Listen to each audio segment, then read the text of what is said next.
There's something special about the...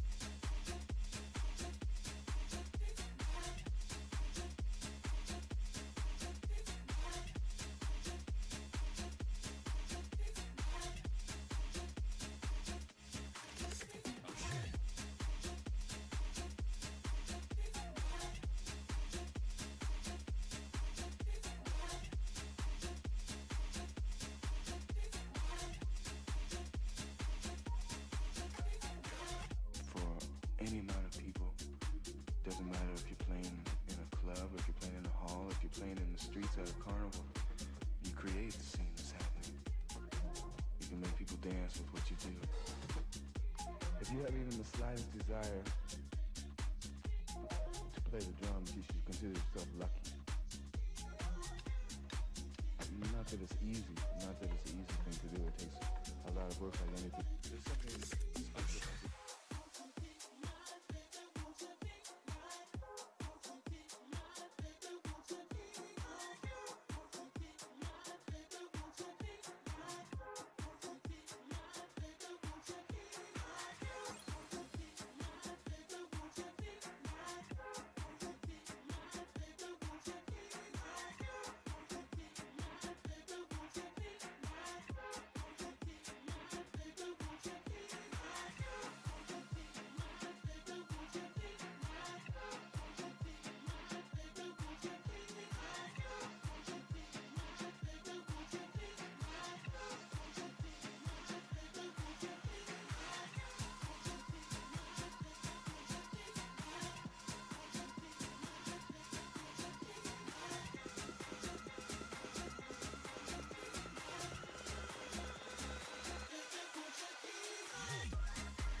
Oh, yeah. All right, let's get this party started. Lewa! Wing.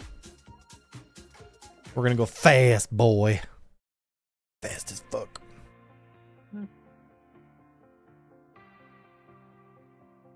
I need to buy P8s. Extra 10. Extra 10 mags. Alright, I'll meet you at the F round and find out location. Entrance. Started playing for my flowers, so obviously you can go straight to it, a bit through afterwards. Alright, I'm good. Ready to go. Let's do it. I'm ready either way, everything else. Nice. Let's do it. Let's do it. What's going on, boys? Thanks for coming. Start the day off right.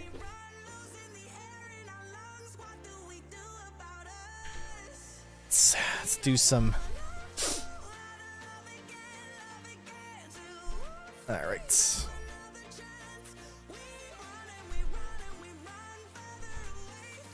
There we go.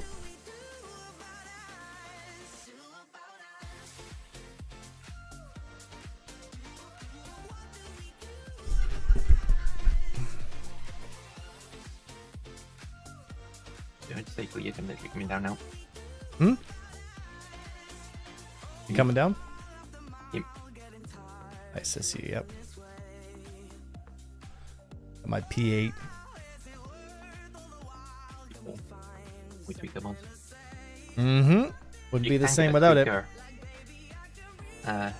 Reflex.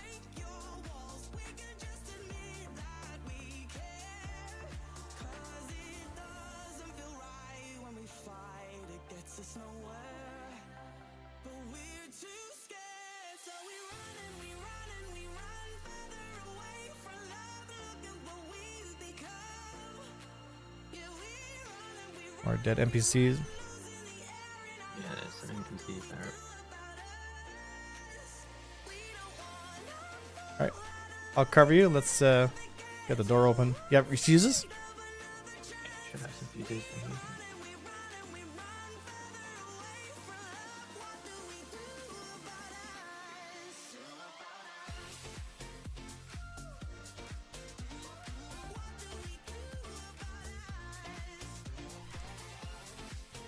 Here's in.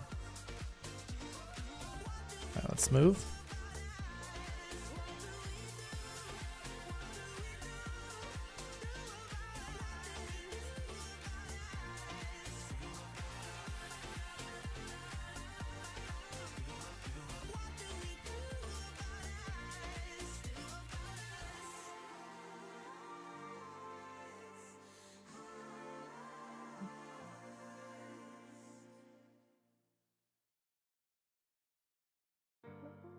Let's move up the left side.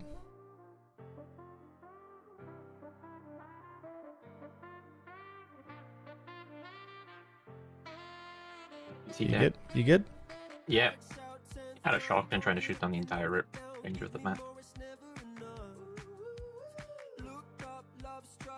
Watch out, because there might be guys on top of the pillars, right? That's like where they like to hang out. Looks like that's clear.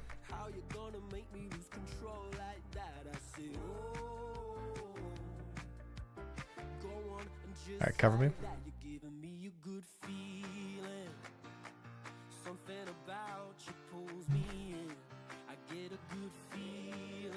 Alright. Alright. And it goes.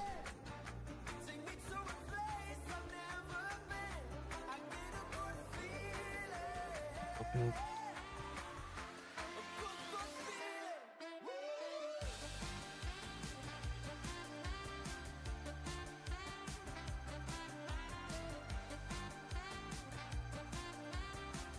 Alright.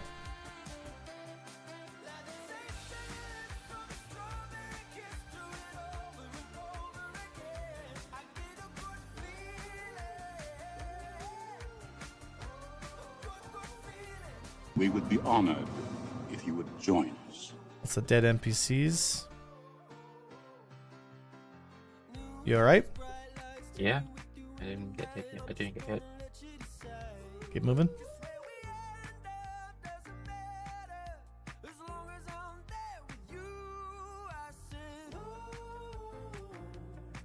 Here's some NPCs either just spawned in or something. Right to jail, right away. Alright to jail right away.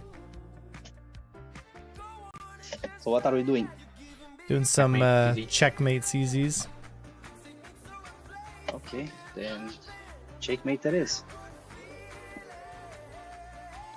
I'm 50. Why not? Brock, good to see you, brother. Right. Are you already in? Oh, I saw something there Yeah. at the end. Oh, okay. I saw something at the end. Not sure what that was, What but was it's down, whatever it is. NPC by there. Just hit him in.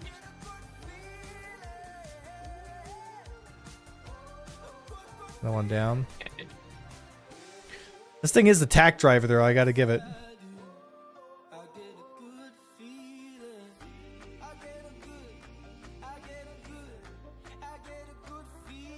NPCs are down. Moving up. The one down.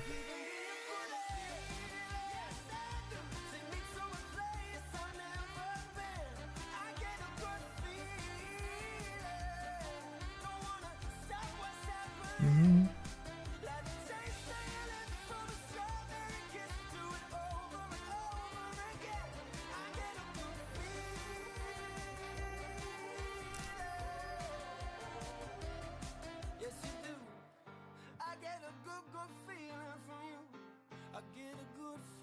Mm.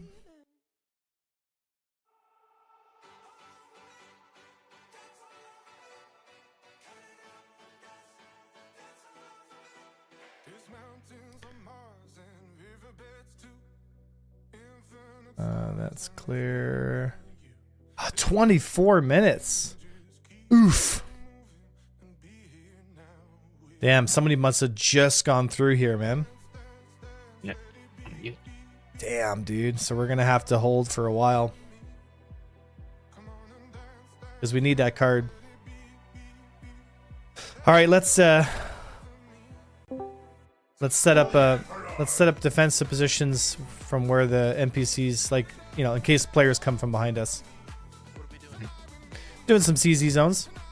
Just get some stuff, and then we're gonna go patrol the depots. Checkmate. Got you. Yeah, we're in the red door checkmate area now, but the first card is 24 minutes on cooldown, so I'm just gonna have to wait. Okay. Who's party lead? Pigs could use an invite. Yeah, send the invites.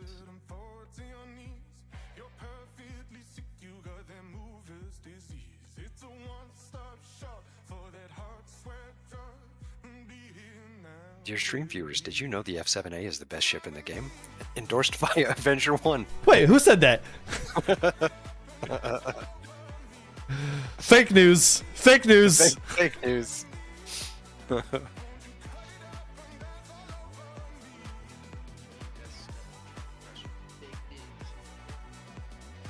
I hear enough of that guy. I think the whole world's heard enough of a lot of people. Alright, well.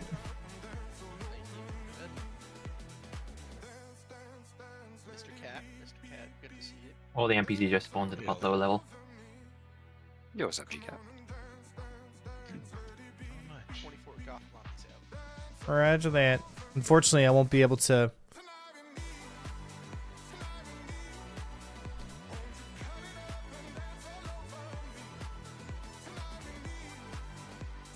I gotta say though, this the P8AR is a tack driver. We would be honored if you would If you join. can hit your headshots, it is quite good. Yeah, I love that thing. With the You know? tweaker on it, it is so good. Yeah, I So got a good. tweaker on it right now. Nice.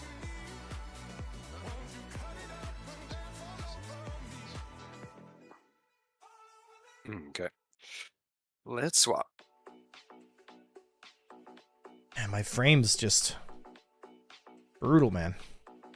Oh yeah? Oh fuck.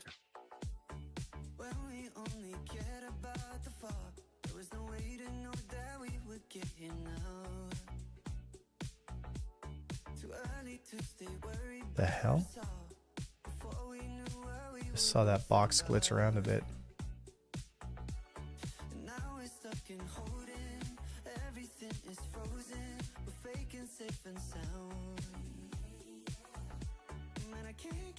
You want to help me cover the red door over here?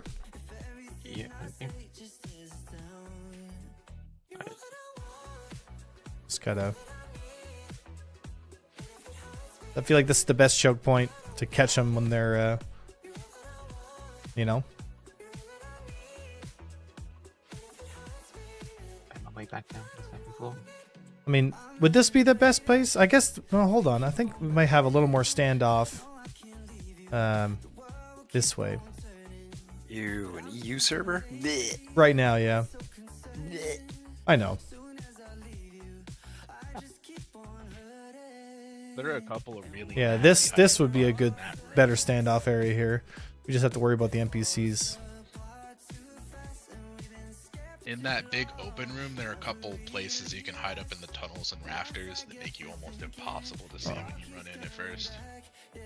Oh, look at this here. Oh, a 2x. Honestly, dude, I prefer the 2x over the 4x, whatever this thing is.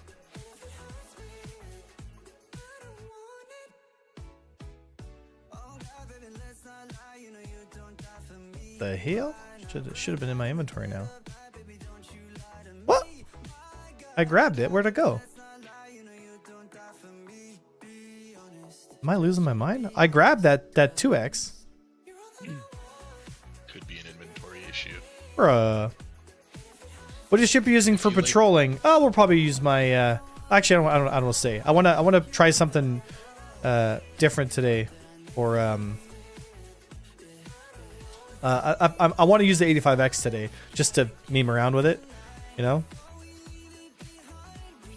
Oh, here we go. It's on the ground.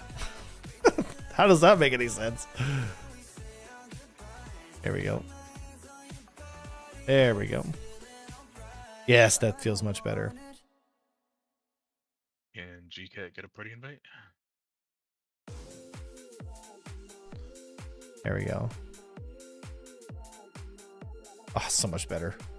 Better sight picture.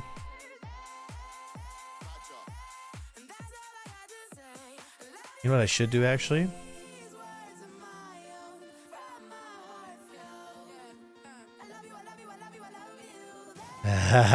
Yes.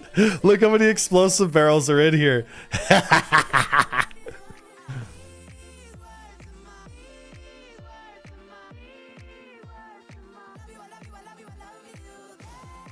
That one's stuck. Well, I can put these at the beginning so that if they...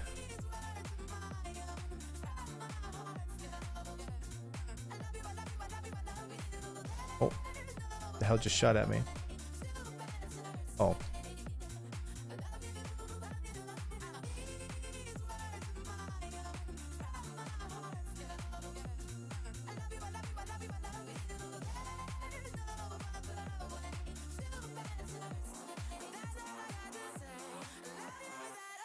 NPCs spawn down there. That's good to know.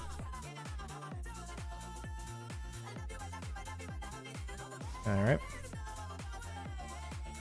Whee. All right.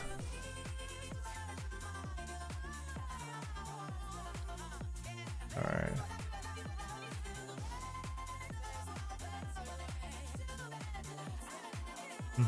Red, you want to get over here? It's like Yeah, if players come in, they're gonna come in through this side here. Oh, dude, there's gonna be so many explosives. Oh my goodness, dude! Oh my god, look how many look how many explosives I can put here. This is gonna be ridiculous.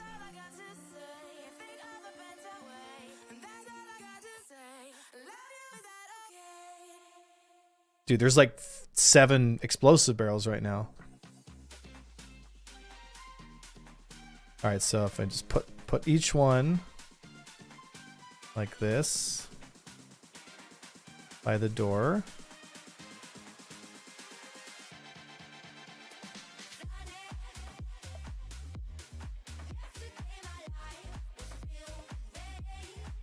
And another explosive barrel here.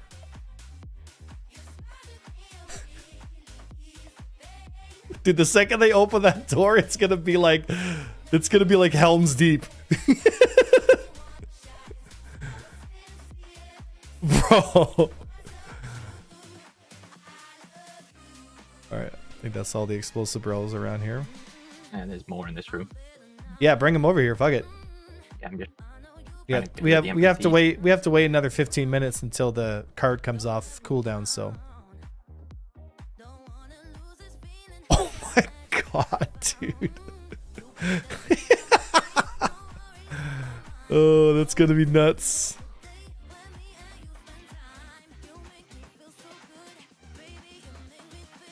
There's a ship in here.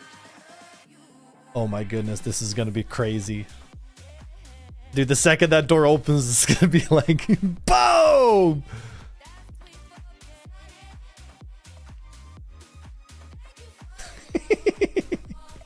Now I'm just hoping somebody comes through that door, dude. Just hoping that it opens up and like a squad of like 4 guys comes piling through and it's just like come to the red door room, they said. It would be fun, they said.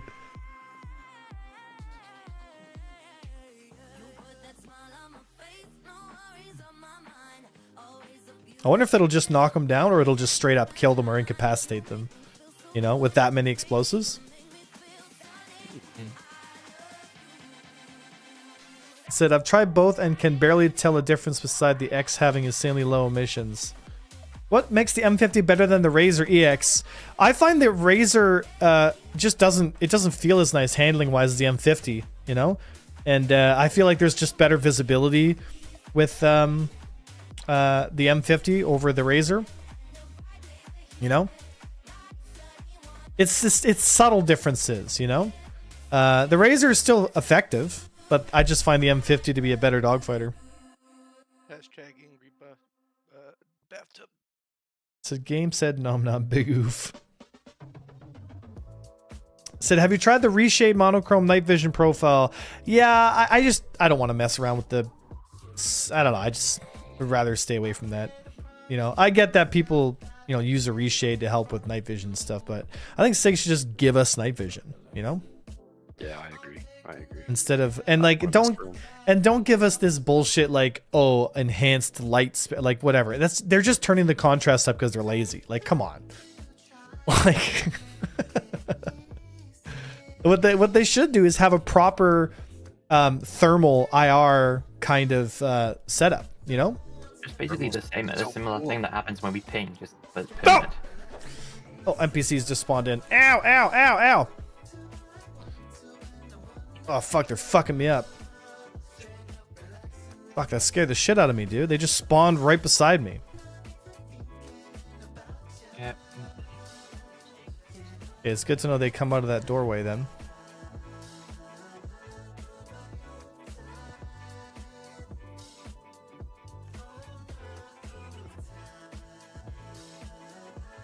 Ah, it gave me a tier 3.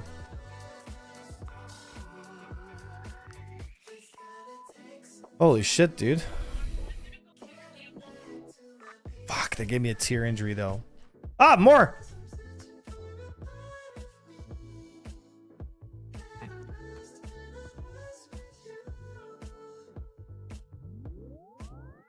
I Damn, got tier dude. 3 arm injuries as well. Fuck, another one!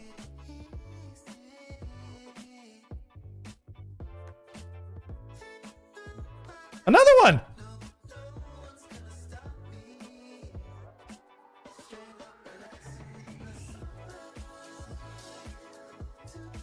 I have to start putting explosive barrels over there. One ran down there somewhere. I have no second.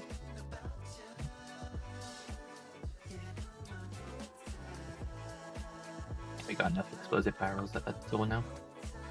Yeah, put one over here. Oh, Because, we're in that door, is it? Yeah, because I don't want the NPCs to surprise me like that again. That was a tier 3 injury on that.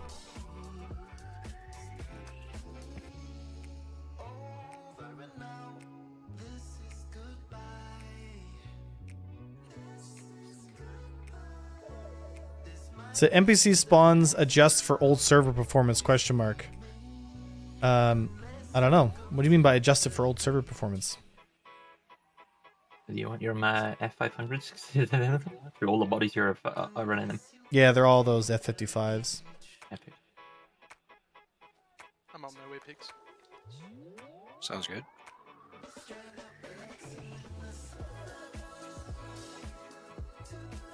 Fire barrel fuse door is bugged, by the way. Roger that.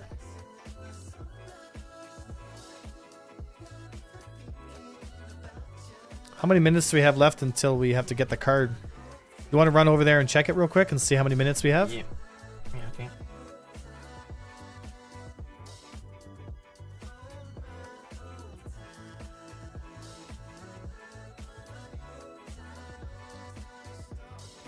And we're gonna have to go clearing out the room because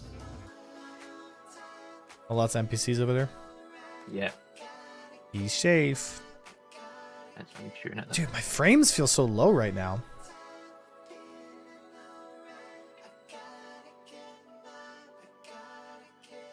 Weird. Very strange. GCat, are you you're making your way through over to where we are? You might be able to try to use the box to just kind of pop yourself through the doorway. That might work. You know? Of course, I need a tractor beam and I don't have one. I got one. Coming to you, kid.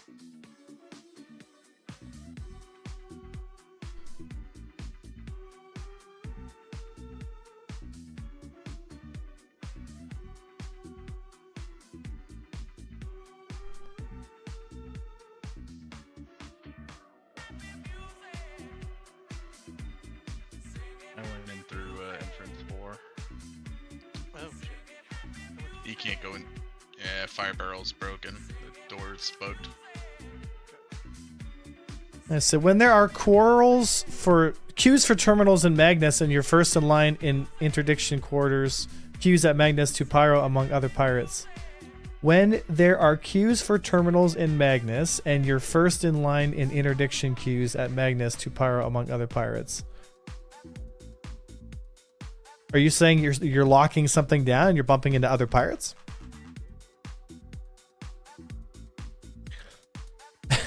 Well, that's a good problem to have, actually. Yeah.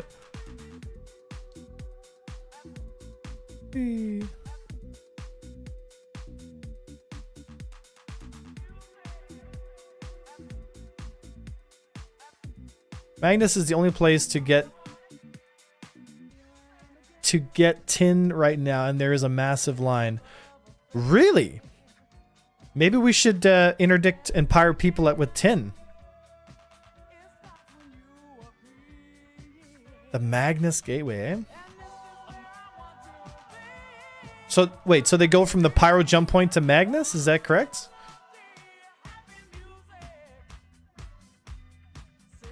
Maybe we should do some piracy at Magnus today.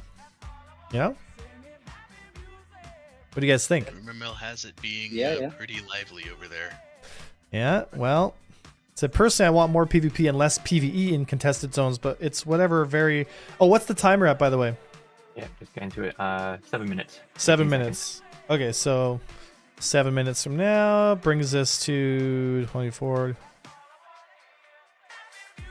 31 minutes, so 2:31 will be when it's ready to go. So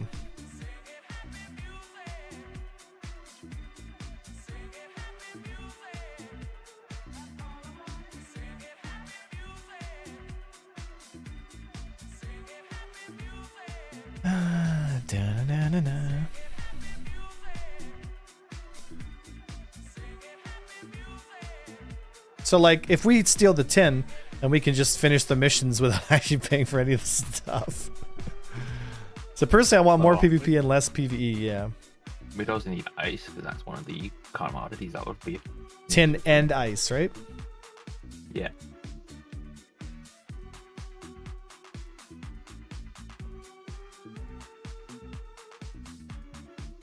Alright, what did you need me to get?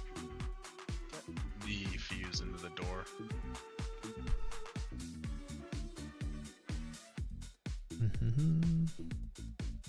I've set up so many of these explosive traps, but it's so rare that someone comes through and, you know, gets hit by it.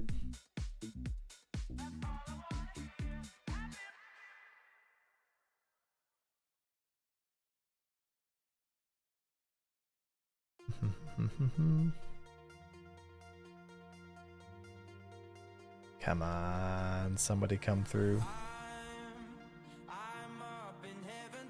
It's one of those things where it's like if there is a team that comes through, it's gonna be fucking brutal.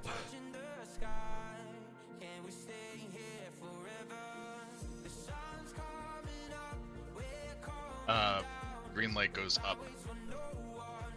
Yeah, green to the sky.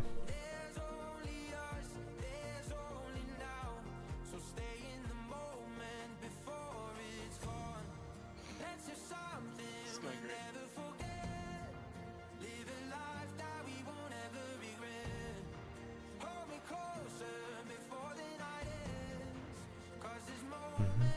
Goes up. Or the NPCs are gonna spawn again. Push in. The hell?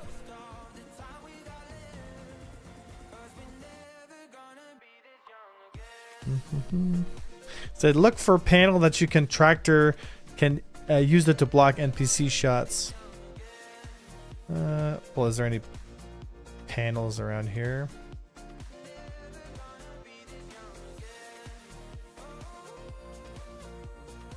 Nothing over here.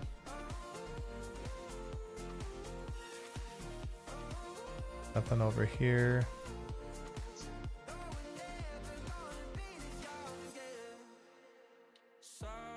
Yeah, nothing.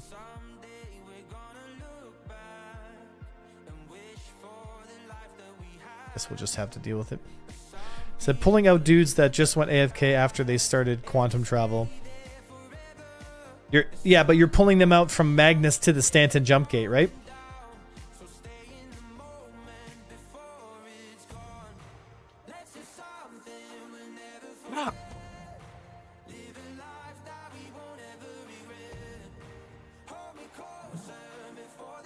Magnus to Pyro jump gate, yeah. How much traffic, Cosmo, are you catching? And are they loaded with cargo? And wouldn't it be better just to stay at Magnus and wait for them to undock and then jump them as they undock? You know? No, because the green zone around the station. Yeah, but you can kill them before they go into warp. You know?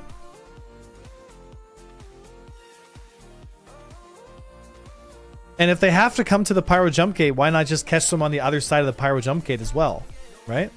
Like, how come we haven't seen... unless you can do the mission in Stanton without coming to Pyro, right? Because if they're buying it at Magnus, right, and they're headed to Pyro, they have to come through the Pyro jump gate. Like, it has to happen.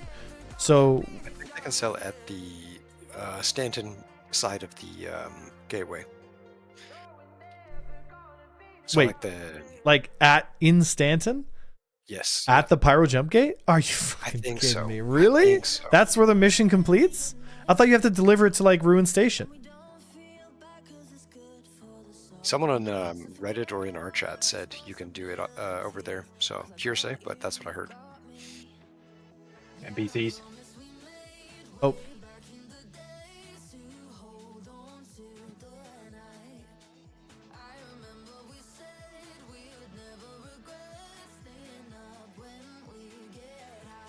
Sick.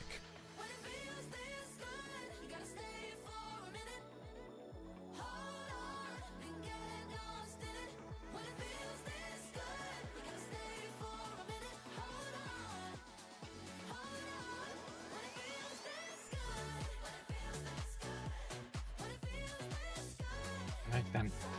You alright? Yeah. I was moving around so that they would only hit me with a single shot.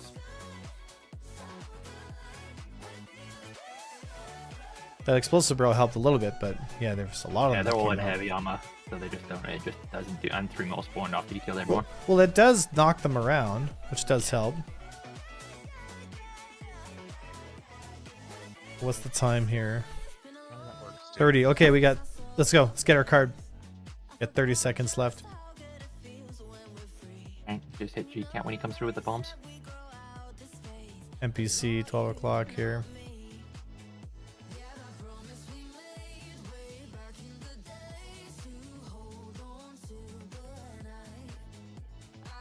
Oh. Dude, what the fuck, man?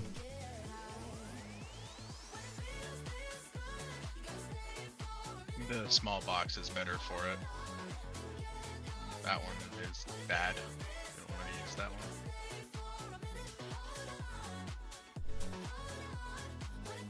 Honestly, if they're just going to be on the other side here soon, let's just go through the normal way. They're gonna what? Also, sorry, just meet them. Yeah, no worries. I got a tier 2 arm injury. Track your beam again. Be careful up here because the NPCs are going to be meat.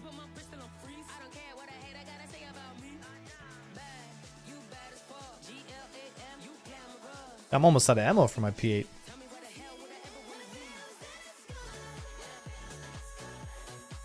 Yeah. I'll give you a score Connor with my freaking mods on. It's all good. I mean, if I need to pick up a Karna, I'll pick up a Karna, but I thought I had enough ammo, but didn't expect for us to stay here for so long for the...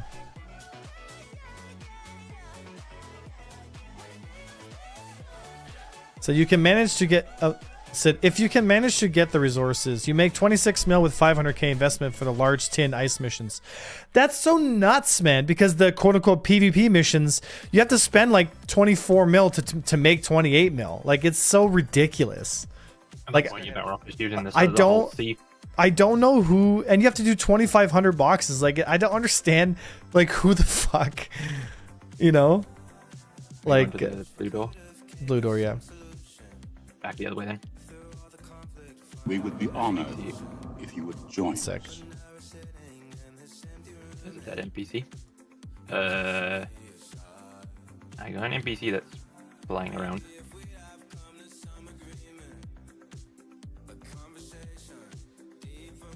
All right. Yeah, the Dara T meme whatever missions are like they're not worth doing at like even a little bit. They're so not worth your time. Like whoever made that mission was basically like, oh yeah, then we have the PvP missions that is so pointless to do. It kind of makes me angry because it's just like it's just such a clear middle finger to PvP, right? Yeah, those margins should be reversed. Yeah, like they literally make the PvP missions a fucking joke, and then they're like, oh, why aren't people doing PvP missions? That's strange because they said when they were doing this mission refactor that they would factor in risk as a part of, you know, how much. Oh, whoa, guys. Ugh, I'm down. Are you dead or? No, I'm incapacitated. Get me up. No, I'm not. Just zap me. Quick. Let's try to we got blow this all through and close. get to them. 1 sec. I think I'd hit him pretty bad. Okay. You ready to move? Ready? Ready? Let's go. He's heading right around back. Left. Hit him twice. Hit him pretty good. You're gonna push him. The Yeah. card. I get him out. You got him? He run in. He's hiding right this way. I got him. There we go. Got it. Got him. Dead. There might be more though. Get ready. I'm gonna check him quick before he fucking respawns.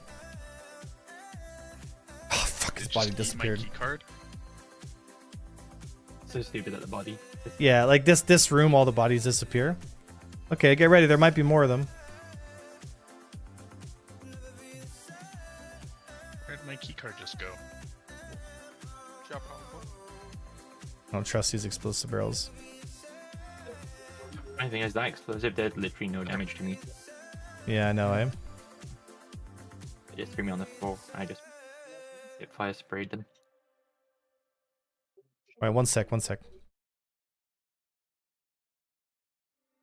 There we go.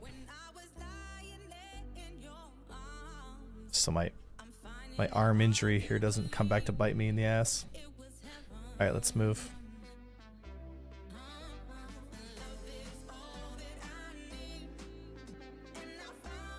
Let's go.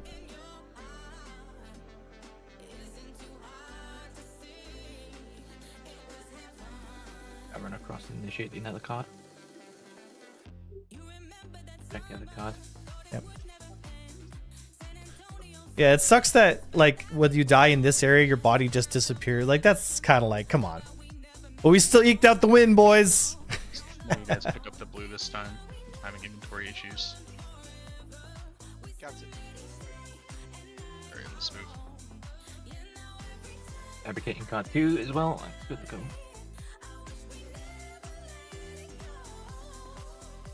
Yeah, let me grab the next card here. Oh look, more P8s. Ooh. I'll take one of those when we get to you. 1 sec, let me grab it.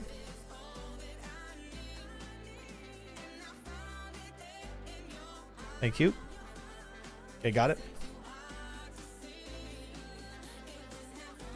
Alright, let's see what kind of components and stupid shit's over here.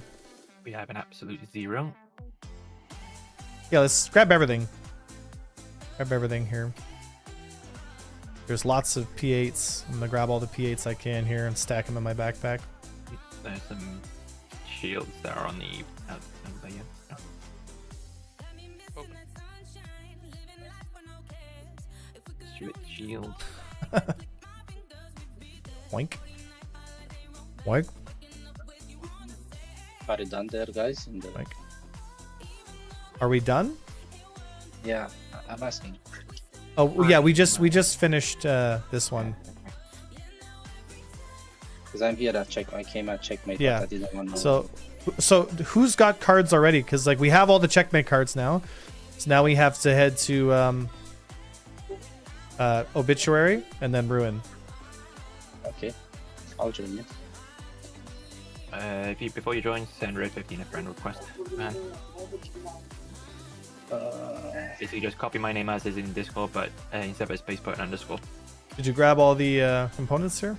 Oh, there's still some. Yeah, The power plant over there. Yeah, I'm grabbing. Go, Gale Shield generator.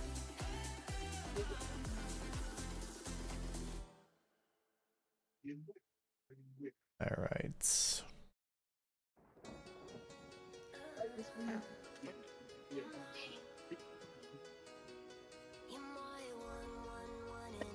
Yeah, I can't because the list won't go down to R. Top F. Oh, these are stealth shields here. Bales. I got one already as well. So. Yeah.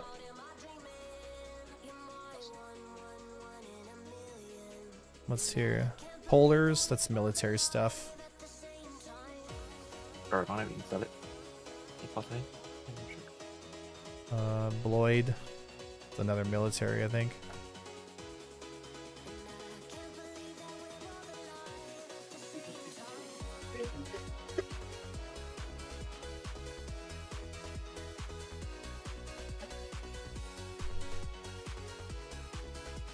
Ultra Flux.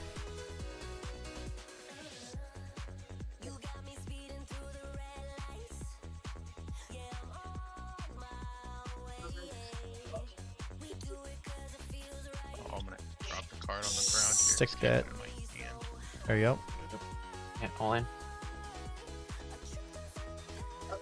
It says transferring to warehouse. The elevator's busted.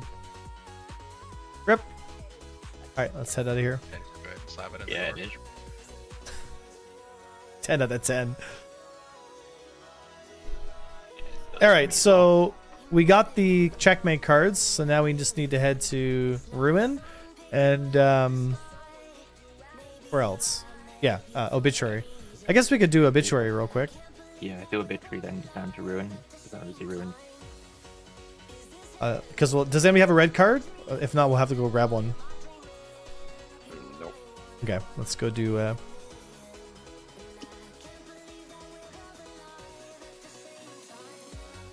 It'd be worth swapping to US server too. Yeah, let's get to US server. Actually, Pigs, if you want to transition to a US server, then I'll join off you while I'm throwing these cards and stuff in. We would be honored. Got a combat timer right now. Join. Roger that. Oh. Twin Wolf, welcome to Imperial Navy. Good to have you. That was a kind of a fun little engagement, though. He tried to jump us with the explosives, and we got him. I just wish we could. One of them, and we just I hip fired him when I was being knocked back, so he took a few rounds, so he ducked cover at that point. Yeah. Are you dumping the cards here, or are we looking? Yeah, to I'm consolidate dumping. them? I'm dumping the cards here. I usually consolidate everything at checkmate because we got checkmate's closest to the executive hangar, right? So. Oh, yeah. Yeah, makes sense. 2, 3. You guys managed to kill the dude that ambushed you? Oh yeah, we got him. Yeah. It was Yeah. only Where'd you one. drop him at? It was just in the room, but after the elevator, go right.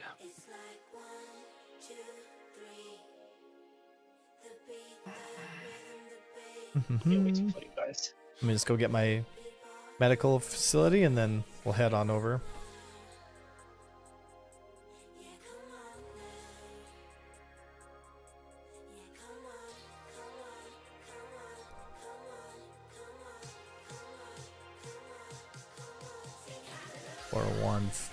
For one room 4.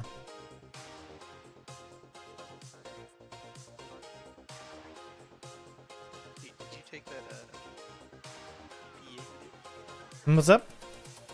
Take that I can't hear a word you're saying, man. You got to speak up. About PA? Can you P8. hear me now? Nope. No, weird. I can hear him. Yeah, I'm gonna tune him up. Stand by. Okay, try now. Did you take that rifle with you? Much better. Which rifle? The P8. I have. Do you want a P8? Yeah. I thought you said you found an extra. I have like Look, I have like 20. Oh. Do you want one? Yeah. Yeah, I'll give you as many as you want. I picked up 2 down here in the elevator shaft. At the end of the checkmate one, there's just P8s everywhere, like, you know. So I've just been collecting them for the Spartan team. I think every gun crate besides like one was a P8. All right, let's transition to a US server. Yeah. Don't join on my server. This is you. Roger that. I'll just join into a US server then, Nice. and you guys can just join off me here. Okay. All right, persistent universe US. I send you a friend request, Red. Yep, it's a US server. Nice. Here, bow tie. So it would be funny if you tractor an explosive barrel on top of the pinned down dude and shoot him. Yeah. I just sent you one. You should see that one. Said Sig is totally missing the opportunity to animate this boxes and make them openable when brought to the ship, like loot box / treasure moment in Sea of Thieves. What? Sorry, Stuck. Are you talking about like Doors open. like opening it like a treasure like chest?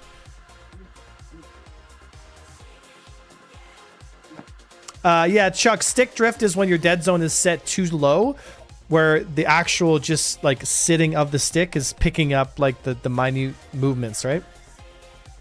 You'll be in luck. Your server is full. I am in a server right now. Yeah, just keep joining. Yeah. A US server right now. managed. It's a full server? Yeah, full server. Yes.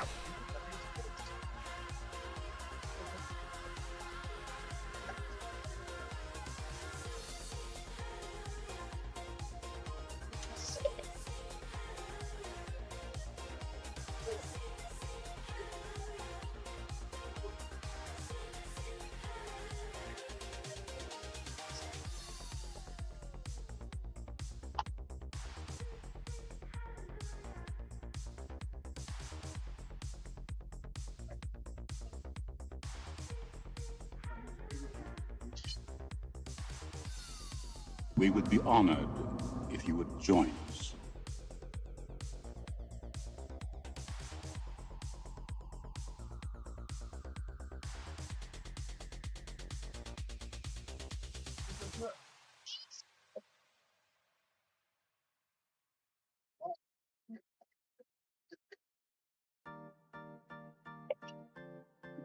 Yeah, man.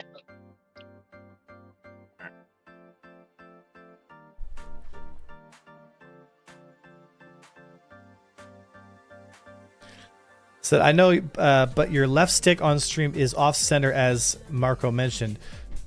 Yeah, because it's pushing up against. Here we go. There you go. It's because I have it pushed up against the side of my desk here when I so I have mounts, right, and I unclick the mounts and shove them aside so I can move closer to the computer. You know, so it was just resting against the side of the thing there. It should be good now. Woo!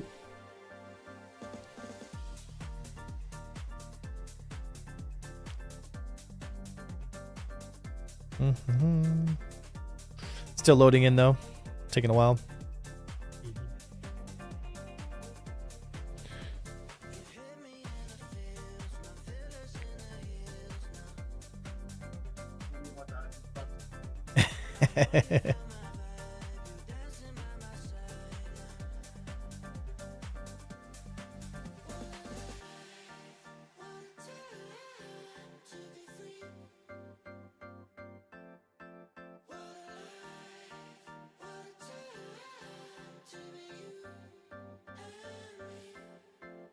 Still loading.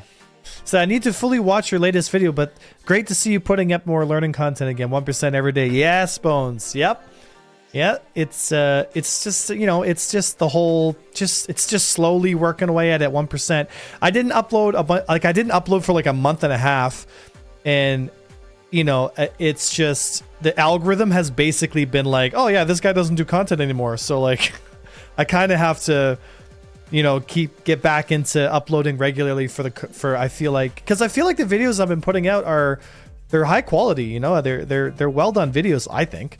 But it also may be not a ton of people are really like super interested in combat content like they used to be because of all the changes.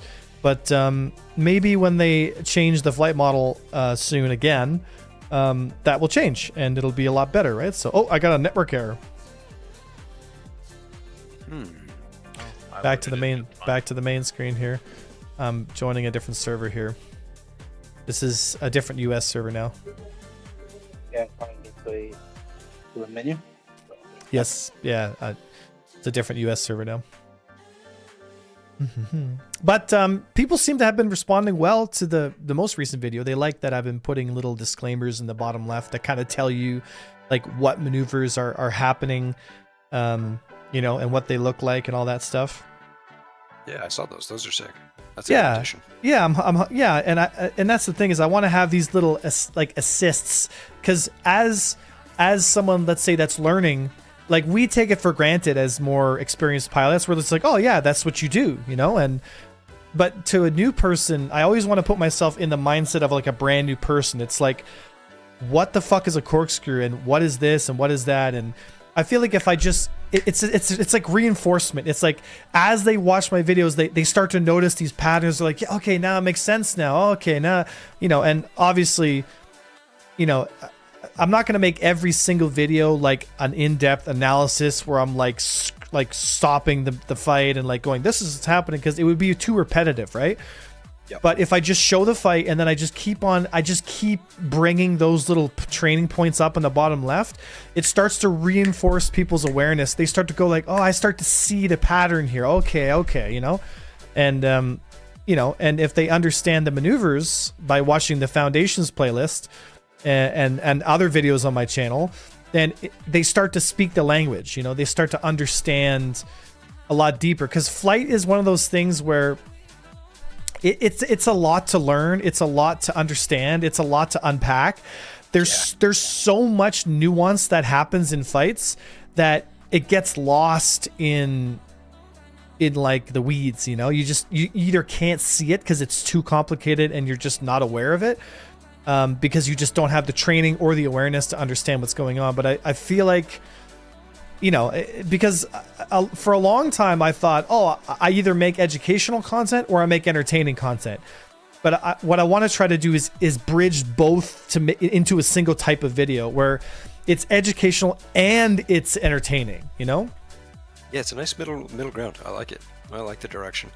Yeah, it feels good. I mean, I enjoy making it, you know, and especially at the end, if you guys caught that meme. Did you guys catch the meme at the end? I missed it.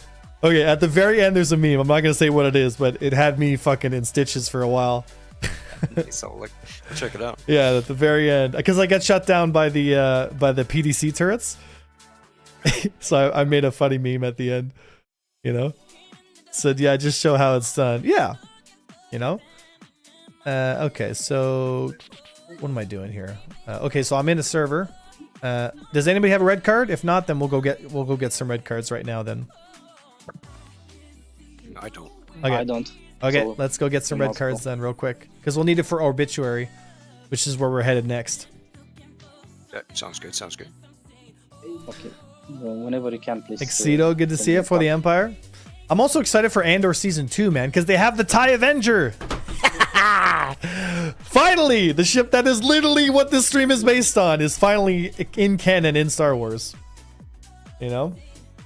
I only finished Andor Season 1 maybe a couple of months ago. It It's was really so good, man. So, Andor is, timing is yeah, man. Andor is the best Star Wars content that they've come up with since Disney got it. You know, and in my opinion, The Last Jedi is yeah, bro. Well, Actually, I mean, I'm hot take. I liked Last Jedi, except for the subplot with Rose and Finn. so I liked the concept of The Last Jedi, and I'll people are gonna freak out about this, but I liked the idea that it's failure that is our greatest teacher. Yeah, And I really like that idea, because it showed Luke of all people failing, and then him learning like it's actually failure that is what teaches us, you know, that is the true master, is failure. But the problem is they destroyed the idea of Luke while they were doing that. And so it was like this, it was a great idea, but so poorly managed. And it really, That's a fair take. it really, Yeah, that's a it- fair take. I feel like it really hurt the character of Luke, because they could have had Luke fail, but in a much more authentic way for his character, you know? Oh, you think? I thought it was okay. Like I have a lot of time for heroes that turn pathetic for a moment and then like overcome that. That is okay to me. I just didn't like the way it did it, because they could have had Luke go soft in a certain way, but not in like this, I'm going to kill my nephew. Like that, just not that way, you know? It could have been he believed himself to be this like, I'm Luke fucking Skywalker, you know what I mean? Like his ego could have taken over in a sense. And that kind of hubris could have led to the downfall of his Jedi Order, which is exactly what happened to the previous Jedi, right? They could have had something like that, because that is a very human thing that we can all relate to. Imagine you are this immensely powerful person that has really no challenge, like the Emperor's dead. There's no one to really challenge you anymore. And so you become to believe, you start to kind of believe your own, you know, you start to smell your own farts. You start to really think you are this, you know, this balance of power kind of person. And that could have led to a lot of issues, right? But the fact that they wrote Luke's character to want to kill his own nephew and just the way he did, and then he was a big pussy and just kind of went off on his own. Like I just, that's not what Luke Skywalker would have done, you know? Because don't forget too, Luke was this young boy who grew up and like got his shit kicked out of him for a long time, and you know was not super successful even in the first movie, and got his ass beat in the second movie bad, lost his hand, you know, got kind of humbled, and then the third one, he still lost to Vader.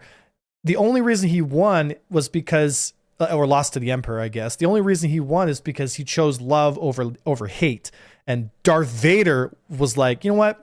Fuck this motherfucker. I love my son. That's the difference, right? Luke lost that fight.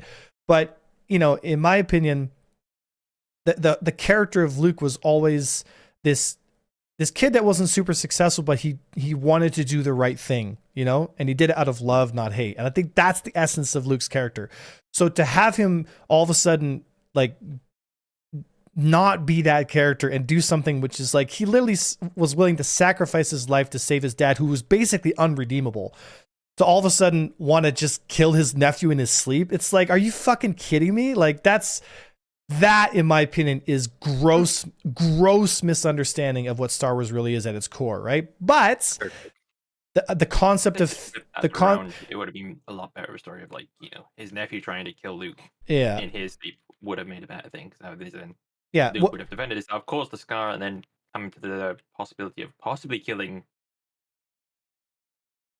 and then deciding not to because it's his nephew, and then it failing. Why is there always daddy issues?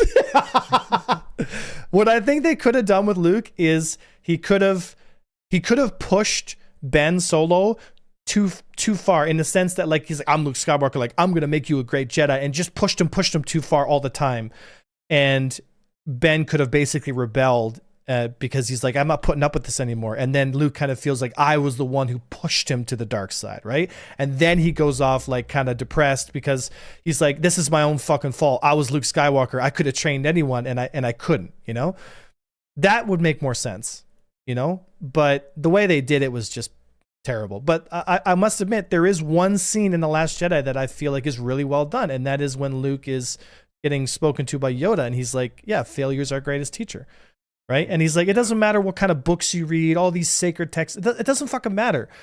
Like, our greatest teacher is the moments in life where we were like, fuck, I fucked up. And the true test of someone as an educator is the people that they educate are better than they were and moving forward. That is the essence of teaching, right?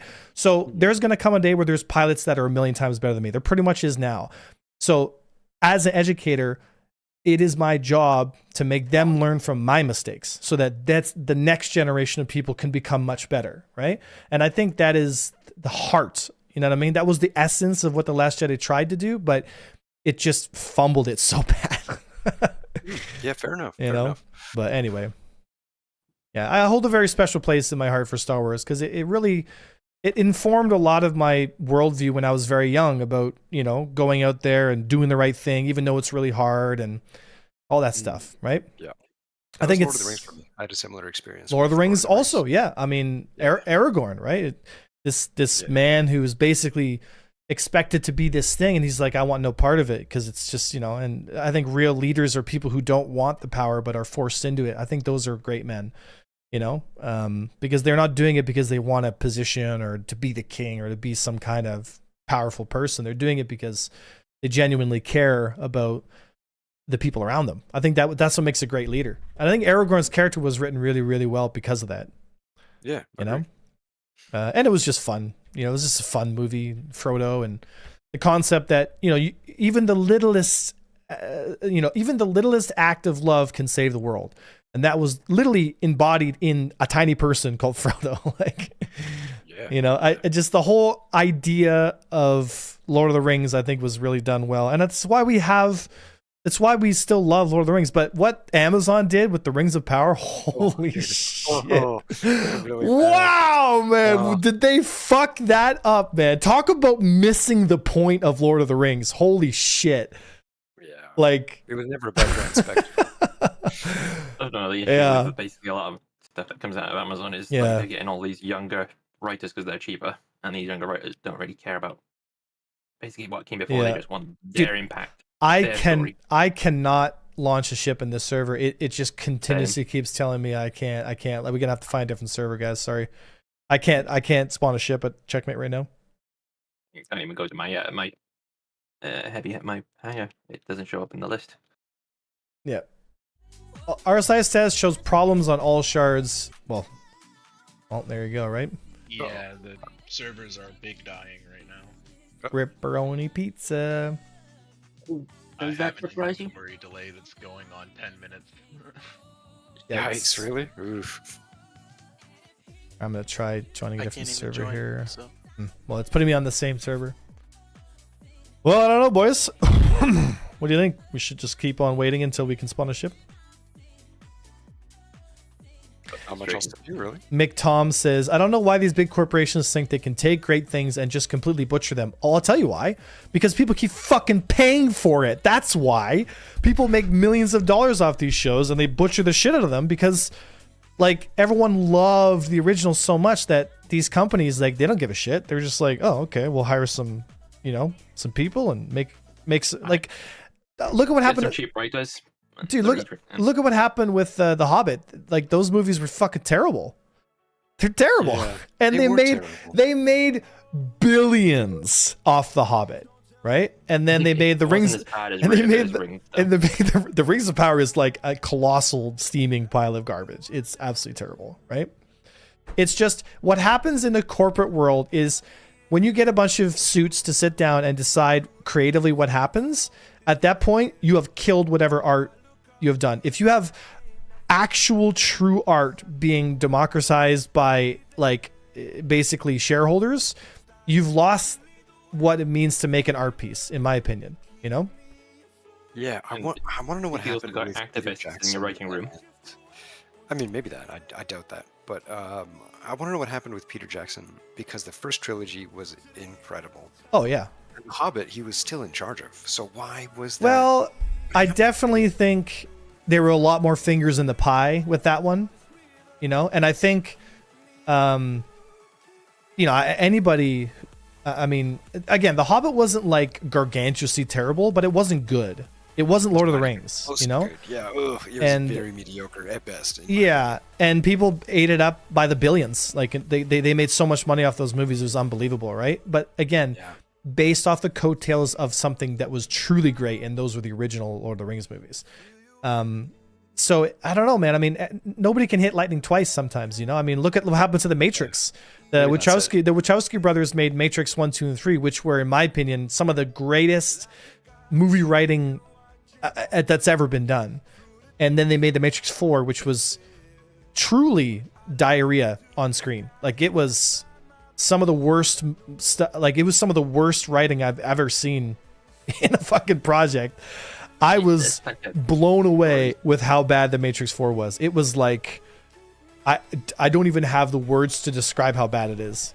you know. But then Percy Jackson movies, that the second one. Percy Jackson, yeah. So, but then I hear a rumor that the Warner Brothers was like really pushing the Wachowski brothers to make another Matrix movie, and they were like, no, we don't want to do it because the originals are just like, that's the way they are. We don't want to start adding more to it, right?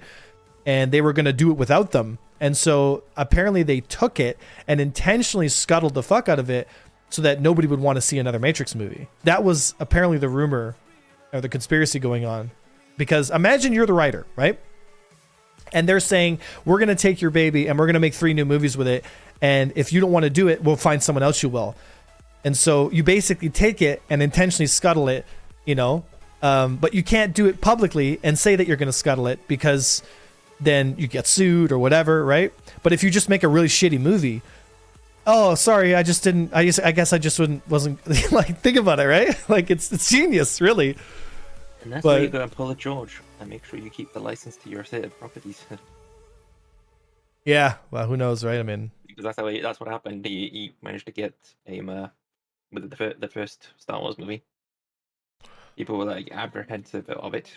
Ended up being a big success, and all the yeah, they basically hit the self-destruct button. We got the money. We're gonna make bigs, and then like he still owns the rights to the movies. Like it is his. So they couldn't go off and do what they wanted. So they couldn't do anything with Star Wars unless George gave them the basically right to do so. It's the same thing that happened to George R.R. Martin for Game of Thrones. You know, dude, I cannot spawn a ship, man. I'm still loading into the server after rejoining. Like this is like literally unplayable. It's may as well run checkmate again. Yeah, but if it's happening on all servers, like you can't run checkmate because inventories are broken. My inventory is still stuck after 15 minutes. Maybe we should go back to a Euro server then. At least I could pull a ship, right? EU's just as bad. Well, I don't want to go to a European or Australian or something server. That's going to be even more messed up. You know? We could just do some AC stuff. Nope. Yeah, nope. Nope. Not happening. Like internal, not external. Okay. Well, I'm also a no on that. No AC, man. I am retired. I am retired from AC. Yeah. I don't know, boys. I'm gonna try European here. Fuck it. All right. Anyway, I like talking about Star Wars, man. Like I get fired up because I just love Star Wars so much. But yeah, what they did with the IP, and honestly, dude, I get more fired up about Star Trek. I don't even talk about Star Trek because I genuinely am still hurting from what they've done to it. You know, Star Trek to me it means more to me than Star Wars, but I just love Star Wars as well. You know, it's like Star Wars taught me about what it means. I think to like the quintessential idea of what it means to be a hero and do the right thing. Star Trek taught me how to be a good human being. I think, you know, and I mean, there's so many lessons in Star Trek that talk about what it means to be just a good human being and be kind to each other and it's just, you know, and the thing is too, like, it's hard. It's really fucking hard to be a good person. And I don't mean that in like, I'm a fucking shitty person kind of thing. It's just, it's hard to like forgive people if they've done really mean things to you. But that's what it means to be a good person, is you have to try at least, you know what I mean?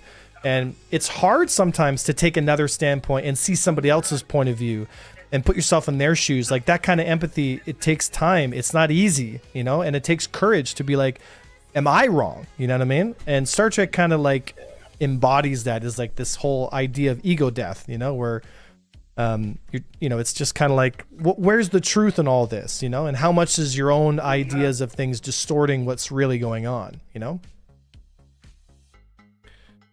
But, and it's also great sci-fi. It's just fun, you know?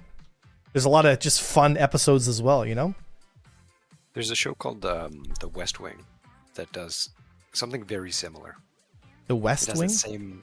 Yeah, it has an optimistic view of humanity.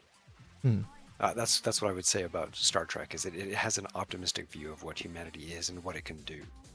The West Wing is like that too. Yeah. Like, the House of Cards. Do you ever see that one? It was like a No. cynical take on humanity. It's like, what does power look like if people pursue it relentlessly? Yeah. Which is, it was cool at the time. The first few seasons were pretty good. And The West Wing is kind of the opposite of that. It's like this reflection on humanity when it's at its best. So that's what I like about Star Trek too. I really like that. And God knows we need more good Star Trek in today's world, man. I mean, with access to so much technology and all the stuff we have with AI and stuff like that, we as humans have the ability right now to really make a big difference in the quality of everyone's lives. It's just, we have to have the will to want to do it, and I think it's slowly starting to shift that way. Even though there's a lot of noise and everyone thinks the world's going to end, I think what's going on underneath is there's a lot of people kind of waking up, and realizing that they're kind of being led around by the nose, And I think the part of healing is especially admitting that you are, being led around.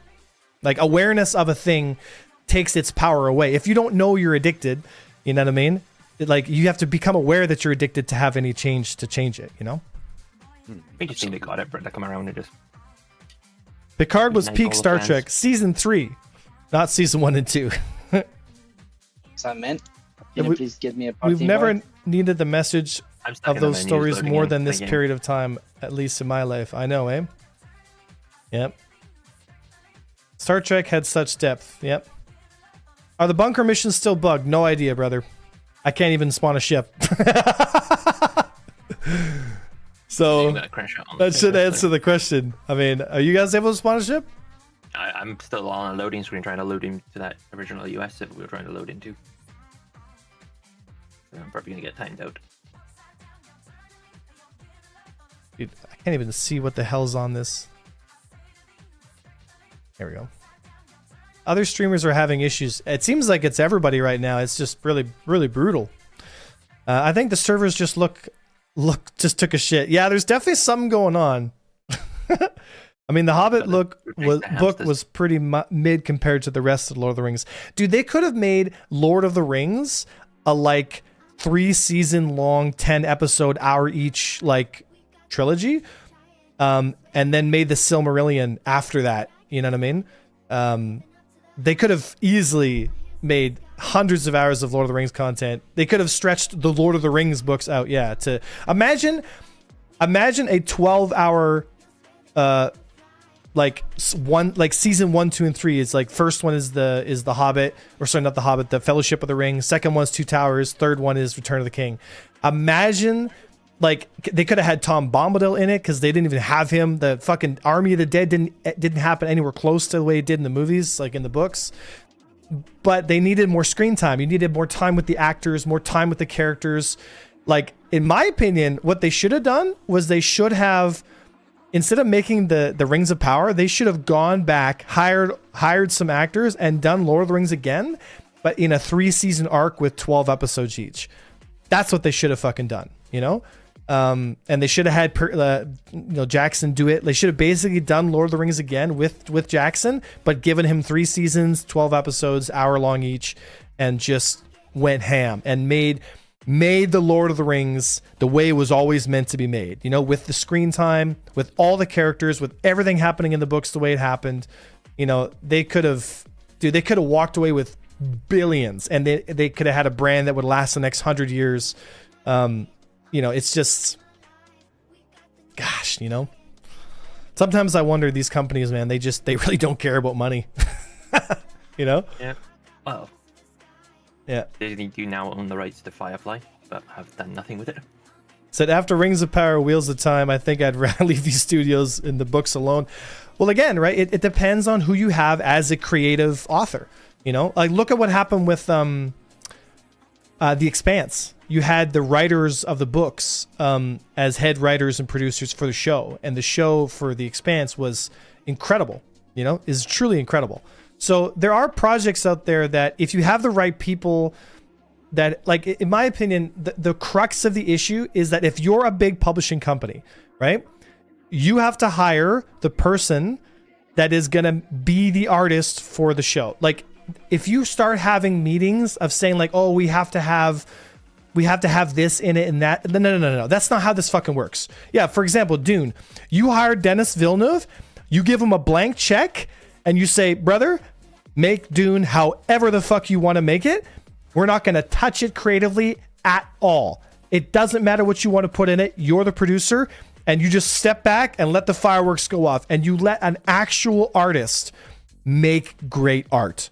When you start putting your fucking fingers in there and you start saying, well, we need more like inclusivity and we need like this and that, we need to make a statement, you have torpedoed your project. You have destroyed the credibility, and you will have a terrible product at the end. Every single time. You must find great artists and let them create great art. Your job as a producer is to facilitate the great artists in creating great art. That's how you do it. That's how you make money. But until you do that, right, and you start having stockbrokers and all this stuff coming in, then you're just torpedoing great art. And we've seen it time and time again. It happened in the 80s. It happened in the the late 2000s, 2010 era, but we're finally starting to come around again, and things are starting to change a little bit. So we'll see what happens. There's been some really great,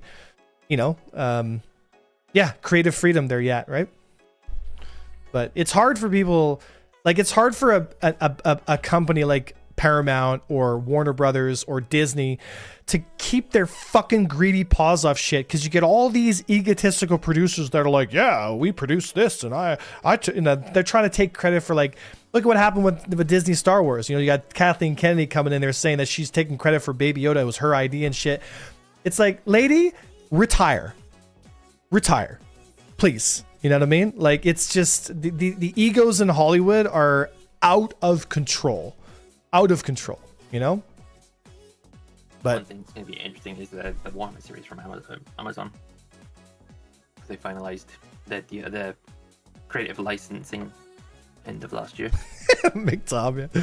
So DNV did, Dennis Villeneuve did Dune really well too. He also did Blade Runner, and Blade Runner 2049 was such a good movie, dude.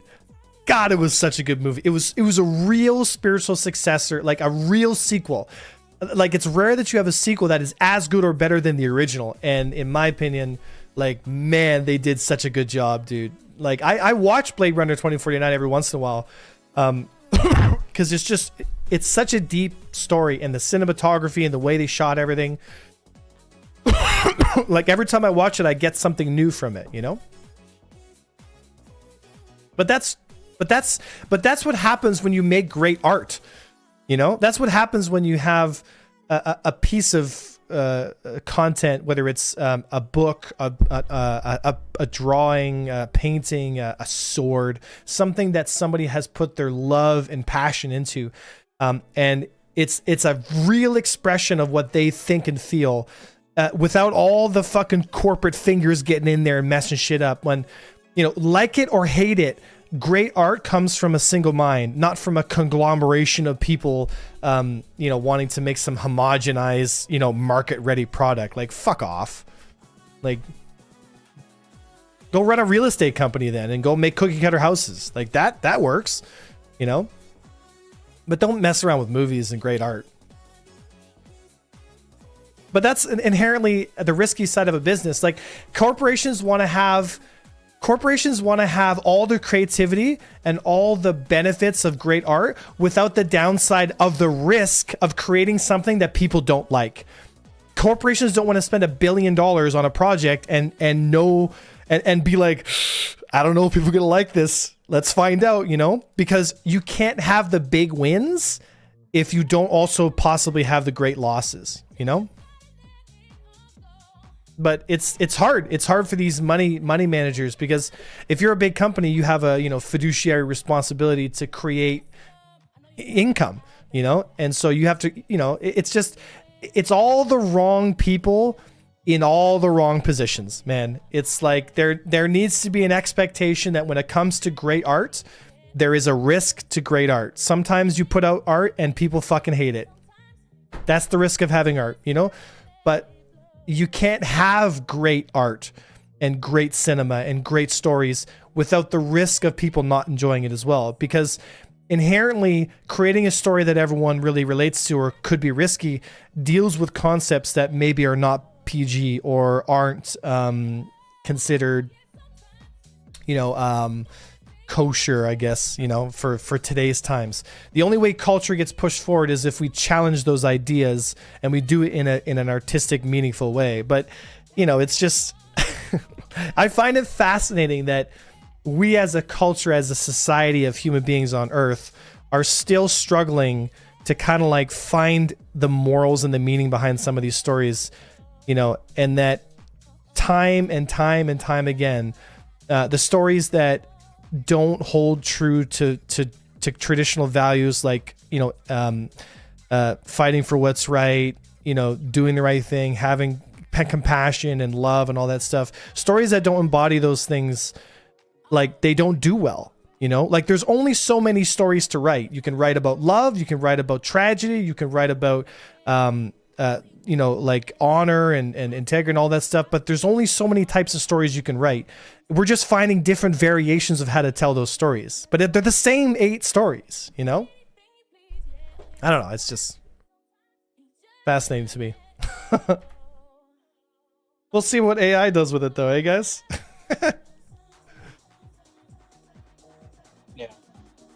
It said, last time I had this error in 4.01, I had to call a different ship than the ship wanted. Okay, well, I can try calling a different ship here, but yeah, it's just not wanting to spawn my M50 here. I like the AV1 philosophy out. Yeah, sorry guys, we just got way off the fucking deep end there, right? Sorry. I get really passionate about this stuff because I really care about Star Trek, Star Wars, Lord of the Rings. Like these IPs, you know, they're a big part of, I think, a lot of our lives, especially when we were growing up. And to see what these corporations have done to them is, in my opinion, unforgivable. You know, it really is. It's unforgivable, you know? Like the people that have kind of ushered this era of storytelling in should be asked to leave politely, get a check, off you go. You know what I mean? Fade off into the distance, and then new writers should come in and basically retcon a lot of the stuff that they've done and been like, okay, sorry, let's go back to telling great stories, you know? Go back and you have a Luke waking up from a terrible nightmare. Yeah, like I remember when they interviewed George Lucas about the new Star Wars movies, and he's like, they haven't done anything new. And like, think about this. Imagine it's 1970 and you're watching the original Star Wars.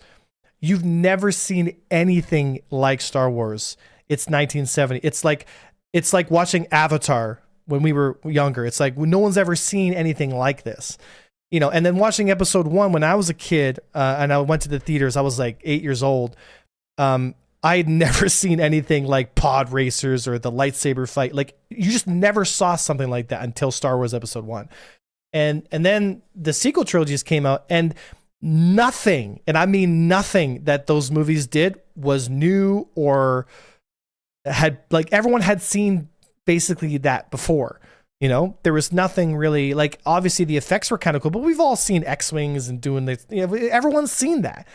There was nothing new that they brought to the table. Nothing, right? And if you're going to push the technology, especially nowadays, like if you're going to push technology to another level, this is the time to do it. Like the brands like Star Wars and whatnot that have the big budgets, they can do the things that nobody else has seen before, you know? And that was the magic, I think, of Star Wars, is every generation, from the originals to then the new ones, the prequels, and then like there was always a giant leap, and like no one's ever seen this before. But then when it came to the Disney sequel trilogies, it was like this very monotone, like, okay, let's stay with the action. We've seen this before. It's like nothing new. You know, the nice thing about like the Avatar movie was, like, Avatar 1, no one had ever seen those kinds of special effects before when it came out, you know? And then Avatar 2 was, again, a nice step up in visuals and stuff. It wasn't like a massive jump, but it was enough to be like, wow, I'd never seen that before. You know, it was really nice to see. But like, I don't know, man. Anyway, I'm fired up again. Okay, let's try spawning another ship here. Right? Dark Forces? God, those were good games. Remember Dark Forces, dude? I remember Chewbacca. I remember Chewbacca.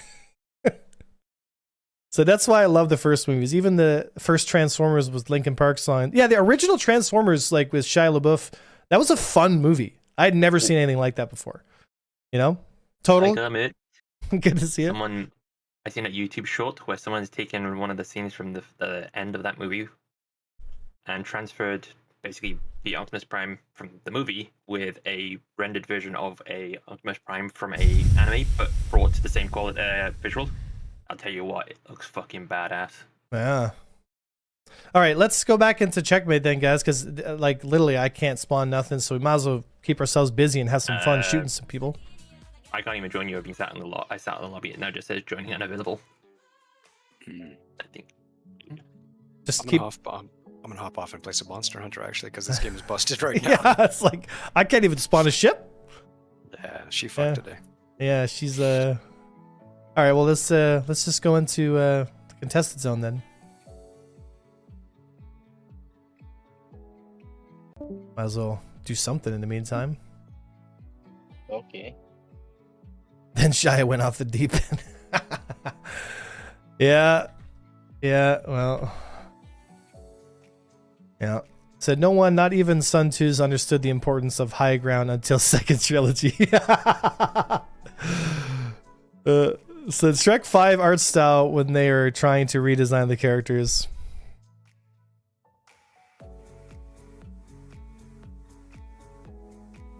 Oh, the Mark Wahlberg ones? I don't know. I only watched the first one of his.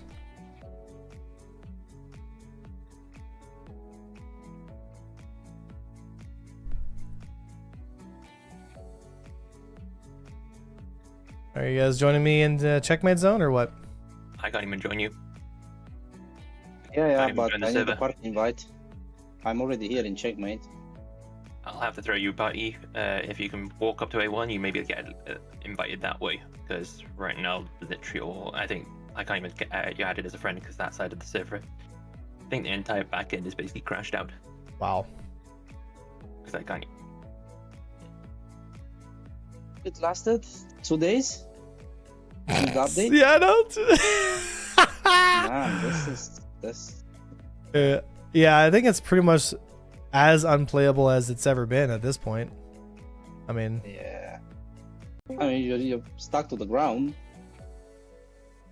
So where will I find you, Avenger? You're already in. oh, there's like, Yeah, you should be in if you're. I think the hangars are busted on this server because I can't get docking permission at any of the stations, which tells me the hangars aren't responding. Someone's in a Polaris though. It looks like people can pull Polaris. You don't need a hangar for that. well, I Maybe mean, he was. I definitely maybe the can't. bedrock guard. I definitely can't.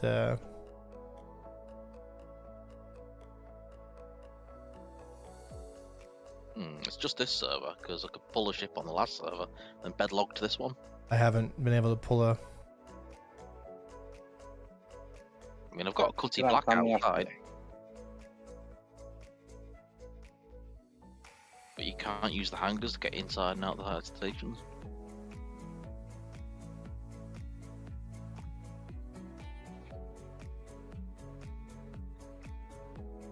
So yeah, hangars are busted, I'm afraid. Yeah, it's really unplayable right now. Yeah, can't call ships, can't land on them. Whole hangar system is down. Watch this. At least on this server.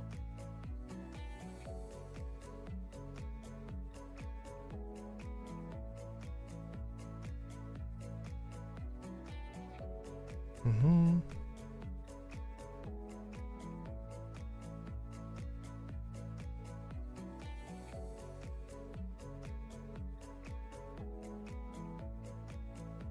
How do I do this?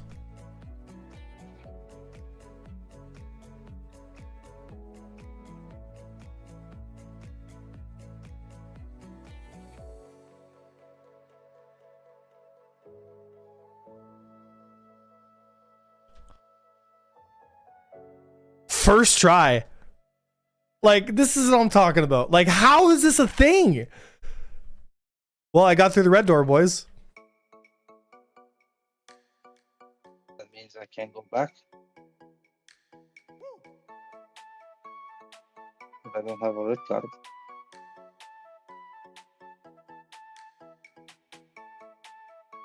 Like, so stupid.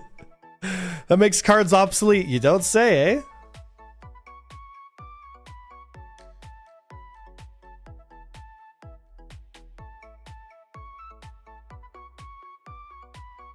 I know what I'm doing when I load in, right? Like,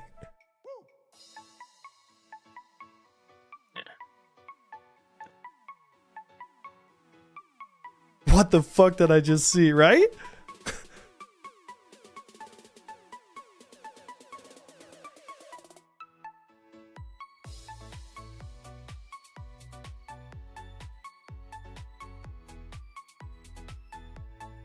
You saw nothing. No, at this point, like, I'm just gonna break the shit out of this game because CIG seems to not really be caring about the state of the game anymore.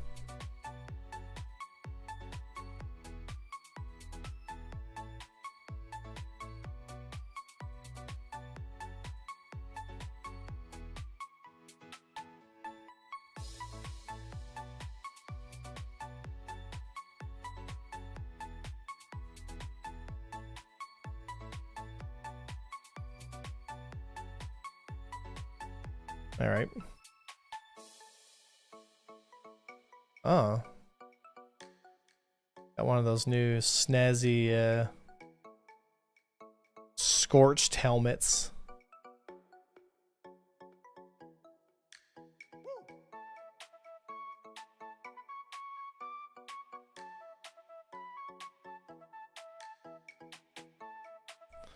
Said first dancing, now this. What's next? I mean, like CW, it's pretty rough right now.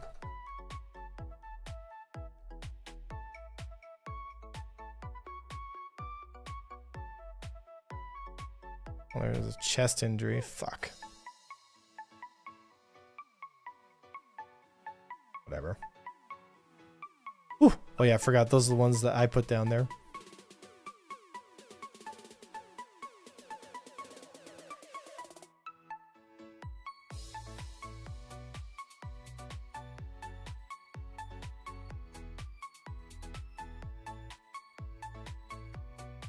Oh my goodness.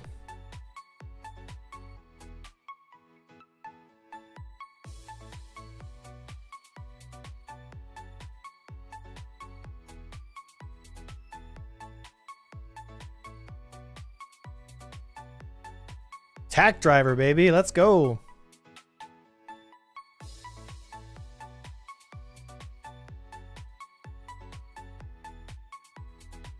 Like how I lost my heads up display indicators.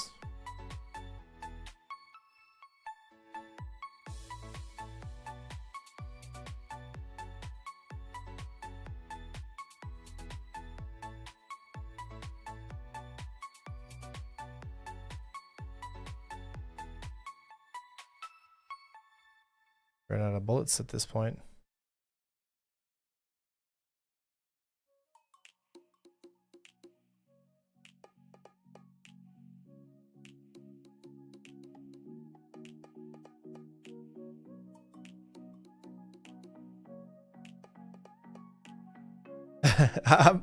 This is not Arena Commander. This is the contested zone.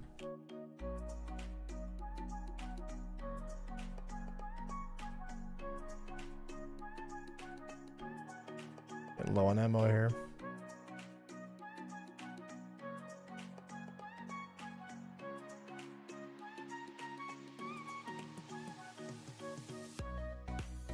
Wait.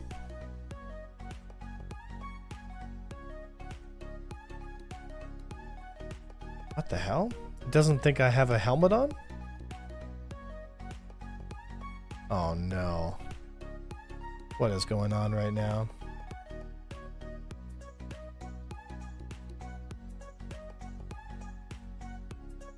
This isn't good.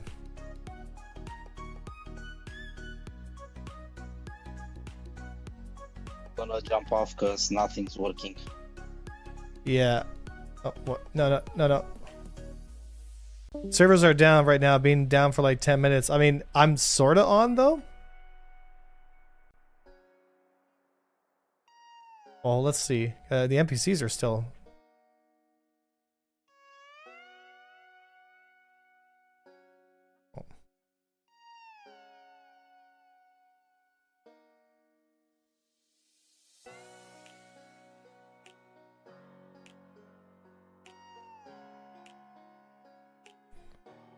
Wait, you're still in game. Why not much? Yeah, we'll see, right? Maybe I can get the card before it kicks me off.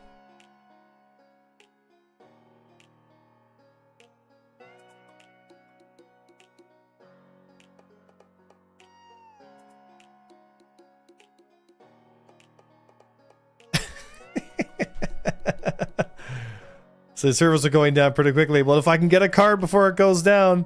Come on, baby. It's an Amazon Web Services outage. Not. Oh, really? Amazon? What's going on with Amazon right now? Did my Canadian servers save me? Oh, I don't have a blue card though. That's unfortunate. The problem.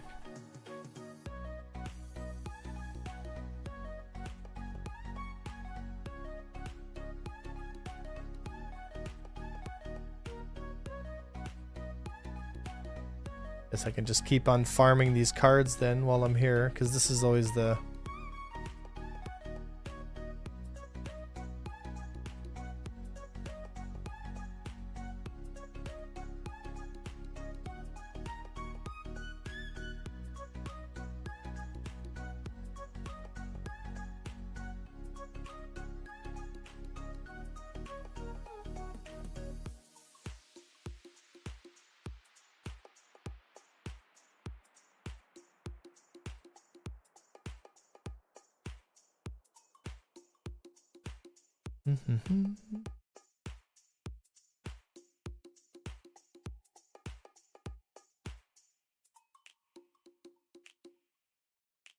Well, I did get through the door before. If there's something that I can grab to punch through the door. Are there any like boxes around here I can use?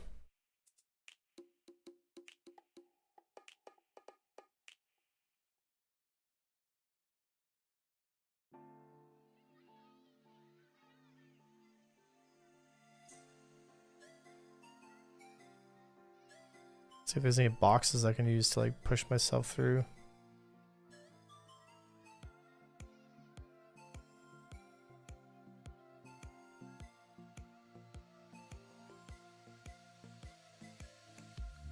Yeah.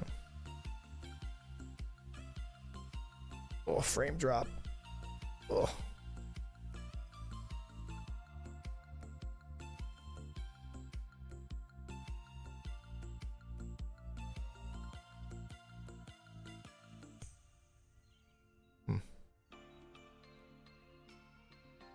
All bullshit.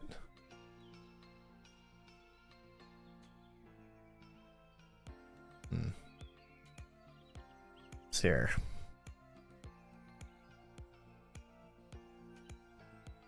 Nothing in that box. That's not even loading. So there's kind of a trickier way if you pick up a piece of armor. Seriously? Bro. What the fuck? What if I could use a body? So like if I just take a piece of armor, then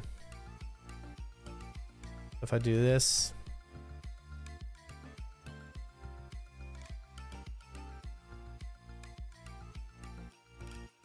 how do I make him drop?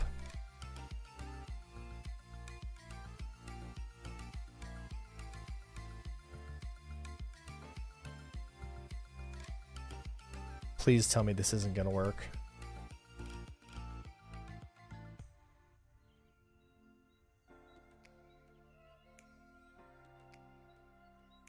This better not work.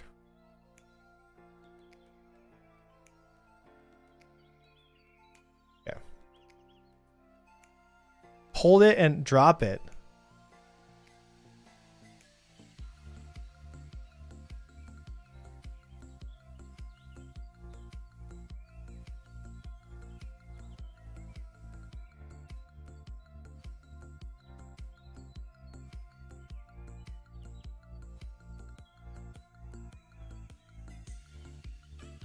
it back up to the door, aim all the way down, then back up a little bit.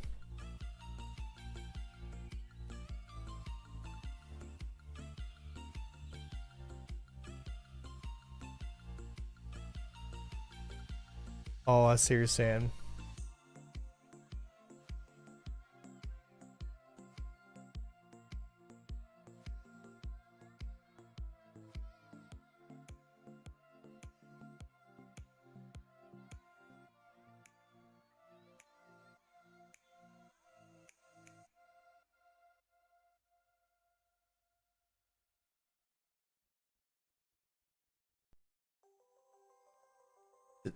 There's no way this is gonna work. What? What?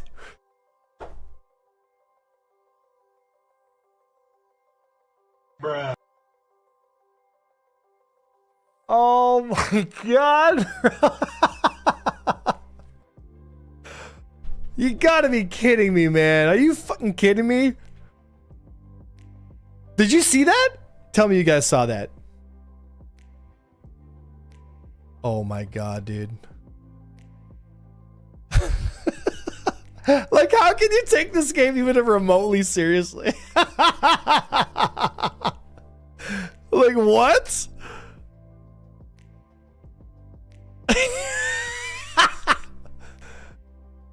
Oh my god, dude.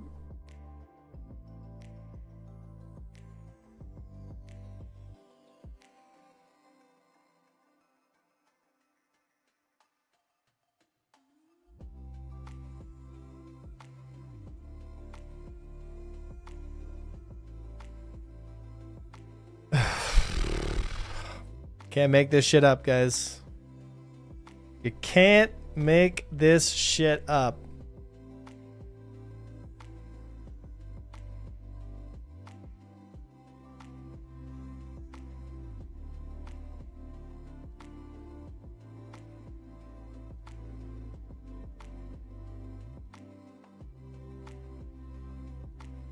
I can't believe I got through this whole thing without... I don't have any cards. You know what I mean?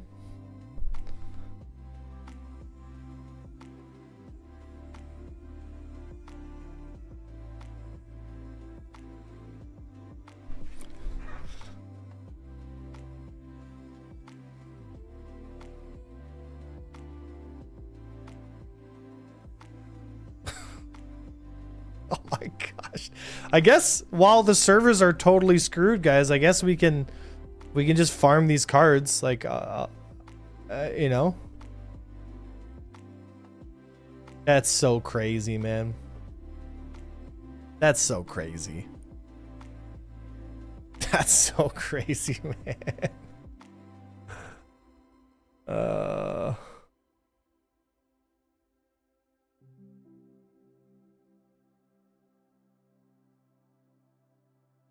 there's all three cards. Wow. Game is perfect, no bugs. Tremendous. Only the best. Alright. Oh, this isn't good. Guess I'm gonna have to...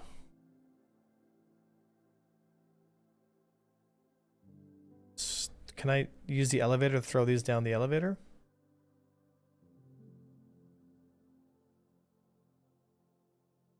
Probably not. Well, we'll see here.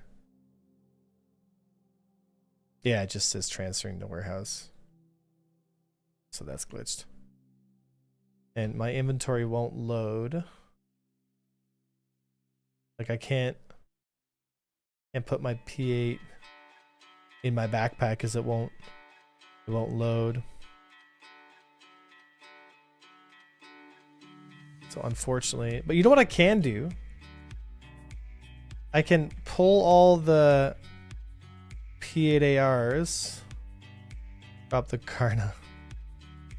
Yeah, I can drop the Karna for sure. But what I can do is I can grab all the P8s and just stack them over there. Like, look at them all, dude.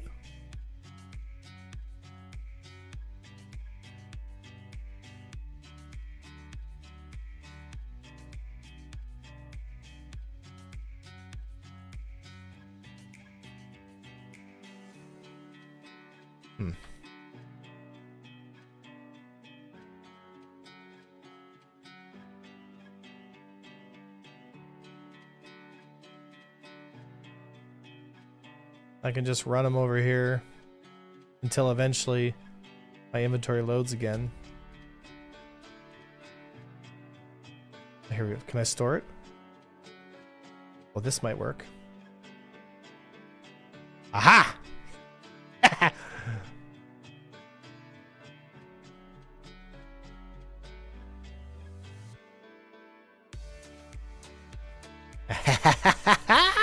Your boy's smart! What the hell is that? Oh, computer boards.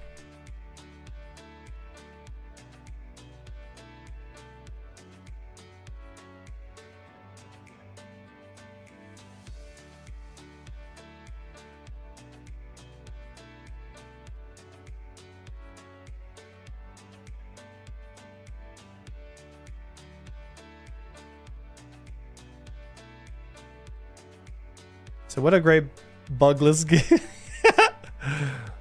Yeah, well, it's also in SIG's defense, the Amazon Web Services having like a blackout, you know, it's gonna do wonky shit to your game, you know. So we can't really hold them to the fire too much for this particular instance, you know. Year of stability. All right, can I? No. Okay, so. Okay, well, we've taken all the P8s that we can take. And then everything else is just... Oh, one more P8 left.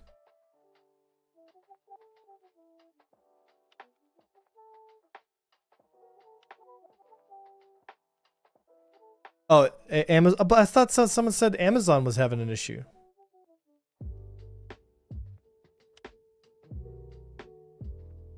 All right. So I'm not talking.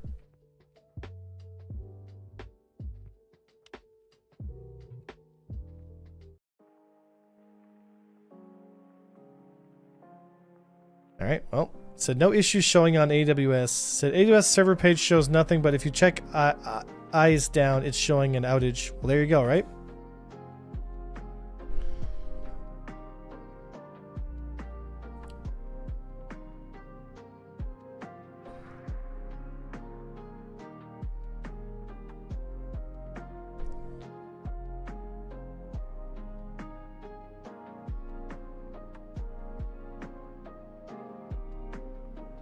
Health site has status for everything. I've seen it's something linking some down detector stuff. All right, well. We would be are any of you guys able to spawn a ship? H101, welcome to Imperial Navy. Good to see you. Well, we got some more cards, guys. That's so funny, dude. Is my inventory totally... We would be oh my gosh, the inventory works. Join us.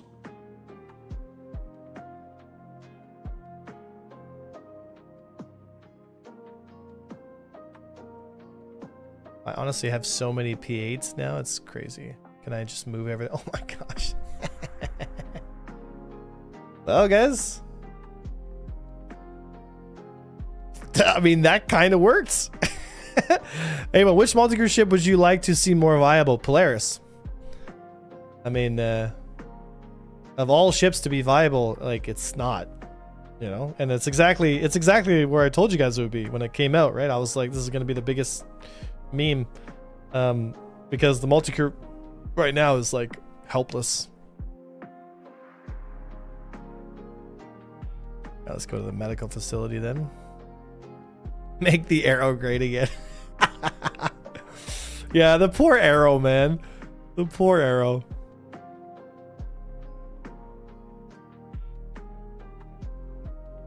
It doesn't matter if you can bounce it off a planet.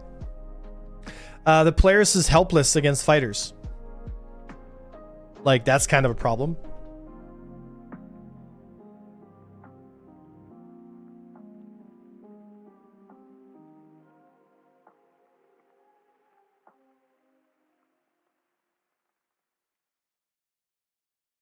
So I'm sick of the 2-man Polaris. I know, eh? It's Sig's fault for not paying for better servers. Yeah.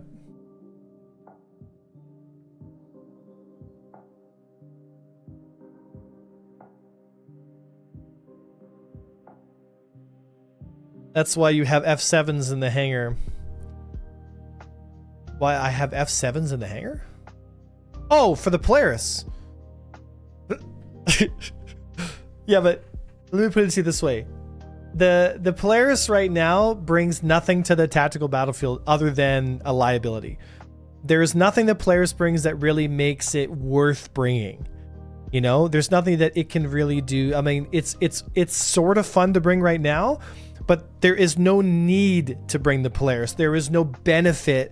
In fact, it's a liability because if you spend 8 people, like, what would you rather have? 8 people on a Polaris or 8 Hornet Mark IIs? Like, the answer is obvious. Very obvious, you know?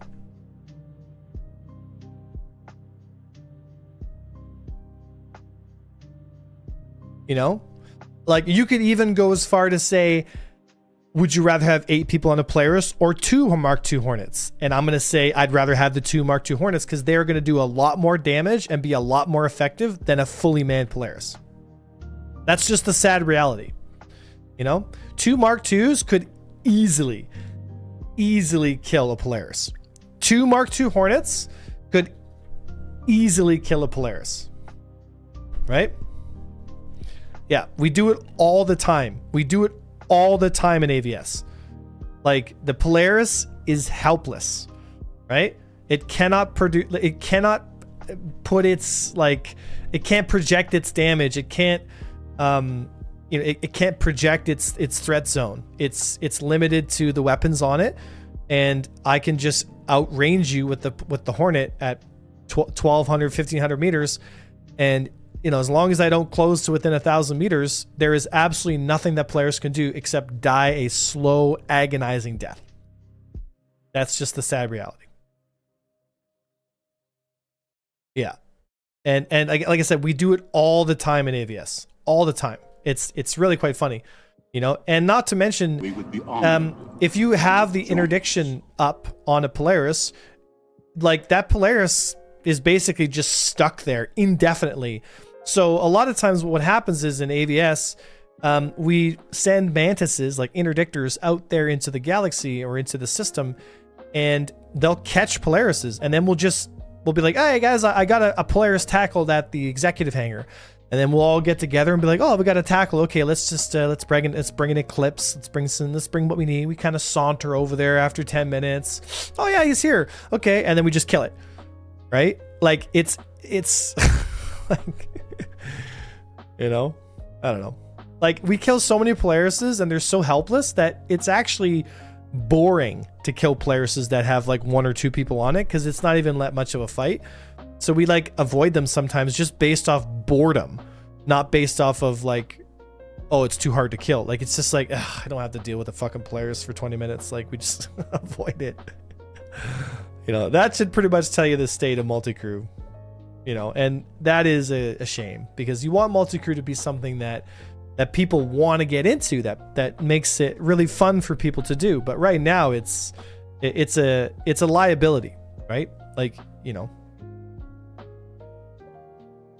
said you can hold a Polaris indefinitely without it even being able to target you. Said usually from us it ends up with Aurora ramming or Polaris. Oh, and yeah, don't even get me started. So imagine you're in a fully crewed Polaris and you're up against 2 Hornets and they just don't feel like spending a lot of time to try to kill you. One guy in a fighter can fly into the center of your ship. The whole Polaris is dead. From full health, full shields to 0 in 1 hit. They can suicide 1 Aurora or 1 Hornet or 1 arrow at top speed into your Polaris and you are dead, you know? And so all the time, all the people getting together, all the hours of preparation can just be ended instantly because one guy decides, you know what, I just don't want to have to put up with this, and runs right into you. That's the current state of multi-crew, right? And it's what I've been fighting I've been fighting for multi-crew to become viable and more fun since the inception. And a lot of times I find it ironic and funny that so many people in the Star Citizen community seem to think that I am just for fighters. And it can't be farther from the truth. I've been always a champion for the multi-crew gameplay. And, you know, it's just unfortunate that there's a group of people out there that think that I am only interested in making fighter combat great. And that is so far from the truth, dude. Said I'm really bad at ramming. I can never get it right. It's really not that hard. If you only fly in couple mode, though, that may be it. Really bad at ram. Yeah.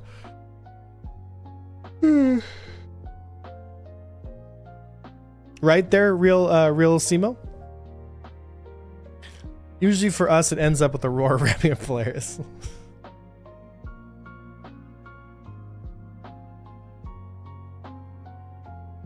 All right, it's Sig's fault for not being. Yeah, that's an interesting name there, Fap.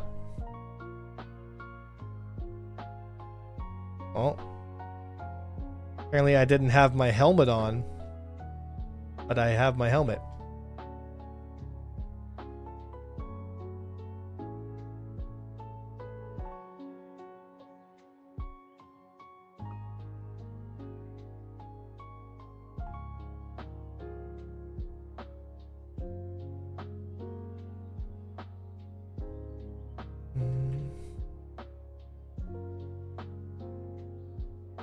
I have a lot of bullets here. I'm gonna have to steal a Karn off one of these guys at some point.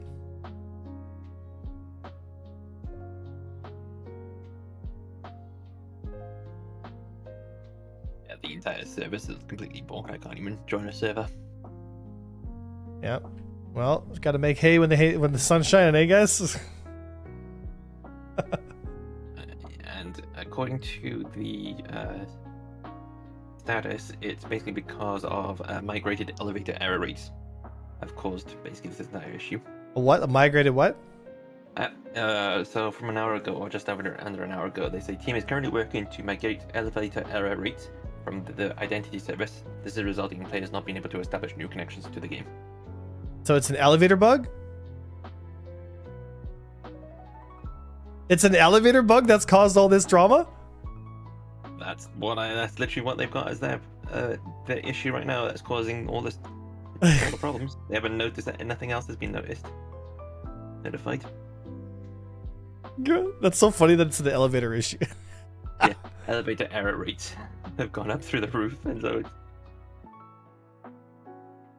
Well, didn't they put some self-fixing elevator code in? I think that's kind of good. Yeah, it's the migrated elevator rates with the identity services.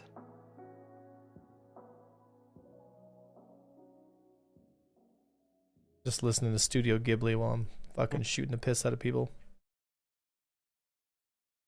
All right, guys, time to do the super extra ultra secret thing.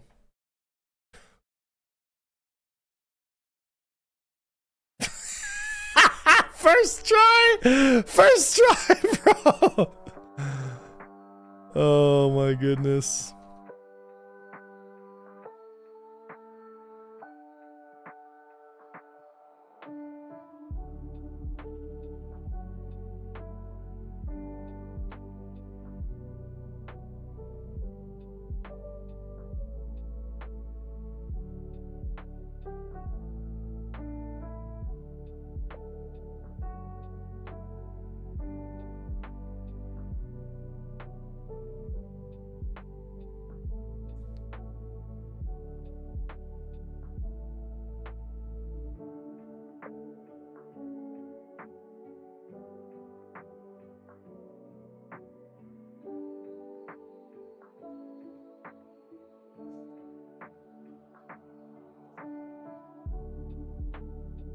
Oh, fuck.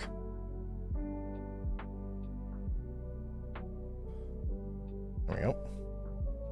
Dyslexia's at it again.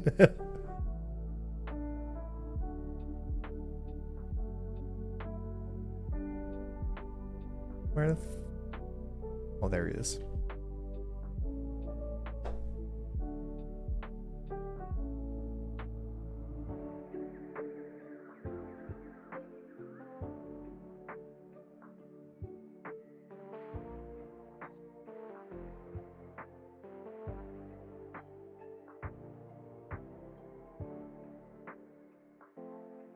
All right, so I'm gonna have to equip this, get some magazines. I'm gonna run out. This is Lord of the Rings lo-fi, yeah? Oh, that awkward moment when it takes my P8. Whatever. Yeah.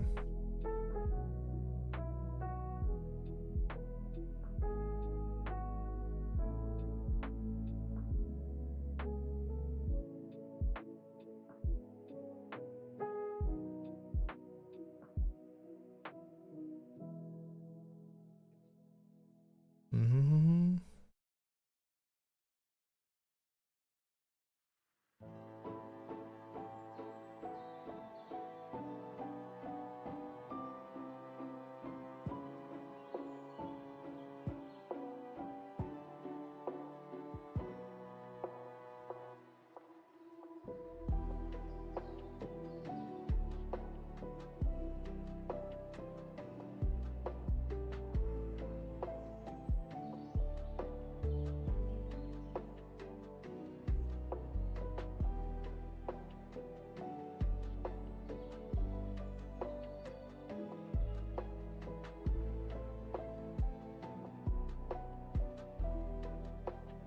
Whoa. Oh, that's awesome. My freaking med pen don't even work.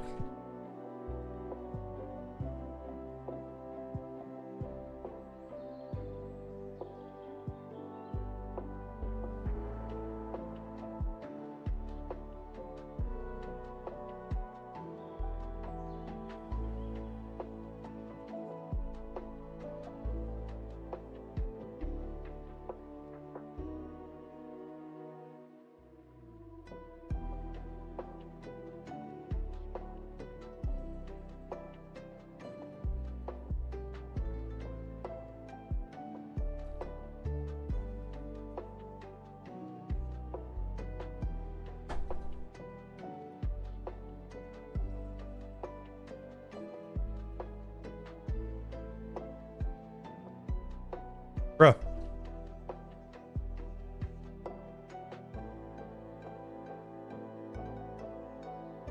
We would be honored if you would join us.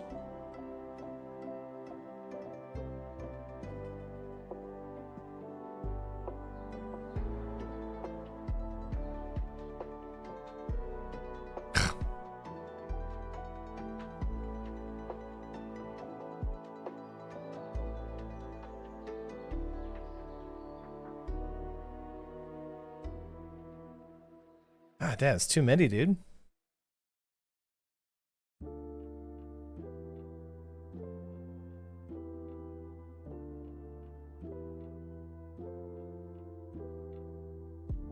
I want ammo. Go get some bullets.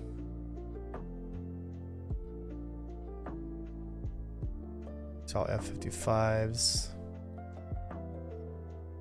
There'll be a Karna around here somewhere.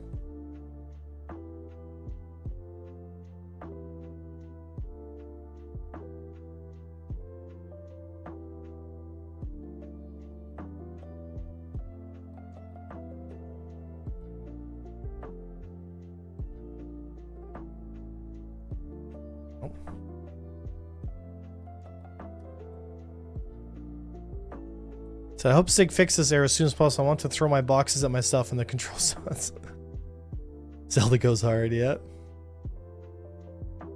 Doing a dungeon crawler, boys.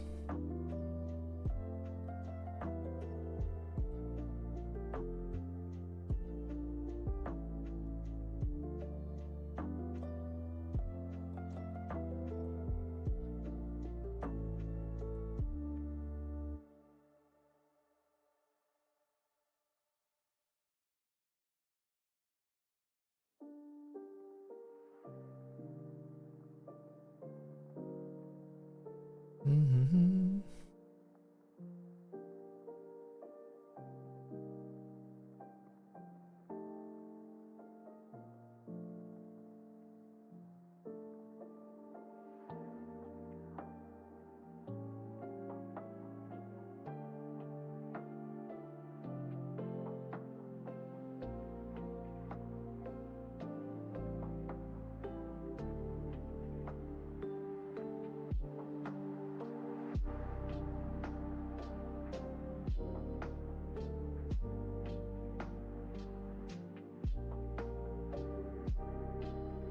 Oh. Out.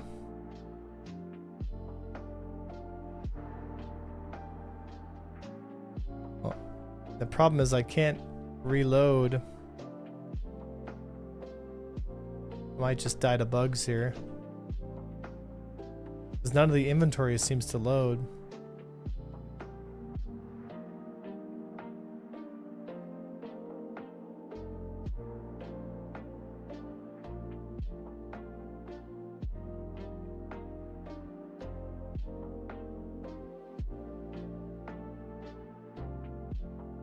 Okay, well at least that works. Said if your tier 2 limbs, yeah, I can use the med gun to nerf the pain, I guess, but I need to find medical supplies.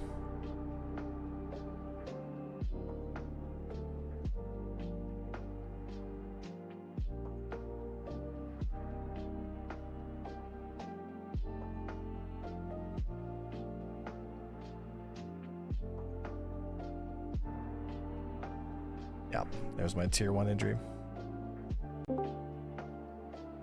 Yeah, now I'm fucked. Low.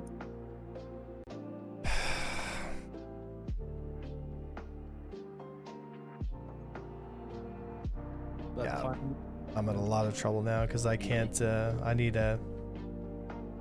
Please tell me there's medical supplies in here.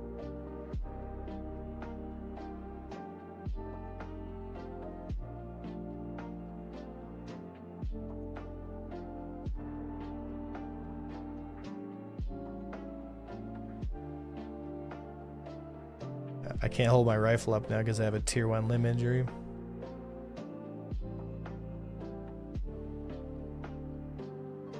I can't even open boxes.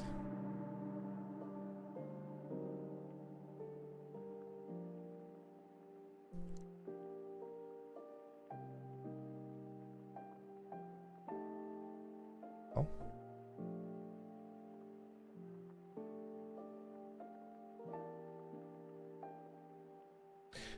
If I can at least get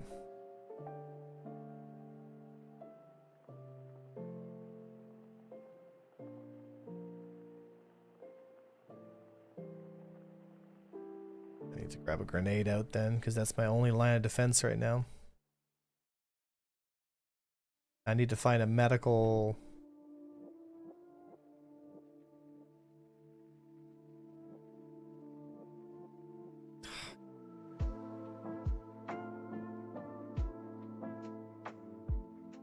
There'll be a medical box around here somewhere.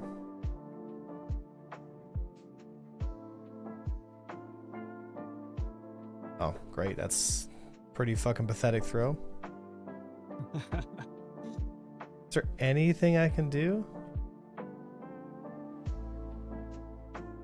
Oh, this isn't good.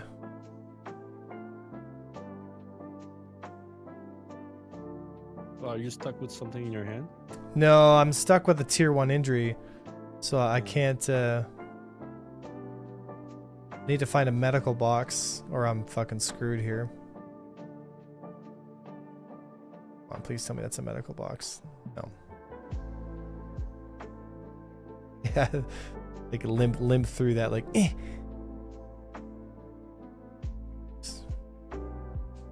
And do these crates ever pop anything in them here?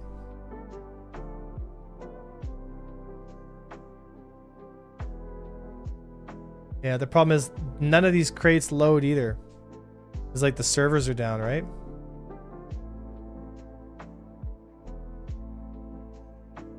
So like I need a med gun reload. And like even the boxes don't even load, so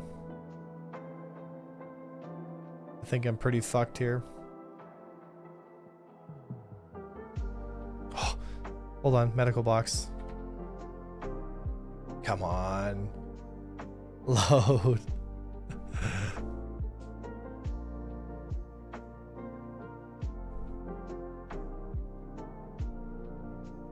It's the medical box, but it's not loading the inventory. Backend servers are down. Yeah. So there's not much I can do here. You need a tractor beam rescue. Knock you down. Bring you back. I just log out. I'm not wasting my time with these fucking servers right now.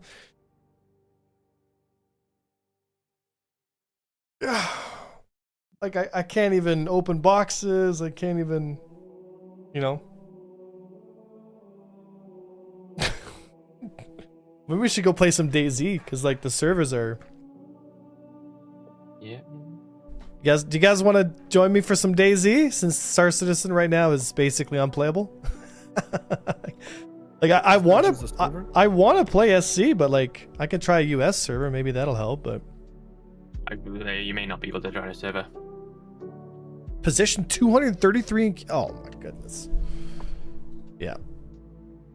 That's here. In the meantime, then let's just get up to some trouble in DayZ here. All right, let's yeah, can you guys just let me know when the servers are apparently back up again? Because right now, there's not much I can do. I mean, it's funny that I got through the I got through the red door by just bumping myself through it. You know what I mean? Like it's just they gotta fix that, man. And I'm not sure, like, because that seems like an engine problem. You know? You know? Like I'm not sure how much. Okay, let's see here. In the next patch, this box will not be there anymore. Yeah, definitely a fundamental issue. Yeah. Okay, so for some of you guys, this isn't going to be Star Citizen content right now because obviously we can't play Star Citizen right now. Like it's the servers are imploding. So we're just going to log in here. And get this to launch. It said self-healing elevator code determined game was fucked and terminated the backend service. Yeah, it's like some AI. It's just like, oh, I found the problem. It's the game itself. It's like, no, that's not what we meant. All right. All right.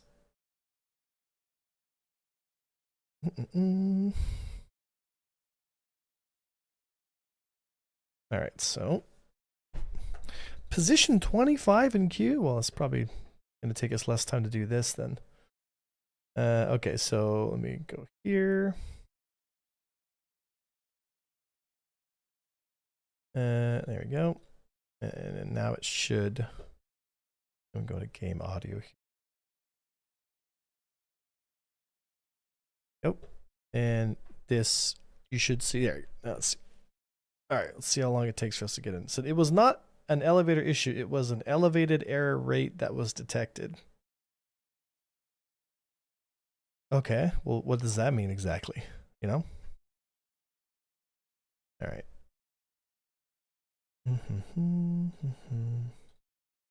Oh, we're missing. All right. Well, in the meantime, we can just chill out and discuss. So actually, you know what I was thinking of talking to this with you guys, but I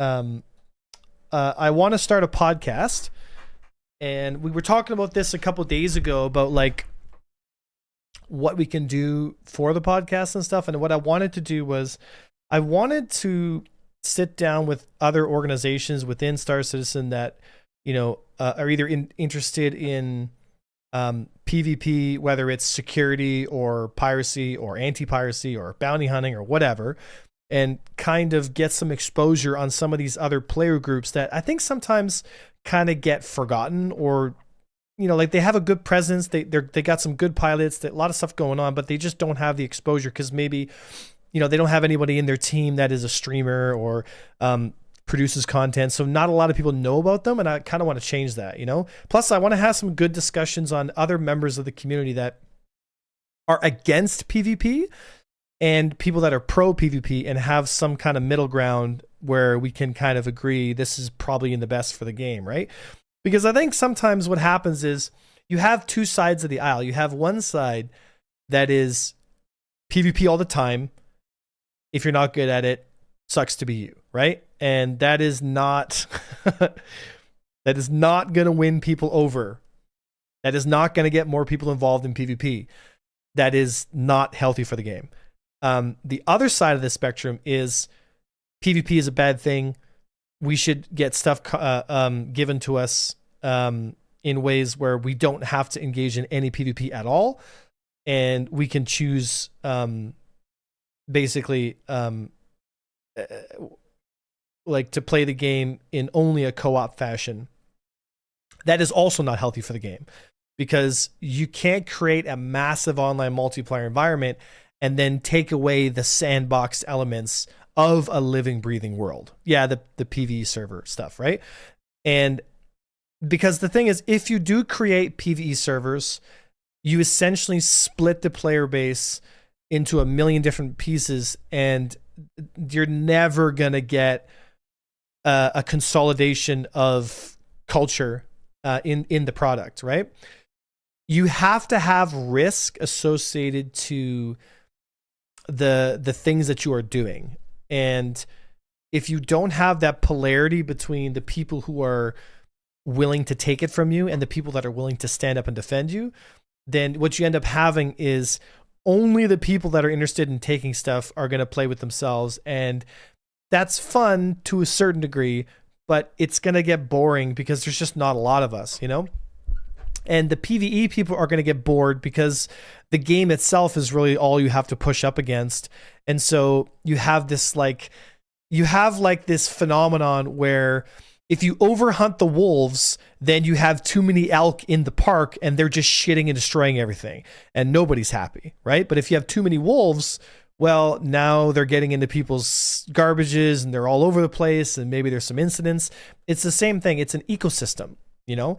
And what we're trying to do is create an ecosystem where there's enough predators to livestock and there's enough need to get out there and start, you know, actually engaging in all this stuff. Because if we don't, then everything gets boring and it becomes like, it's like you go to the zoo and it's like, I want to see the lion exhibit, you know what I mean? And it's like the lion exhibit is Arena Commander, you know? And then it's like, oh, I want to see the giraffes. And you go over there to the mining section of the PU and it's like, oh, they're all the giraffes. And everyone's in their little corner of the zoo and nobody can really interact with each other. And does that sound like the game that you guys want to play? I mean, for some people, that's possible that that's what they're looking for. But, you know, it's just, I don't see it that way, because when I played EVE Online for a long time, where I always came from was like the game has to be dangerous and you have to have the potential of losing everything to get the intensity of the experience.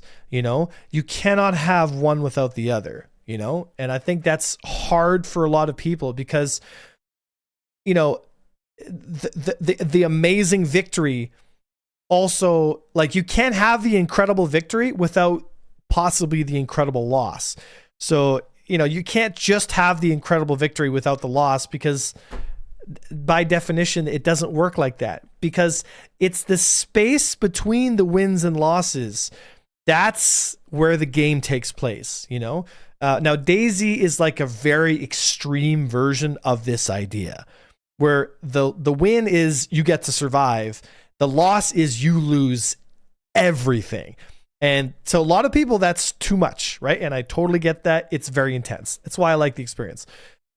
Star System doesn't have to have that wide of a spectrum, but EVE Online is only a little bit more, like, less intense than something like DayZ, and it is incredibly immersive because of that, you know?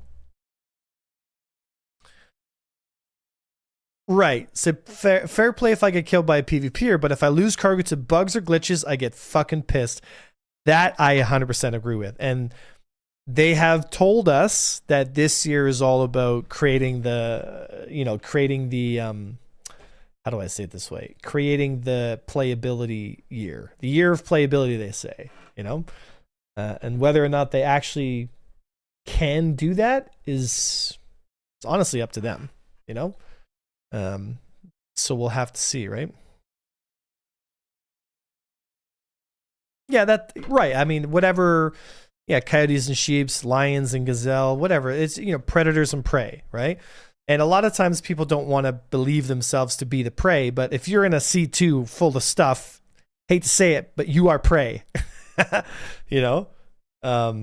It's not talking about, I'm not talking about them as a human being and their personality. I'm talking about if you're in a C2, like in the ecosystem of Star Citizen, you are the prey. And that's fine because, you know, it's just like the environment needs all those things, right? Elevators will always be final boss. Yeah, I know, eh? Yeah. Yeah. Yep. Have the servers told us about anything else? If they're back up yet or what? Oh well. Guess I'm talking to myself too much here. Anyway, I guess all we can do right now is just chill. Did they say what's going on with Amazon as to why the blackout is happening, or Bueller? Talking to myself. Don't know about Amazon. Sorry. Talk a lot. I don't give space for other people to talk. Thought you were talking to the chat. Kinda. What did you ask? I talk to you guys sometimes too. It's just I know I talk a lot, so I kind of steamroll people's points of view, sir, sometimes. I was just saying, like, is there anything going on with the servers that they say is fixed yet, or Let me check. is it Amazon? Is it Amazon or is it Star Citizen that's at fault here? Well, if it was Amazon, the game would be completely unplayable. Let's see. Higher size status. Last updated just now. Degraded issue detected. It started about an hour ago. Yeah. Fair play. Yeah. It's better to do YouTube or Twitch. Is it better to do YouTube or Twitch? Well, I mean, what's the context? Are you planning on starting a YouTube channel? Are you asking monetarily what's better? Like, what's the context of the question there, Gray? Did I bet money on SC being at fault? Oh, to watch me? Well, that's up to you. Because Twitch, I play, it has music on it, and YouTube plays without music, right? So, or it should be. Do you hear music on YouTube side, guys? Because if you're hearing music on the YouTube side, then that's a problem. Sometimes. Do you hear music right now? I know Twitch hears music. Twitch, you're supposed to hear music on Twitch. Okay, good. YouTube shouldn't have any music right now. Do you hear music right now on Twitch, guys?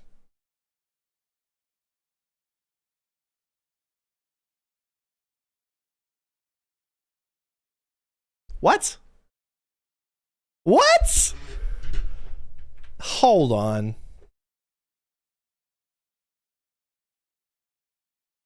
You gotta be fucking kidding me. I've been playing this whole time without music. I've been listening to music this whole time, vibing out. Are you fucking kidding me? You didn't even hear game sounds? Are you serious? There's no way. There's no way I played.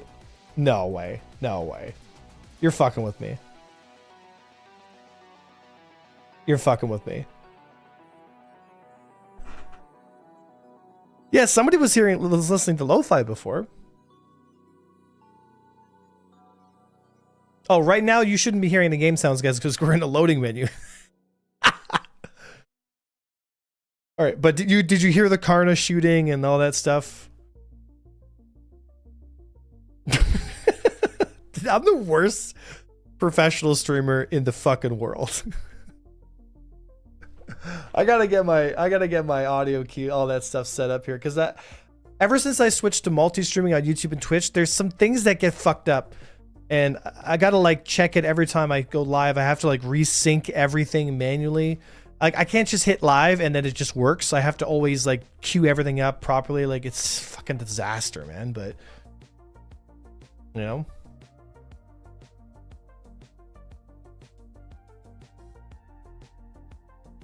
Okay. Promise me, all you folks watching, promise me that the next stream, if you don't hear game audio, fucking say something. Because it makes me so upset that I literally played all that time with like cool audio and all that stuff, and you guys couldn't even hear that. There is music on YouTube now. What?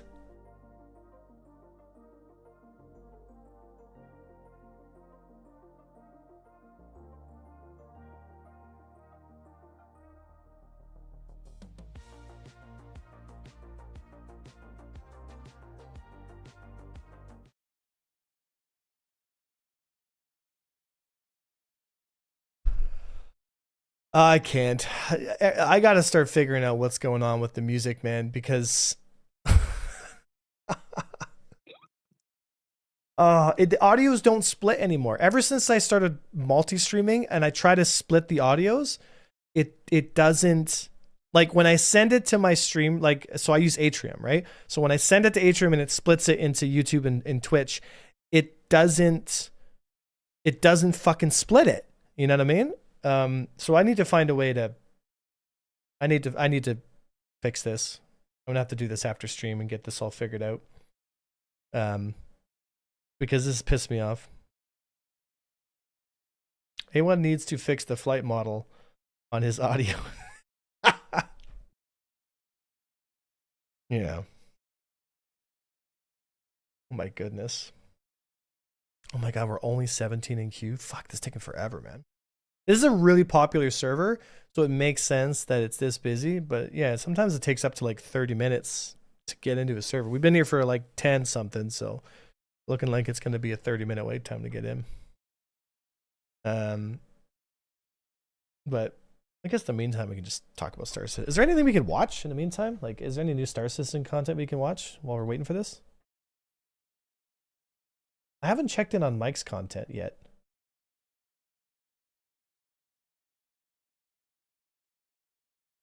Let's see here.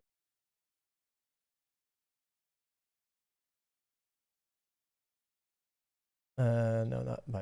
Let's see here. Watch Mike's video. What's Mike's recent video? What's he done?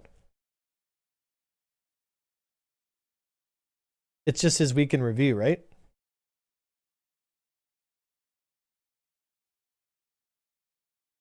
Yeah, it's just the week in review, right? Like his most recent one was 6 days ago. What is it? His other channel, his Reacts channel?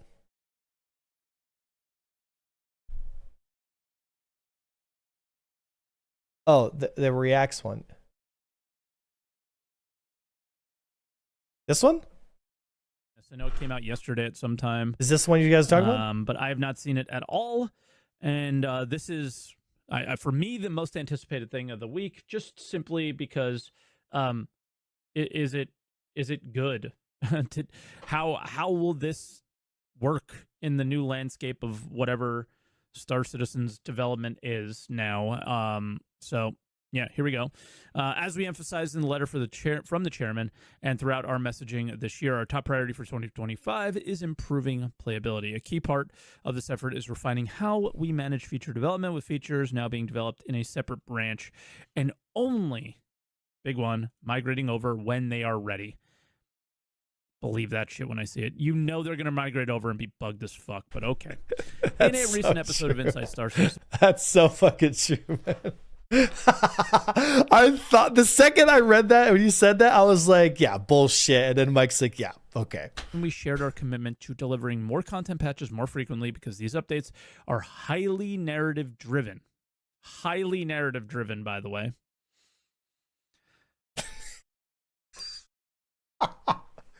Some people don't realize, like, maybe you guys catch that subtlety there, but what I got from that was Mike basically being like, "Fuck you." You know what I mean? Like, yeah. Okay. We've adjusted how they appear on release view to avoid spoilers. As a result, some newly added cards in the release view. The passive aggressiveness is palpable, man. I feel so bad for Mike sometimes, man.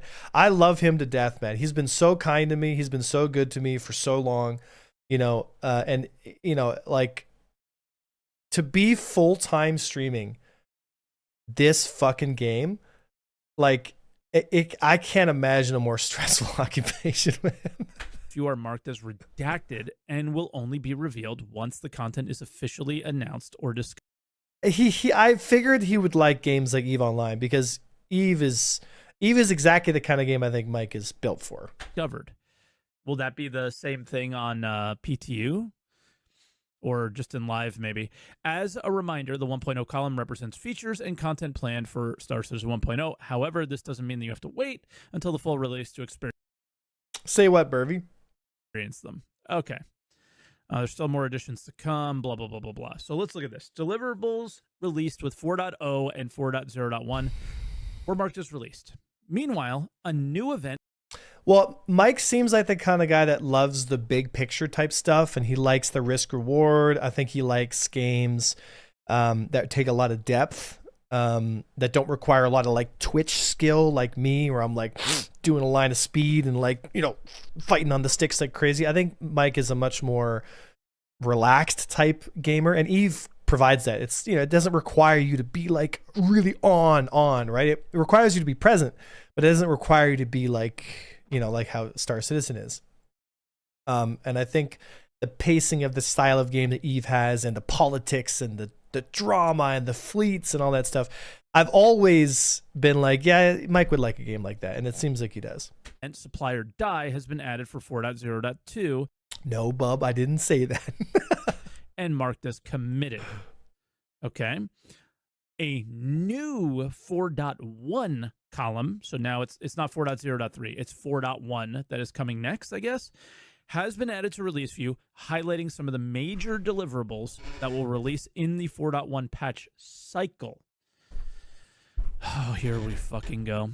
In 4.1 or subsequent patch point updates. So they're already... Sorry. Yeah, I don't like this, but that's okay. Because it'll stretch out, and then they'll come to the point where they're like, you know what, and then we'll just take it out, and then whatever's in here may not happen. First thing is a mission giver. What? Redacted mission giver. A new mission giver enters the verse, bringing fresh opportunities for players to explore. What about the ones that we had and making them work? I'm confused by this one. Like, what happened to Clovis? Because, Mike, they've already spent the development time on these characters, and they want something new and fresh, because old and done is not as good as new and fresh, right? And I think this has been a trend in games all over the world. And I think Mike knows this too, And I think the point he's going to be trying to make here, I'm just going to assume here, is that, what's wrong with the ones we have? Why hasn't the Eckhart missions been fixed? Why is Twitch basically, remember Twitch, right? Like when's the last time or like the Hurston guy or whatever? Why don't we have characters like that being finished and all that stuff, right? Like, I don't know, man. It's just, CIG has this nasty habit of like, they do something and they're like, okay, that's nice. And then they just like, anyway, we're just going to go do this now. And it'd be years before it ever gets worked on again or anything, right? Because, look at what happens with spaceships. They're not releasing like these old ships, like they're basically forgotten, and they just keep on coming out with new ships. And that's fine, because there's some things that they still need to cover in terms of ship designs and stuff. But I mean, like we have plenty of fighters. Let's make the fighters we do have great. Same thing with missions, right? Like, what happened to all these people? Why do we need a new one? I'm excited, but why do we need a new one? Redacted Mission Giver location, a specially designed location to host our latest Mission Giver, offering a new hub for players to engage in these opportunities. Okay. A new hub for about 6 months to a year before they go to another Mission Giver, and the process repeats itself, right? A redacted sandbox activity. I'm like so mad. A new open-ended activity blending on-foot exploration with aerial support, creating sandbox gameplay opportunities for daring teams. Okay, so here's where I sometimes get a little miffed. And, you know, like CIG loves to market stuff, and they're like, sandbox activity, this, that, and the other. But the problem is, it's not the ideas. It's not the ideas. It's the execution. And I think with the execution of things, CIG is desperately falling short on. You know, it's nice to have these cool ideas of the mixed engagement stuff and all that shit. But again, it all boils down to the fucking flight model. Because think about it. If you're going to create a sandbox activity, that sandbox activity needs to be fun, enjoyable, and balanced within some kind of reality. Right? What's going on, buddy? It has to be balanced within some kind of framework, because you can't have a sandbox open-ended on-foot exploration with aerial support when like so much of the actual combat dynamics and the way it all handles is woefully broken, right? So they're marketing this experience without actually having the experience even slightly close to what they're selling. Does that make sense? They're selling this on-foot aerial support, blah, blah, blah, mission, all that shit. But the actual reality is like the A2 bombs and the people ramming ships, and it's a disaster. It's a disaster. Which again boils down to the combat model, flight model, right? You can see Mike thinking about it like, you son of a bitch. Is this the worm? Is this the worm? I'm assuming this is the worm. Uh-huh. But maybe not. I mean, the worms seem kind of close, but also so far away. Daring. I love their use of terms. Daring, immersive, exceptional. You know, but you fast forward to the actual gameplay and it's like 10 frames a second, arrows running into Polarises, people fucking salty in chat. You know, maybe that's the thing that kind of sticks out. A rugged and stylish new armor set tailored for brave adventurers facing new dangers. Okay. Again, feels like the worm. Space combat missions. A new set of ship combat missions featuring... He's going to say, what about the old ones? Improved scenario design and refined storytelling. Scheduled to come in a 4.1.x patch. So this one we already know is pushed down the line. I'm trying to run a scenario in my mind that isn't just shoot ship, blow it up. Ship combat mission, all right? Like, what else would it be? But okay. It's new mining gameplay. I don't think ship combat falls under mining, but yeah, this one's interesting. Volt AR Parallax, a new powerful weapon boasting... We're just reacting to something right now, waiting for... actually, we should probably check and see. Yeah, I'm just chilling out till the mantis are needed. We're 13 in queue here. A unique blend of characteristics, firepower, and tactical potential. We know what this is. This is the Volt rifle, which has... what is this? Automatic rifle, and if you heat it up enough, it'll become a beam laser. The SMG... I can't remember what the characteristics of the SMG are. Oh, there's a mining station? Hathor Mining Station, a large-scale mining laser facility operated by Hathor Group. Mining laser facility. Yeah, that was in Theaters of War. Chad is saying? How is there like lore about this anywhere? Because I unfortunately, when they did the Theaters of War testing, I was always at work. They did it on the weekends. Jess, we're waiting for the servers to go back up. When I was in the casino. We'll look at the release view pictures. Okay, I'll take a look at the roadmap after. Hathor I watched that Battle in the Clouds video the other day. Strategically Not placed bad, huh? Hathor operated outposts provide key infrastructure. I was watching the one with the fight gameplay. with the Connie. I did actually arrive just in time to interdict for that fight. Mm-hmm. And that's why the Connie couldn't escape. You were trying to block his escape route, block him so he couldn't quantum, so it's blocked, yeah. But I was actually there in range, interdicted. Yeah, we're watching Mike's video. Pull up the stream and you can see kind of what we're doing here. Yeah, opportunities for I've actually got the stream on my laptop. Operations. The stream with you. So is this giant laser that shoots down on planets or something? Yeah, I want to learn more about this, I guess. And then things added to the Star Citizen 1.0 column are honestly not worth paying much attention to, but we can scroll through them quite quickly. Control surfaces, which is like aerodynamic flight. Quantum boost, which is the new quantum system that hopefully is happening. Item misfire and wear.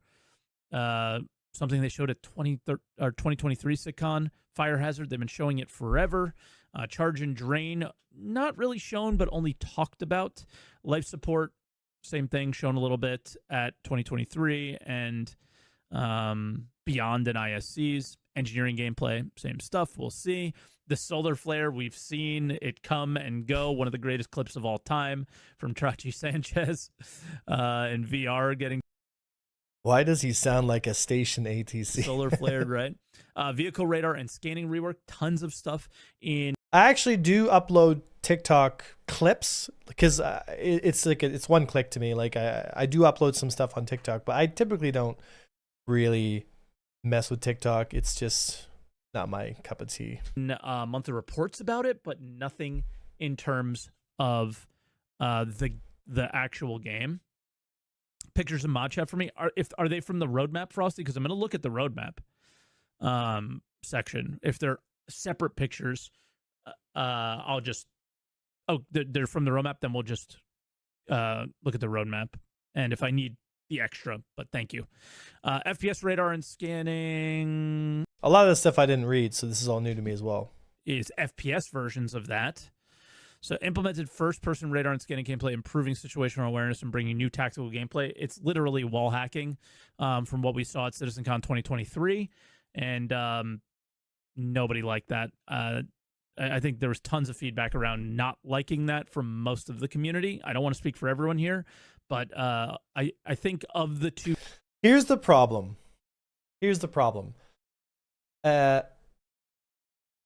If you create an FPS environment where there can be no surprise, and by surprise, I mean if you have radars and all this stuff where it basically makes it impossible to hide at all, well, a huge part of first-person shooter combat is searching and finding what corners to check, and that's like creating a flight combat game where nobody could move. It's like, yeah, fighters are still engaging each other, but if position doesn't matter, then you just line up like the old British soldiers did with your black powder rifles, and each team lines up and shoots the fuck out of each other, because why bother doing guerrilla warfare if everywhere you go is just clear as day, And I'm not sure about you guys, but to play a first-person shooter game where position means nothing, what's the point of clearing doorways? What's the point of checking your corners? What's the point of actually using tactics and strategy in clearing and defending a ship when you just hit your fucking ping and it's like, oh, there's two guys in the cockpit, and you just sprint through the entire ship and kill the guy? And you could say like, whoa, what about the stealth armor and this and that? It's like, because it's unlikely that you're going to have a full team of stealth guys, and if you do, then how the fuck are they supposed to compete with dudes walking in like burly Michelin man with their heavy armor and just wrecking everybody? It's like, I don't know. This doesn't make any sense to me. Two things that we saw at having a drone that goes around like how in Rainbow Six, that's a totally different thing, because you have to actually get eyes on something. You have to risk something coming out there you know, and being but like having these radars and all that stuff, and it's just. I remember when Star Marine first came out, they had these radars at the bottom left right hand corner of your screen, and any movement you made, you'd show up on the radar. And so the radar basically made positioning pointless because you just looked on the radar and it's like, oh, he's right there. And you just point your barrel towards the closest radar ping and then off you go. You know, so it's just, I feel like it's been done in other games and nobody fucking likes it. So my question is, and maybe this comes down to like the hubris. I don't want to come across as rude here, but I feel like there's a hubris that comes with Star Citizen's dev team is they seem to think that they and they alone can go against basic first person shooter and flight combat like dynamics and choices that have been tried, tested, and true for literally 30 years, but only they can do something different. And don't worry, every other game that's ever been fucking made that has a radar that gives your position away and all that stuff, nobody likes that shit. But we'll do it different. We'll figure it out. It's like, no, you won't. No, you won't. Like, there's certain things that just don't need to be put in a first-person shooter game. There's certain things that just don't need to be put in a flight combat game because it goes against the nature of the game. You know, it's like going and playing soccer and saying, let's play with a lead ball. It's like, yeah, other people have tried that. Nobody likes playing soccer with a lead ball, but they're like, nope, but we'll do it and we'll have fun. And it's like, don't even try because you just waste people's time and development money attempting all these things that have been proven to be not fun for 30 years. And, you know, they go head first into these things as if they're somehow God's gift to gaming, that they'll do it different and be better at it. It's like, no, do what's been done, do what's good, do what people know you like, do what works. And then once you've got a really solid foundation of what works, it's the combination of all these things existing in your experience that makes it really unique. You know, nobody is asking you to reinvent the first person shooter wheel. Quite the opposite, in fact, you know? And I think that, you know, it's just, it's so frustrating. Yeah, the Halo radar is different though, right? The Halo radar doesn't, first of all, the Halo radar has lots of ways to get around it, and it has maximum ranges, all that stuff. I'm not a big fan of it either, but it is workable to some degree, right? And with the time to kill and all that stuff with Halo, it's just a different story. But the radar isn't as powerful as you might think. But the radar that they're proposing and, you know, all that stuff, it's just, it seems like it's going to be this super powerful, like it just gives your fucking position away all the time, even if you're not moving and hiding. And I think that's just really frustrating. The things that we saw at CitizenCon 2023, two of them really stuck out that people did not like. It was the sliding, because people thought it looked like Call of Duty, and the FPS radar and scan. Right. And also, yeah, Khan, you have a really good point, right? A1, is your roll mapped to pedals? No, my roll is mapped to my left-hand twist, and my throttle is my pedals, right? Okay, we're at 11 in queue here. Hangar upgrades, expanding personal hangar customization with new upgrades, layouts, and functional improvements. They talked about this already, but when this will happen, nobody knows. Weapon overheat, introducing heat buildup and overheat mechanics for energy weapons, acquiring careful trigger discipline, and heat management during sustained firefights. So, you know how most people just roll with laser repeaters and that's it? This is going to probably bring some balance to the game in that way. Whether it's good, bad, or ugly, will most likely it'll be ugly when it comes in. It'll gradually get better. Radiation, another thing we saw at CitizenCon 2023. 2023. These are the things that are like, oh, by the way, yeah, we're thinking about making them at some point.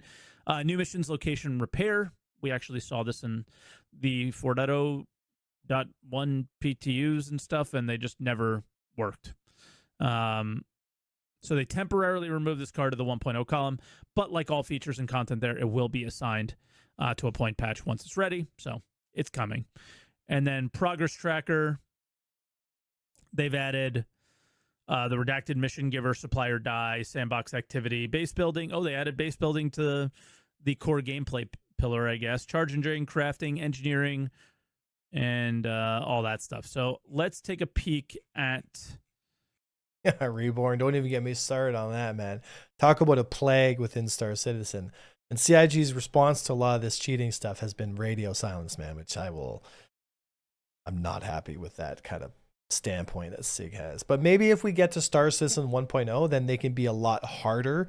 Like CIG can be a lot more effective at when they do find people that are cheating is getting rid of them. You know, we got to make it very clear that cheating in any sense in Star Citizen is just don't do it. Don't do it. the actual roadmap itself, which should have a link right here.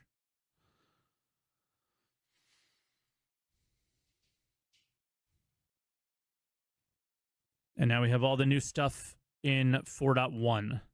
So most of it's going to say redacted.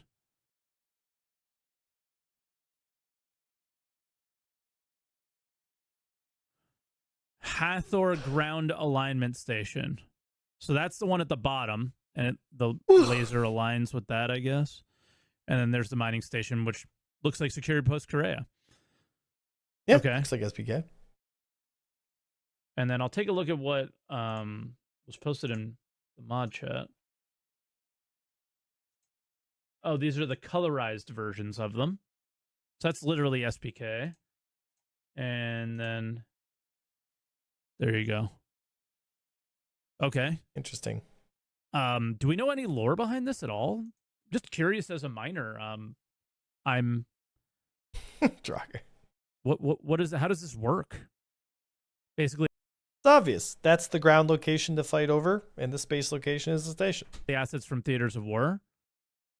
You think this is the shield generator stuff? That's what I think. The Galactopedia has lore on it. If you don't mind, do you mind linking it to me so I don't have to like go searching for it on the stream? And while I'm talking about this, I can then we can look into it a little bit. Because please do. Thank you. I agree, buddy. The thing that I'm the most curious about is I don't think this isn't the shield tech, because the shield tech was from Pyro Amalgamated, right? And this is a totally different one. I cannot remember the finer details from the 1.0 talk. Thank you, Del. So this is the Galactopedia. Hathor Group was a human interplanetary mining concern that employed harsh environmental and catastrophic techniques that left otherwise inhabitable planets desolate in the company's wake. It purchased the Nexus system from the United Nations of Earth in SEY. I don't care about lore stuff. Economic. So yeah, we'll see. It feels like a mining or PvP mission loop. Yeah, well, I think it probably is going to be a mining or mining/PvP, like storyline that they want to tell. So they're going to tell a small story, right? And that'll be that. Would be my guess. It's a side quest. Well, looks like we might get the Nexus system to advance the Stave Stanton phases.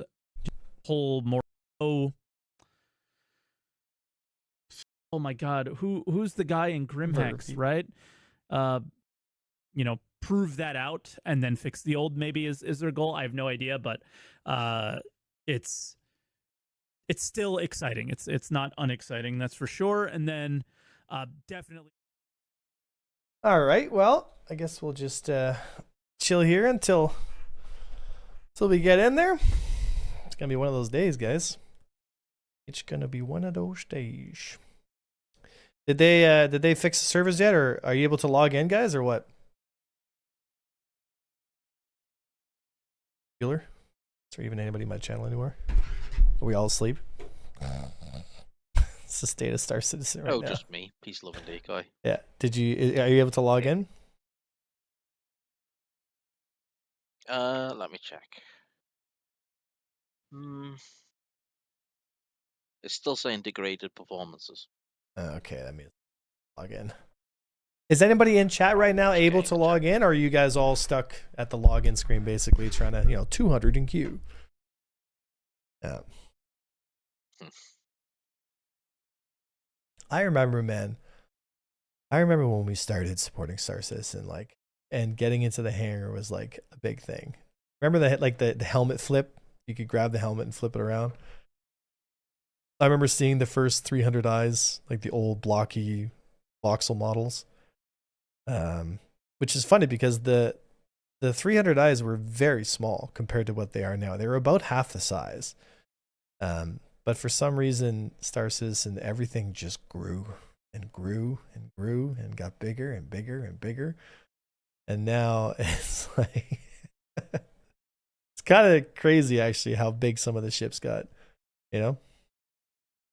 Said, what game are you queuing for is a massive... Well, it's because this server is so popular. It has really good mods. It's just a great server, I'm playing Warcraft 3 after clearing 240 million between 2 days. I'm chilling. 240 million in Star Citizen? Or 240 million in Warcraft?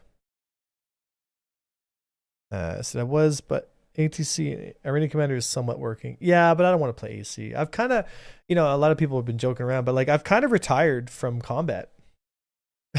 I'm not competing anymore. I'm not playing Arena Commander. I'm not trying to be at the cutting edge of my skill set right now. I've mostly hung up my wings and I'm just chilling out. Because I strongly feel that right now is not a good time for somebody like me who is very competitive, right?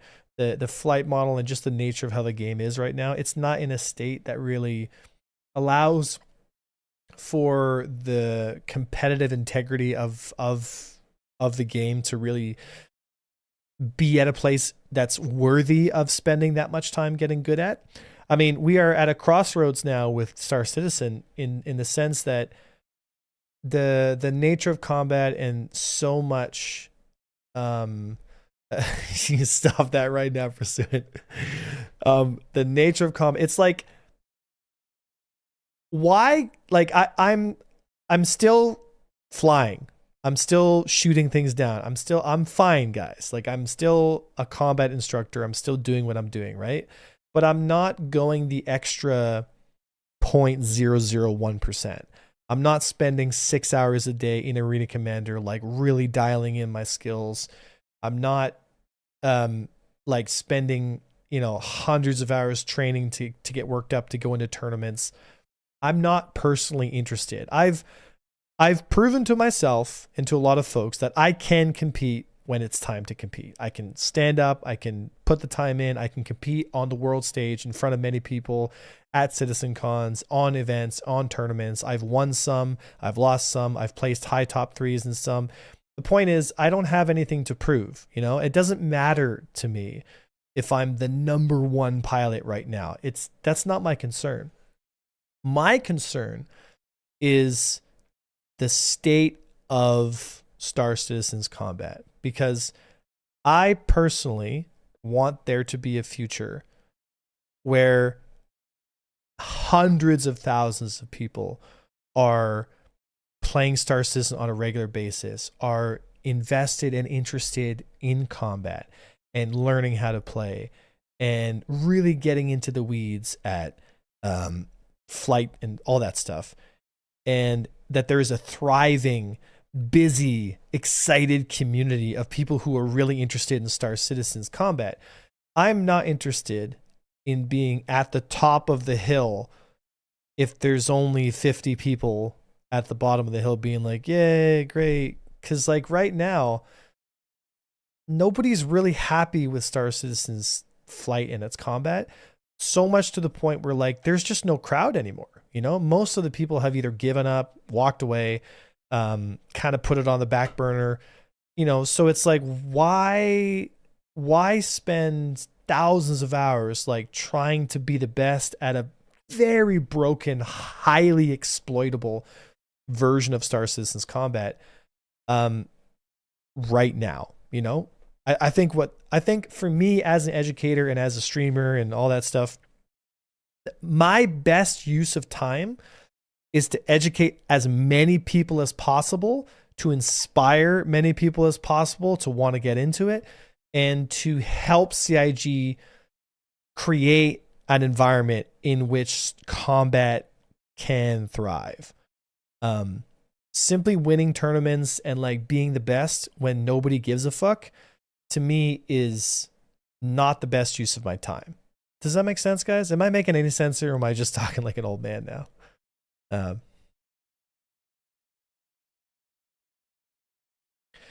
Espen, have you gone to my Foundations the playlist? servers are still stuffed.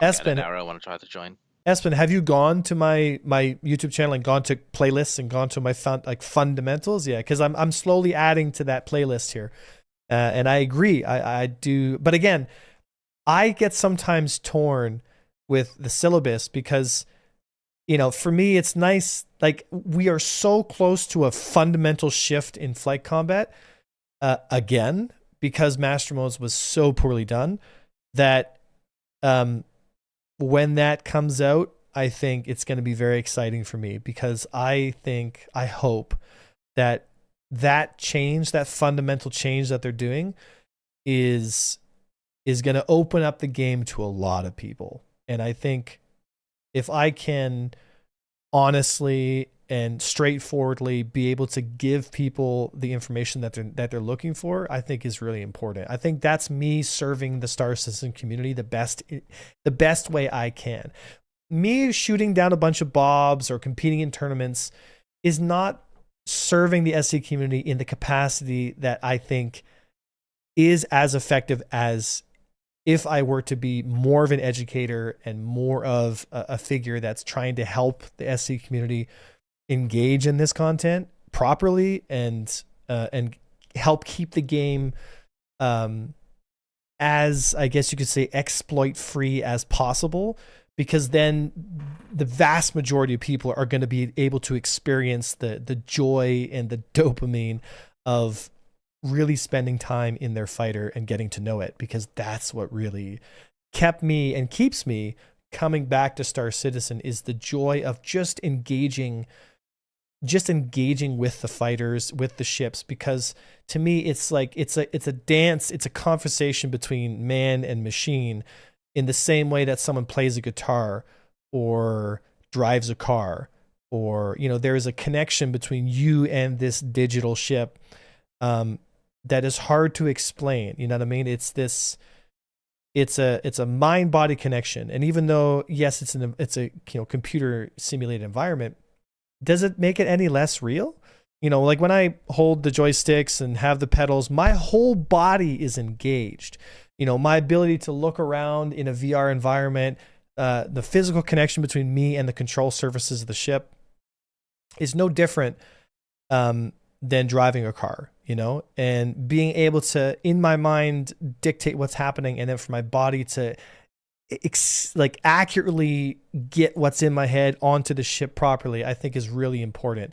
And I think that connection is that eternal dance, I think, that we all feel with whatever we're doing, whether it's the hobbies that we do and all that stuff. I think that is what I'm trying to give to people, is trying to give that experience as quickly as possible by saying, hey, if you do these things, you can reach that flow state with your ship a hell of a lot sooner. And when you reach that flow state, I think it opens up the experience in such a fundamental way. And then you add on to that the player versus player intensity of, you know, people and situations and all that stuff. It becomes this experience that can entertain you for decades, you know? And that's why it was very hard for me when some of the Master Mode stuff came out, because that connection between me and the ship became so much more shallow. You know, the connection that I had with the ships in the previous model was like playing the piano. You know, there were so many things to do, but when you actually got it working properly, it was like playing music. on a keyboard. And when Master Modes came out, we went from like a 4-panel piano to like a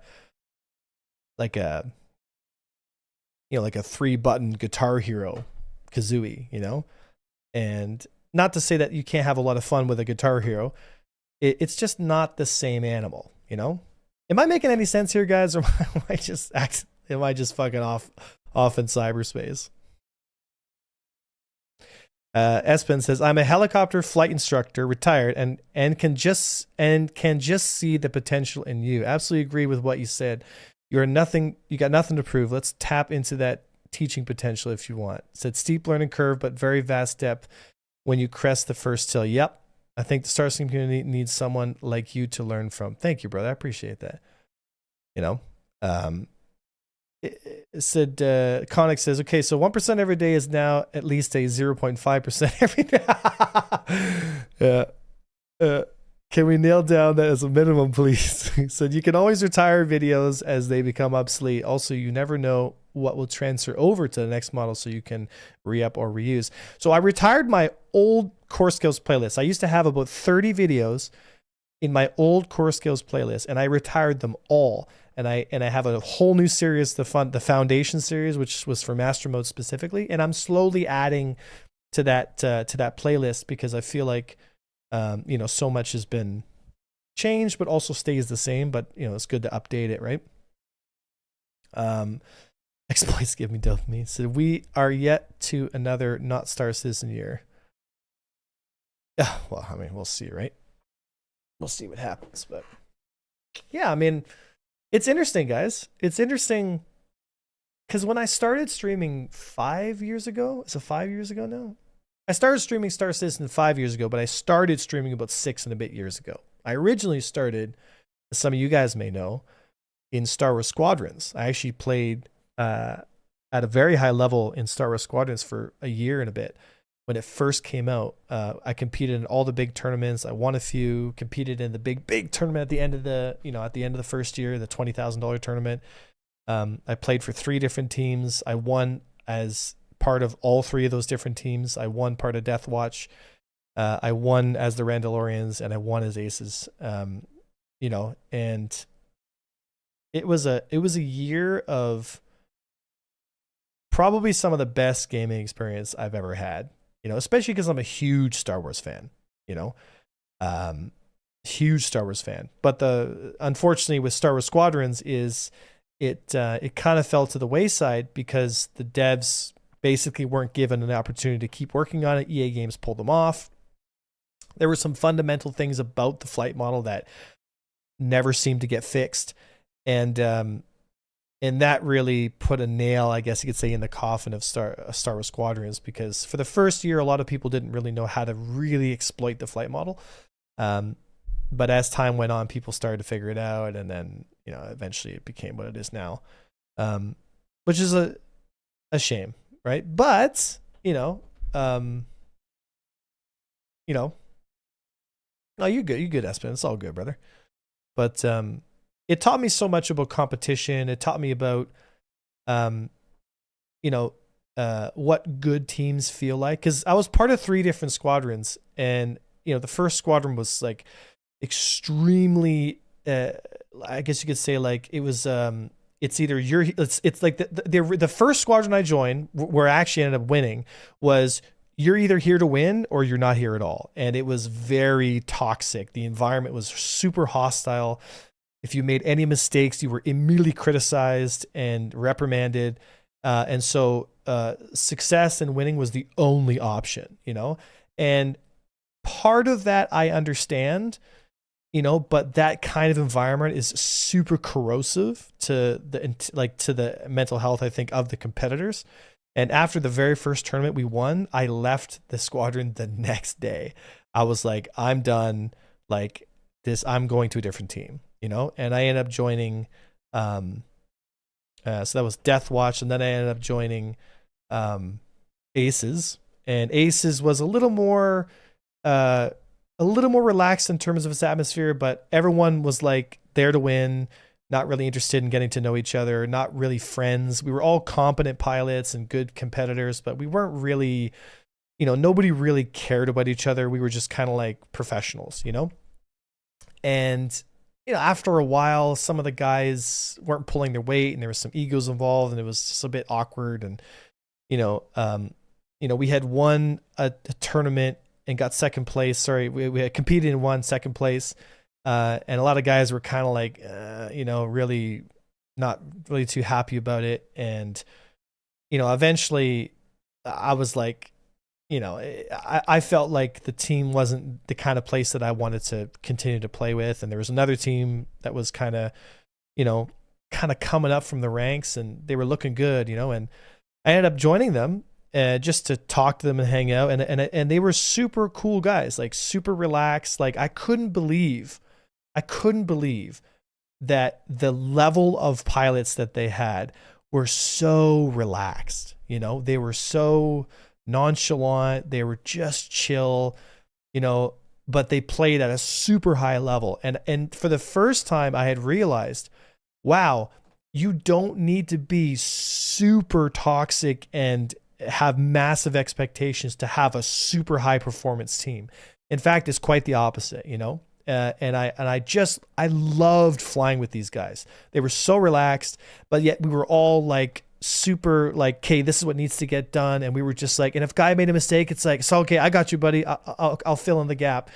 There was never this like, man, you fucked up, you're a piece of shit. No, but we'd look at our plays, we'd be like, I spent too long here. I did this too much. Okay, how can we help? How can we make this better? It was very honest and open. Like, here's where my skills are at. This is where I was struggling. I need some help here. I can't take a 2v1 here for very long, this and that. Guys knew their limitations. And it was an absolute joy. It was such a good team, right? So the team was called the Randalorians, right? And we won a few tournaments, man, and we competed in all the big ones. And I spent the most of my competitive time in squadrons with the Randalorians, and I still have very fond memories of a lot of those guys. And it taught me so much about what it means to be a highly competitive player. And that is the environment in which you compete in must account for the health of the people on the team. Your ability to accept failure and look for the solution without reprimand or shame, and that everyone on the competitive team is willing to give each other the truth, no matter how difficult that may sound. Is guys are willing to check each other on their limitations, to tell each other honestly and openly, hey man, you're not as good as you might think in this situation. You're not winning these fights. This is what's going on. I need you to do this now because we got to win here. And and having the kind of maturity to be like, you know what, you're right.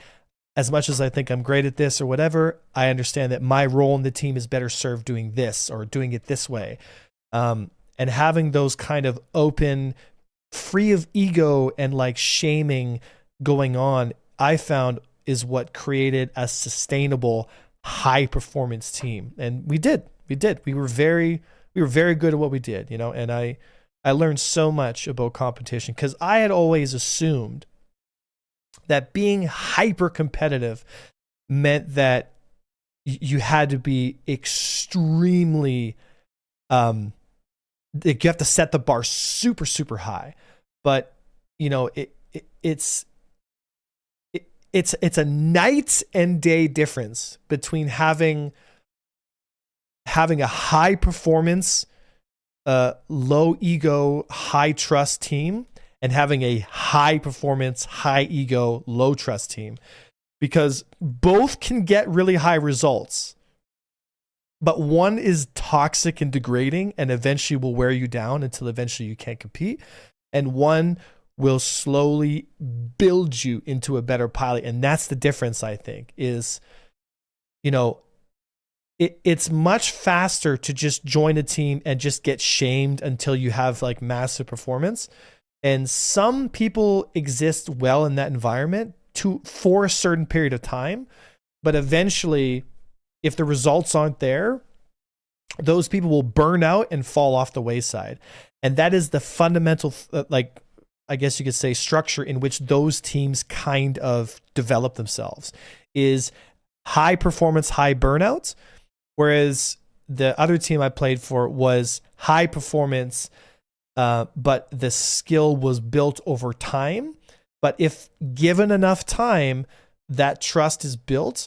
There is no ceiling to how far that team can go, because while other teams are building, burning out, building, burning out, building, burning out, the other team is slowly building, slowly building, slowly building, slowly building. The trust is increasing. The trust is increasing. The personalities are starting to mesh really well together. The mistakes are getting corrected.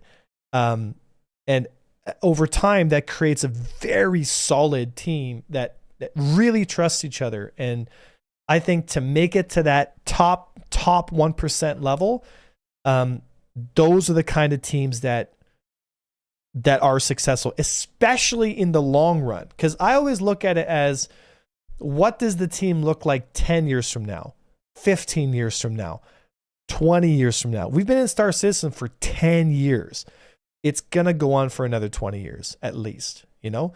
I'm not interested in winning this year's tournament or next year's tournament or 3 years down the road, this tournament. I'm interested in creating a very strong team that trusts each other, that is willing to give each other the hard news, is willing to accept failure and continue to push. Because that's where I found the most success from the teams that I played with in Squadrons. That was the most important lesson I got from Squadrons, was that fundamental shift in mentality between what makes a super high performance team, you know? But anyway, we've been going in circles here for a bit. Right there, Half? So good teams need great chemistry. Yeah. It's hard to balance all commitments and find time to sit down and game, self and family first. Absolutely. You know what I mean? And that's the thing too, is like, if you have a high trust, high performance team, guys know when to take a step back and be like, you know what? I need to take a breather, you know? Because that is, I think, if you have a high trust environment, that person's going to take that step back they need, and then they're going to come back much stronger. Whereas the high burnout types teams, you know, once they start to take a step back, they're like, get the fuck out of here. We'll get someone else in who's going to work harder. You know what I mean?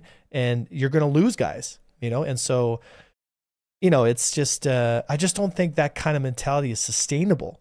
You know, it's degrading to other people. It's toxic. It's very, you know, corrosive, I guess you could say, to the soul.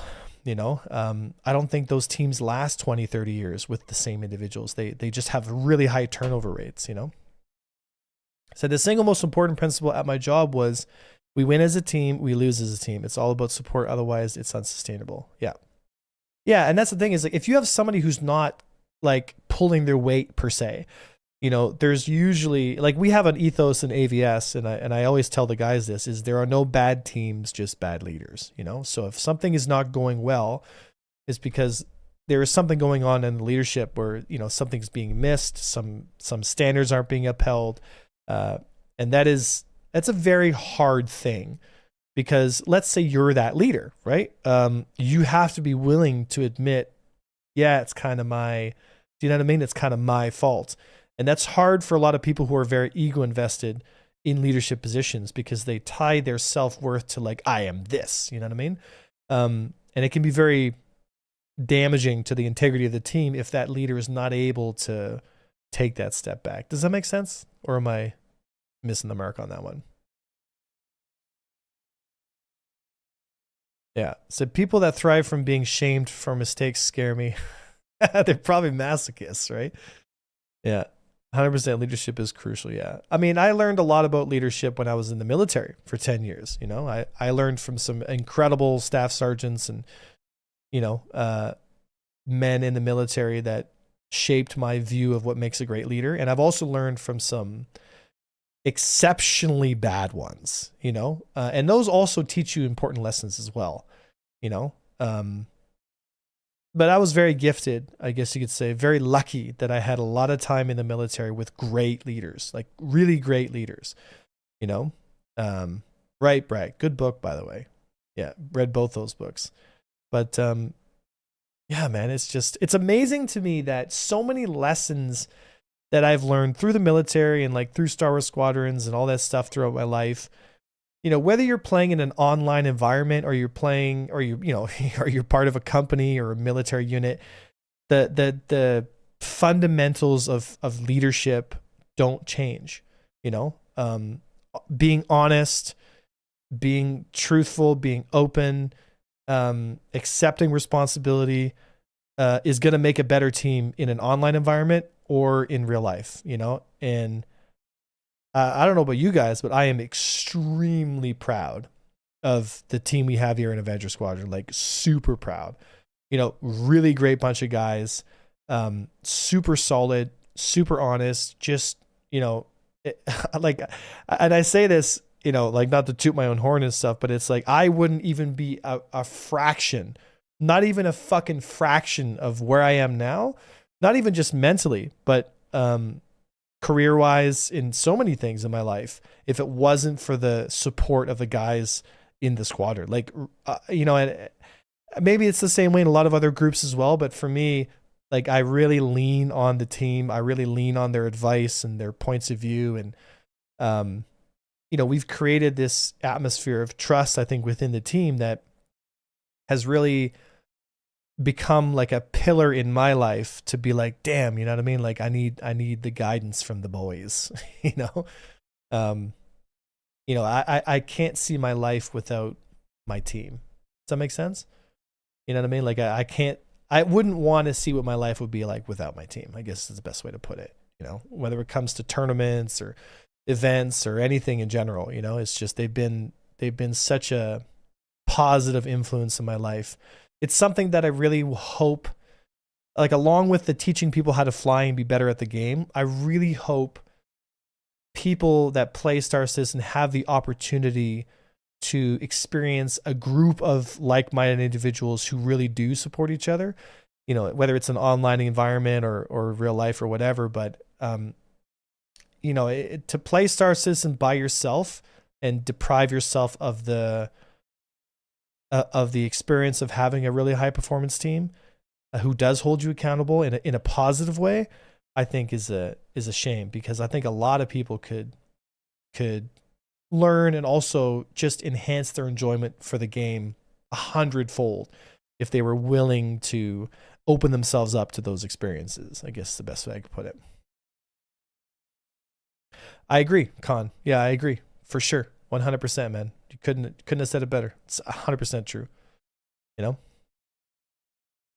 So the manager tells people what to do. A leader listens to the team and determines the best path forward and leads them through to the end. Yeah. Yeah. Yeah. And that can be hard too, right? It's easy to manage. It's easy to tell people do this, do this, do this. You know? It's hard to lead, man. It's very hard to lead, because I think you got to realize that, like, if you, like, my conceptualization of leadership is you are not, like, there is a hierarchy in terms of how things are done, but you serve the team. The team does not serve you. That's a fundamental pivotal difference. You as a leader serve the team. And it's hard because, you know, especially when egos are involved and ideas and all this other stuff, it's hard to find the difference between how to pick a direction and how to lead properly and how to try to get your ego out of it, because it's such a part of us, you know what I mean? It's such a part of how we look at life, you know?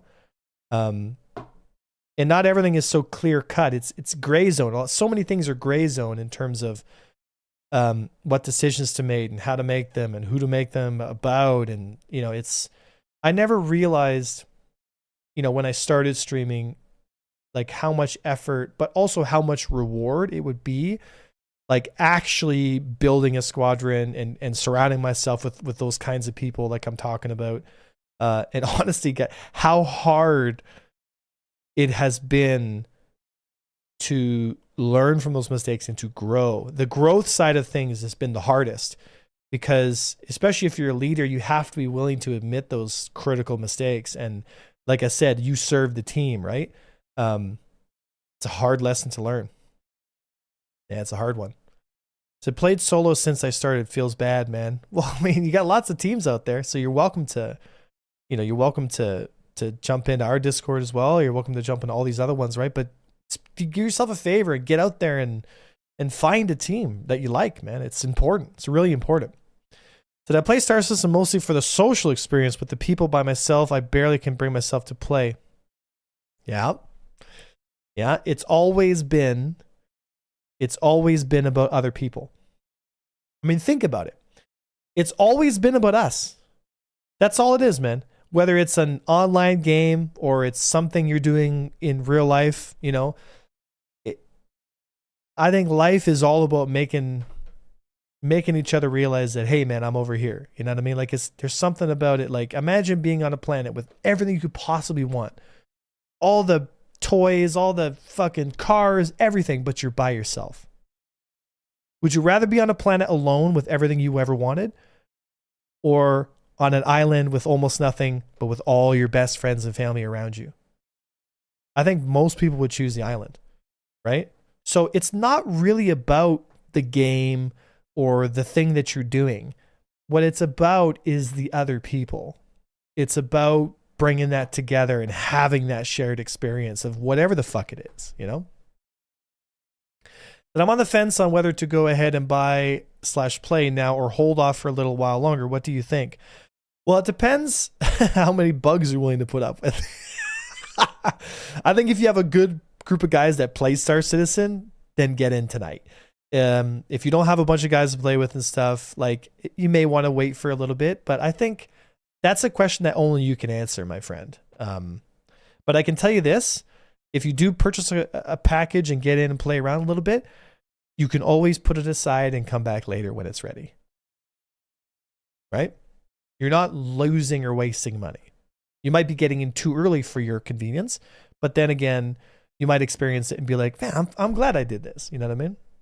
But if you don't, you can just put it away, come back in a year, and then be like, damn, it's much better. Frayne, good to see you. So what's the latest on the flight model? Do we know if speeds will increase a bit, or is it kind of close to final? SIG is working on some prototypes. Yogi's been pretty quiet about it, and that's fine. I mean, they're still working on it stuff, right? But I think in a few months, we're going to have something playable to test out. And I hope it is a lot better than what we have now. I've betaed plenty of games and regularly purchase early release. The bugs don't scare me. Well, then I would get a package today. Yeah. One more in queue. No way. Longest queue ever. Yeah, but it's a good server, right? So, The insane moments outweigh the bugs. Hey, Phenom, how you doing? Speaking of guys on the team, right? The hell you doing, boy? We're just chilling out, man, talking about life and experiences right now. We've basically turned this into a philosophy podcast while we wait for DayZ to work because the Star Citizen servers are totally fucked. So we're just out here talking. This is right here why I love streaming so much. Like, honest to God, this is why I like streaming. It's because it's not just me talking into the void, There's other people like you folks who are, spending time with me doing this. It's not just me sitting at my computer being a fucking hermit. It's me being a hermit with other hermits. So I'm not a good pilot, but I can see, but I can tell that fighting around 200 ms just feels slow. I look at the asteroids and I'm like, am I even moving? Fighters should at least fly at 400 in space, I believe. Well, speed I think is relative. So Sky, there is a way to make the game fast, but also slower, it's not the way that I would do it. Let me make this very clear. My recommendation has always been get the speeds around 500 for SCMs and allow us to go forward a little faster than we reverse to help backstrafing disparity. But don't give us 2 speed zones. Don't make us boost reliant. Make the fights smoother so they're less jagged, and make the trigger time more meaningful in the sense that I shouldn't have to hold the trigger and track the guy through every turn. You know, I should be able to position myself and take a burst and actually have it do meaningful damage than like it is right now, where it's mostly just like I just got to hold the trigger on him for like 4 seconds, and you know. So we'll see, right? So I love how people are whining getting caught by pirate interdiction, straight flying to Magnus Pyro Gateway with 0 evasion. Right. Yeah, and I find it funny too, because the actual interdiction mechanics are very easy to get around. It's really not that hard to get away from interdiction. Like, all you need to do is just stop, change your angle, and there you go. You've now avoided 99.9999% of pirates. You know, out of the 1 in 1,000 that they're going to catch you on a jump, you've now avoided those 1 in 1,000. So now it's a 1 in 1,000,000 that they're going to catch you. You know, it just won't happen, right? So, but again, it's this thing where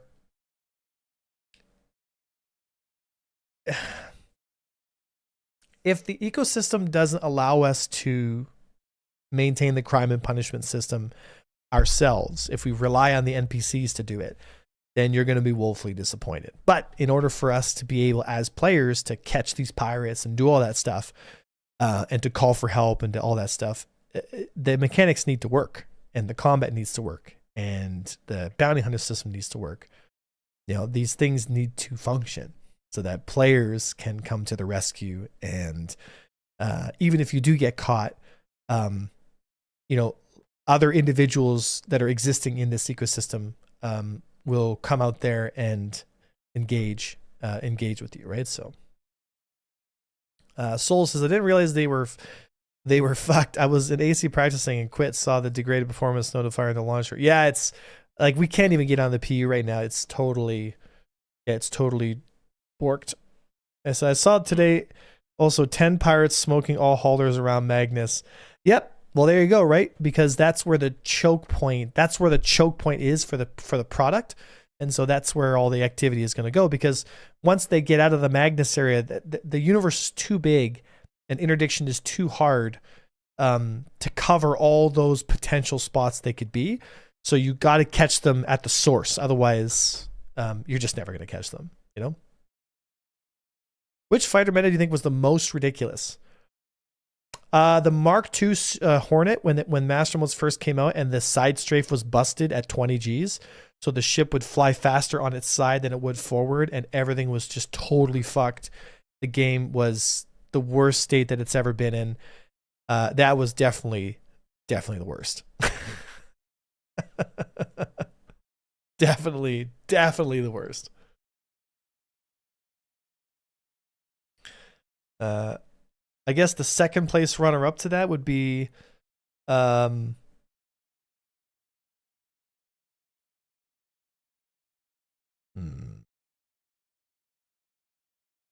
probably the Ares Ion, when it was ridiculously overpowered. It had like 28 Gs, like light fighter turn rate. It could shoot, it could two-shot people, like fucking ridiculous, you know?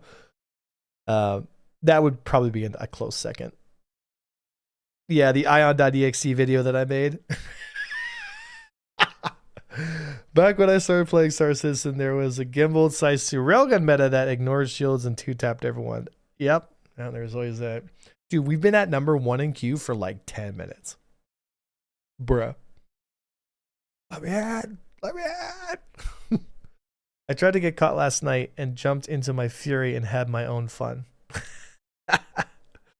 Yep. Yeah, the Fury is crazy, man. Fury is absolutely insane right now. Or, you know, I guess you could say, Conic. This is probably one of the most popular servers in DayZ. It's always packed. Hey, we're in. It's always packed. It's always super popular. So, and you'll see why. It's a really good server. So, but you know what? Look on the right side. We got to talk and trade stories for an hour. So, or 40 minutes. I'd say it's a win-win, right, guys? Sometimes you don't always have to be sweating to enjoy each other's company, right?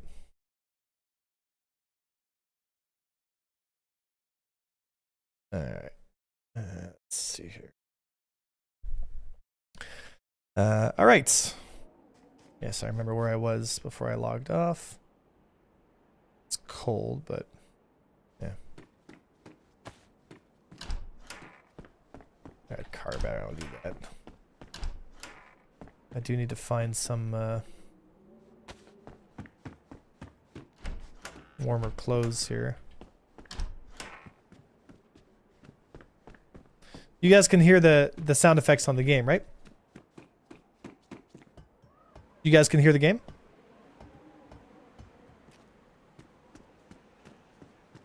Yeah? Okay, good. Anything up here? Crossbow bolts. Bruh.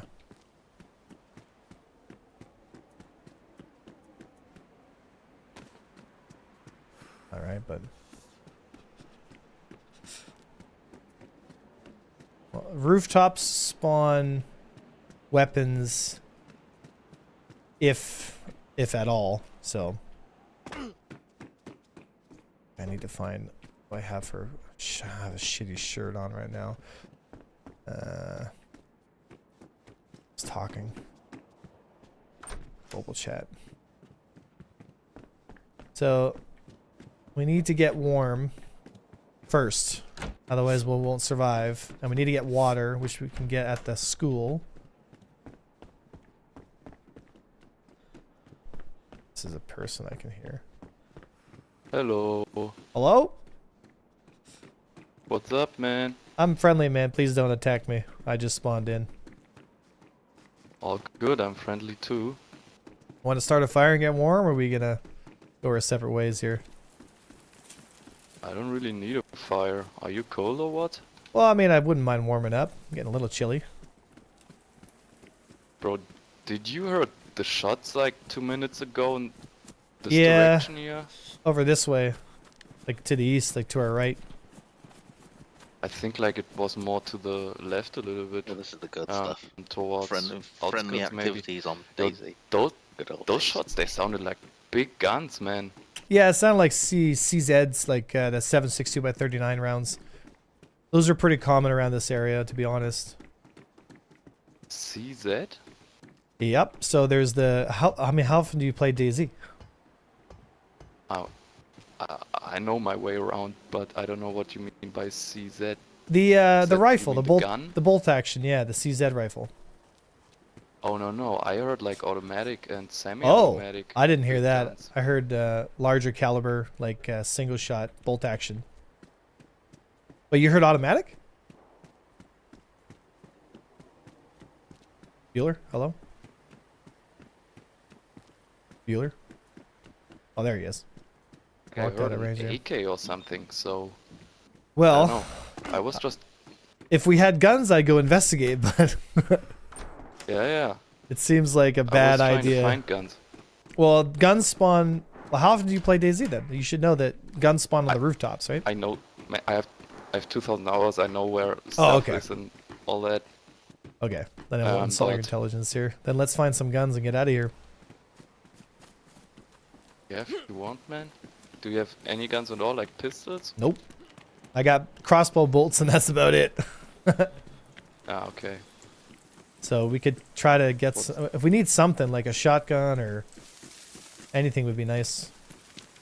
Yeah. What's your name? You can call me A1. A1. Okay.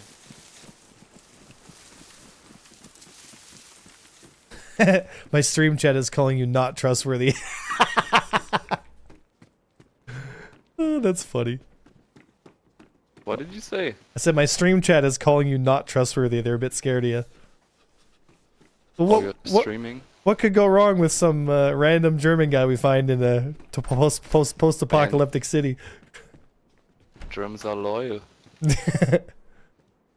Trust the Germans. Can't trust the French. Bro, actually, it's funny you say that because I've only had bad experiences with the French. There's a cereal in there if you want it. Oh, yeah, I don't have. It's over here. I don't have any more room for it, so at least we got something here, right? Dude, Namalsk is so much more fun. Did you get the new whatever? What's it called? Sakal? Yes, or yeah. Sakal? Skull, yeah. Yeah, man, it's I got it, but it's just not that good. I know. I played it, and and then I did the whole mission, and then it was over for me. Yeah, like, I did the bunker. Like I got into the bunker and did all that stuff, but Namalsk is just so much better. You know? Yep. Fuck, there's nothing up here, man. Yeah. I mean, I got a good amount of bullets here. Yeah, we need a gun for it. Also, my guy's getting... I got food on me, but, like, we gotta start a fire here, dude. Because, like, I got food and stuff, but it's all frozen. Are you, like... But you're yellow, right on... Yeah, I'm yellow food and water, but, like, we gotta start thinking about... At least I am. I'll start thinking about warming up here. Yeah.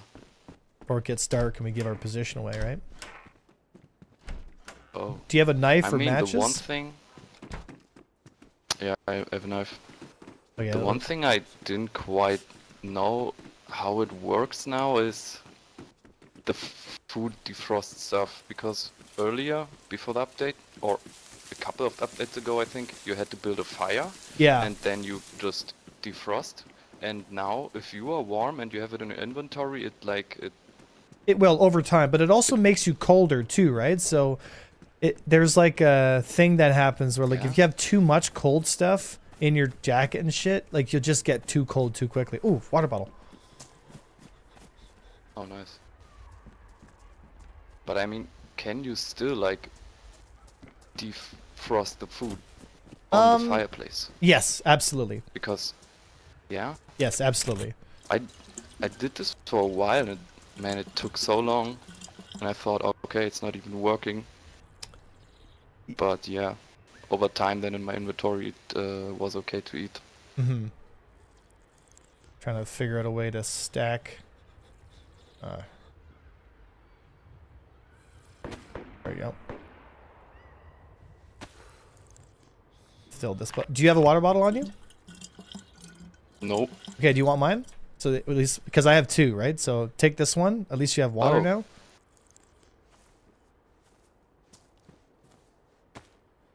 There you go. Thank you. And then... oh, look. The food defrosted in my hands. Well, there you go. Did you just fill this up here? Yeah, I just filled it from 0, so it should be fine from the water fountain. Okay.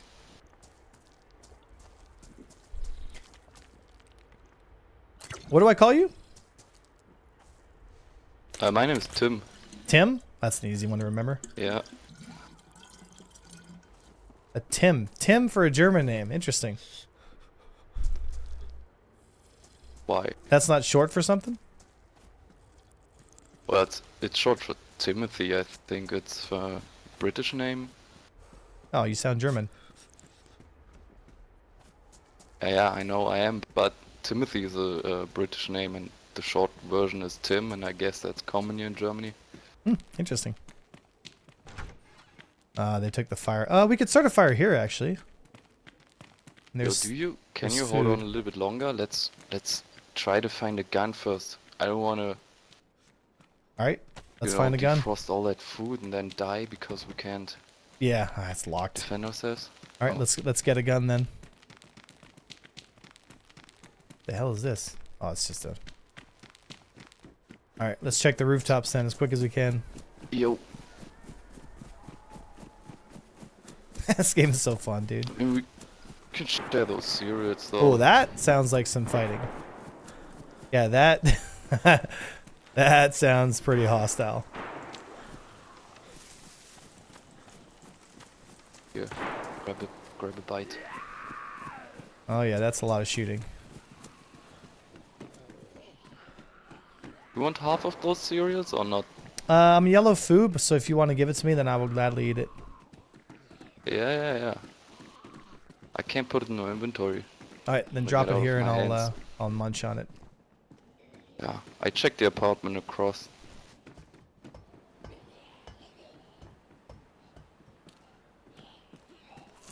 All right, let's check the roof here. More crossbow bolts.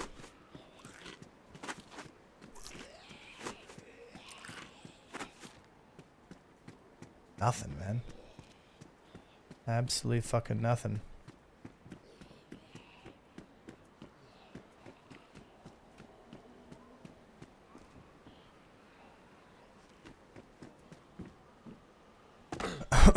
Still there, Tim? Rip. Rip Tim. 2025 to 2025.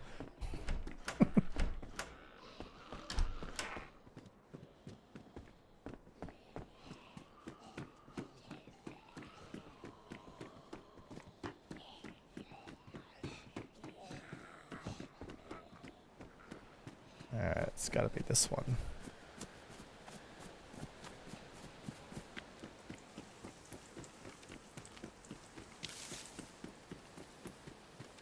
What's this here? Oh, nice. Nice. So I got something to make a fire with.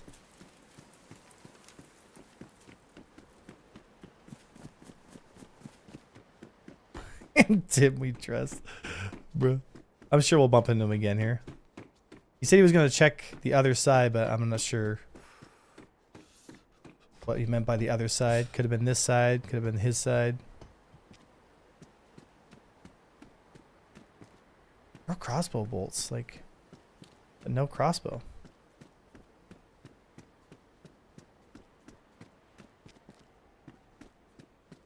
More crossbow bolts. Oh my goodness.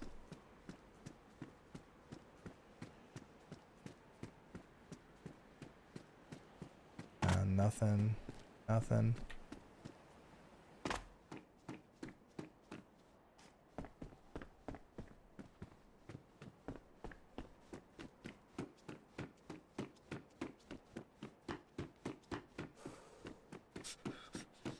Never trusted German with defrosted cereal. Bruh.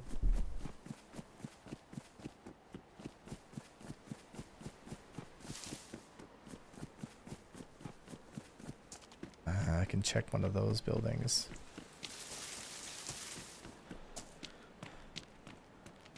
Oh, here we go. Backpack. At least it's something.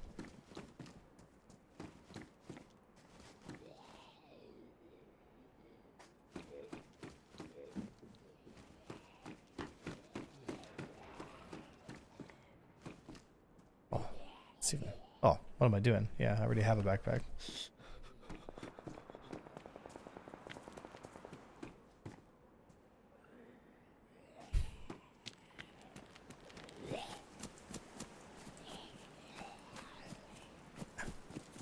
We gotta climb. We got to climb. So the game's come a long way since alpha. Yep.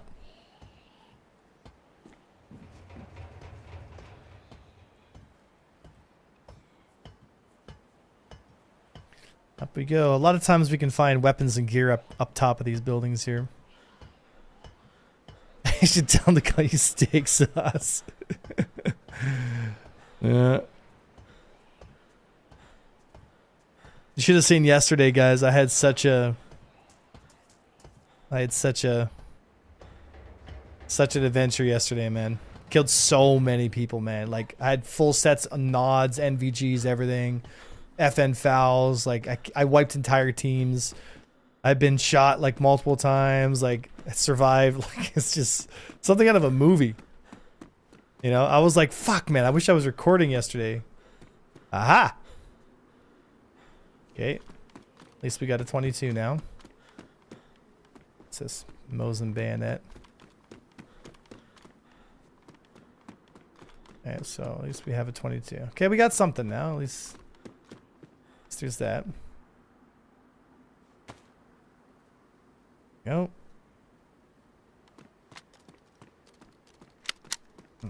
Oh.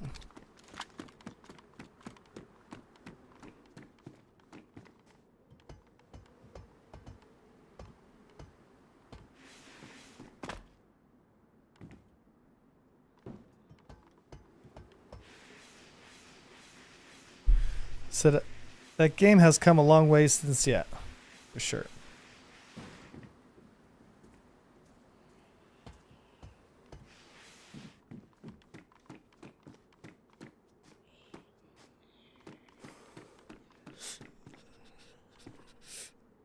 Sherpa.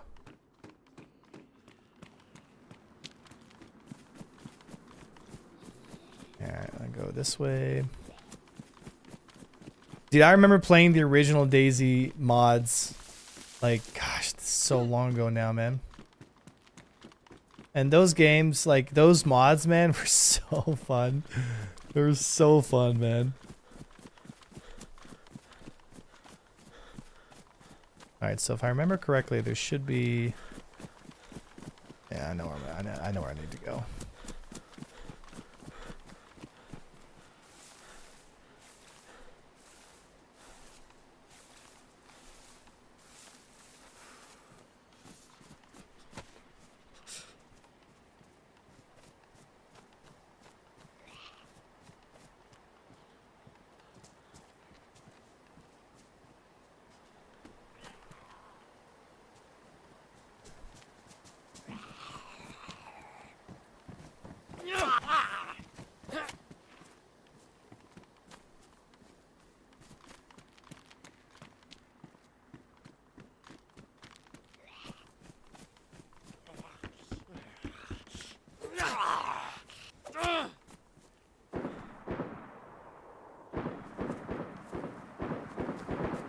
That sounds like some shooting. 539.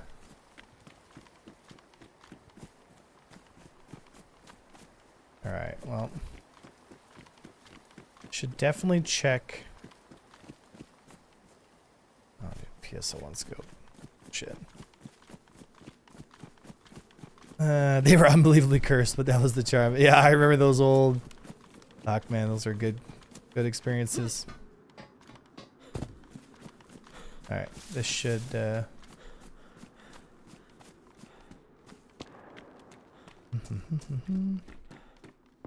Sewing kit, absolutely.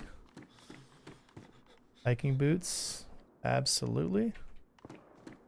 Working gloves, you know what, I'm just gonna get those in case my gloves get damaged on the way up here.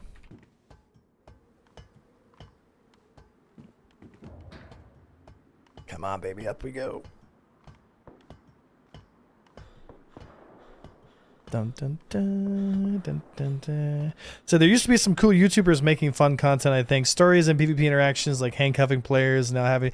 Oh yeah, there's still a couple guys that make content on DayZ. Honestly, I seriously debated on like having a second channel where I play DayZ, but it's just time, man. Like, it's just time, you know? Like, it just doesn't, you know, it just doesn't, it's not as, like, it's not as easy as it might sound. Although, I do regularly play DayZ. And so maybe it's one of those things where I should just make content, even if I do one upload a month. You know what I mean? Like, it's just, it might be fun just to have something out there, right? Because, like, some of the interactions, guys, that we've had are so funny, man. Funny, but also, like, just great, you know. Good. It's a good watch.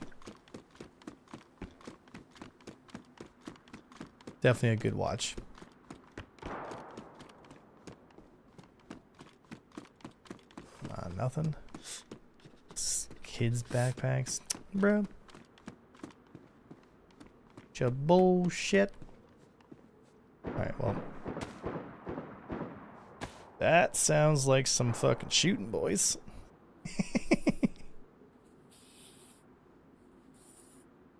Yeah. There we go. Now jacket's good. Good, that's good. That's worn. That's damaged. Keep my warm kit nice and high performance here. There you go. Sling bag, 20, 25, so I have more in here. I've checked this. Nobody else on any other rooftops?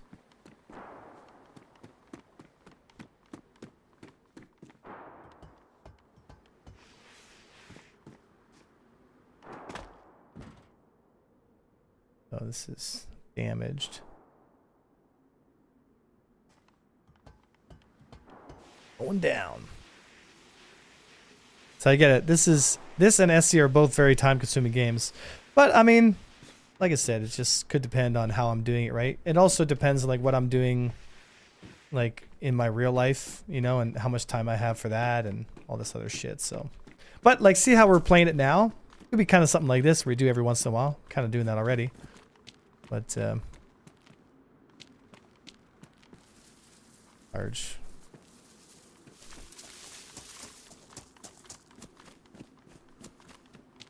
Here.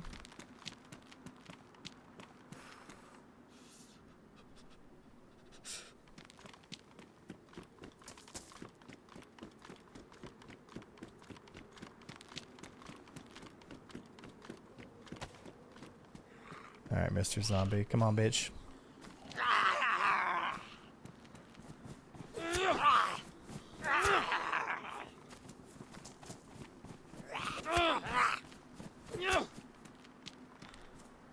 All right.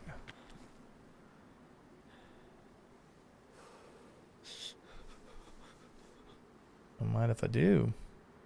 That's pristine.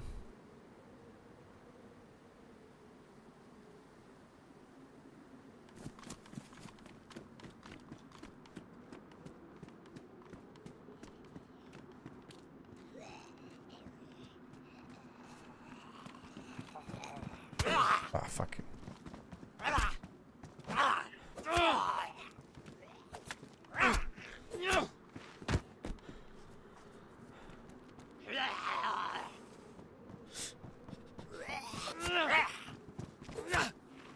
Got him. Alright, so I've got an AK mag. No AK. Fucking 3 zombies. Shit. It's too many. Oh. Oh. Oh.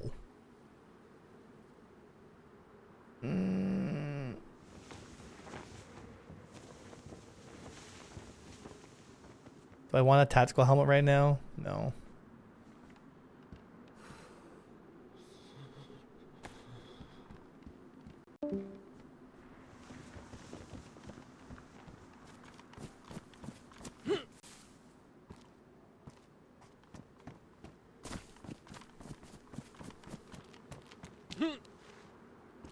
Hey, fat boys! Come get it, you fucking pussies!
There we go, and that's how you deal with zombies.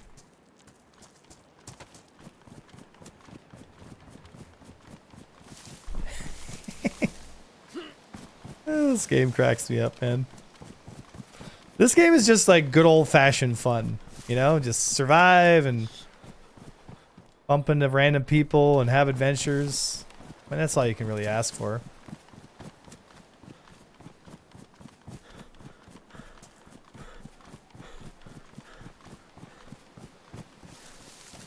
That's all you can really ask for.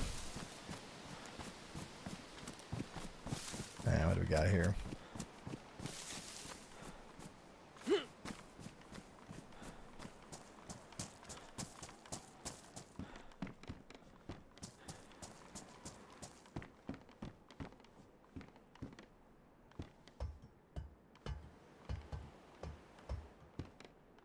Dude, more crossbow bolts? Like, bro.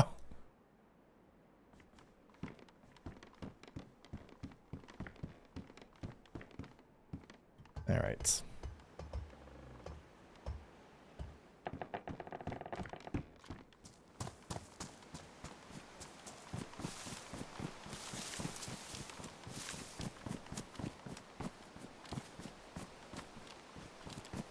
Now this should put me into a little town on the outskirts.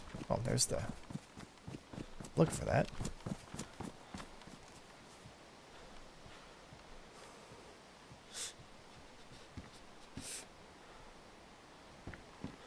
So which game has better mechanics, Star Citizen or DayZ? Oh, DayZ. Inventory is much better, like... I'd say ironically enough, I'd say the first-person shooter aspects of Star Citizen are better in some ways, but the stability is obviously much better in DayZ, for obvious reasons.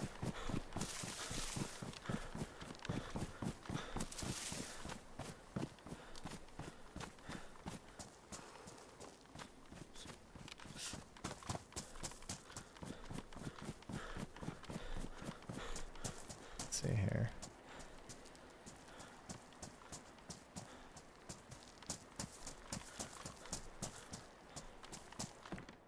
Battery. Bunch of bullshit.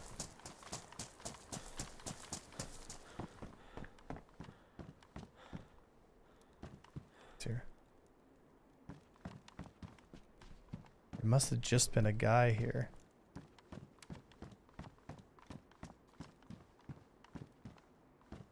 Fire was just on.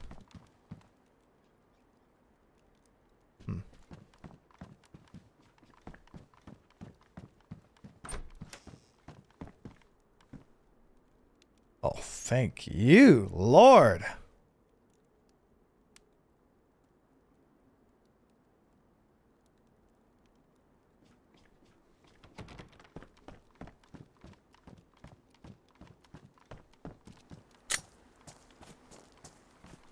Alright, well, we found ourselves a weapon.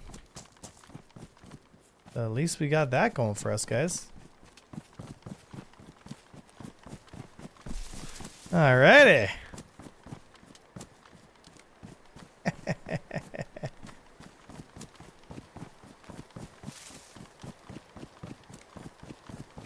I need to start a fire. Where to put? Yep. Alright, so dark bark.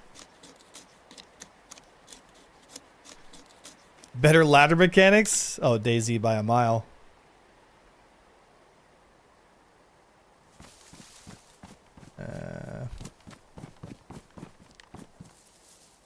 Long sticks. Whiskey! Thank you, brother. I appreciate you. Alright. Come on, break the stick.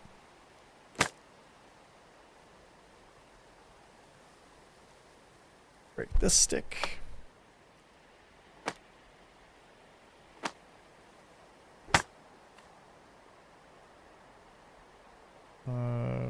Combine. Got fireplace.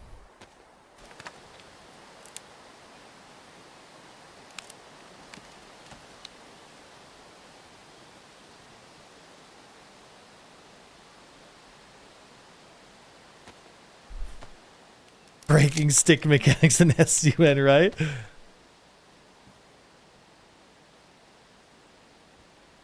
Alright, so...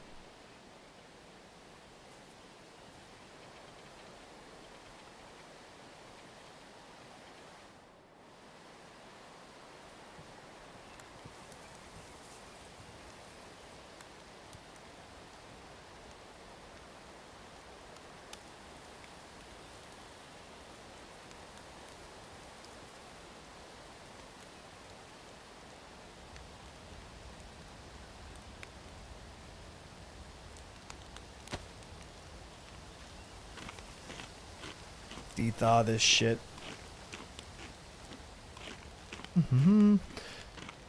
Base building in DayZ, I don't know. Those servers always never really interested me because like like offline raiding and all that stuff, I just kind of avoided it, you know.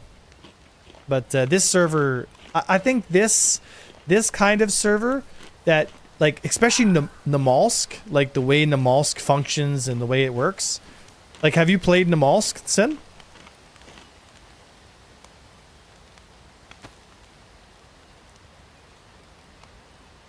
You don't need that.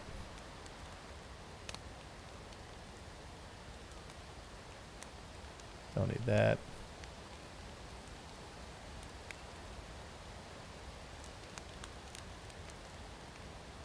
Alright, so that's good. That's good. That's good. Nice, my water bottle, that's huge.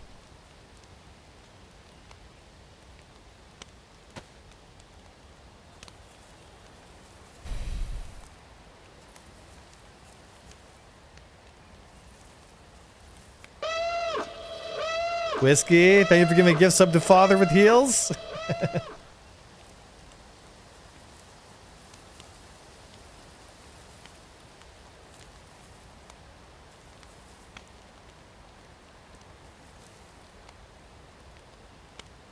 Come on.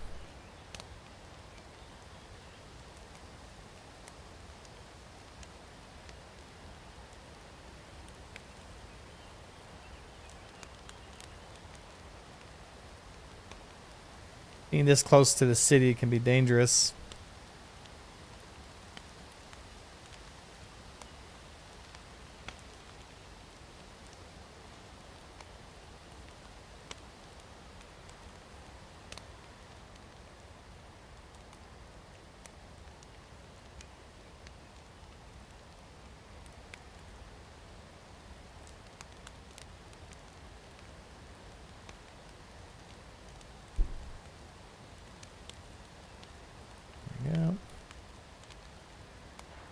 And there we go. That's all good. Okay, see you later.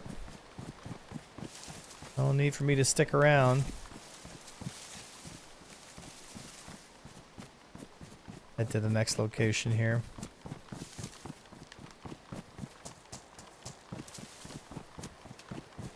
At least I have a pistol. At least I have something to defend myself with.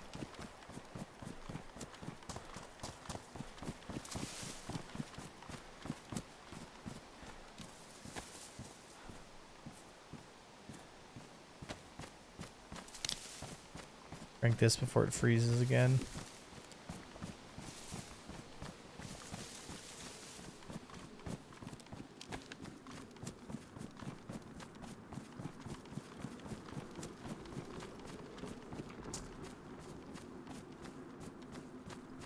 Now this should bring me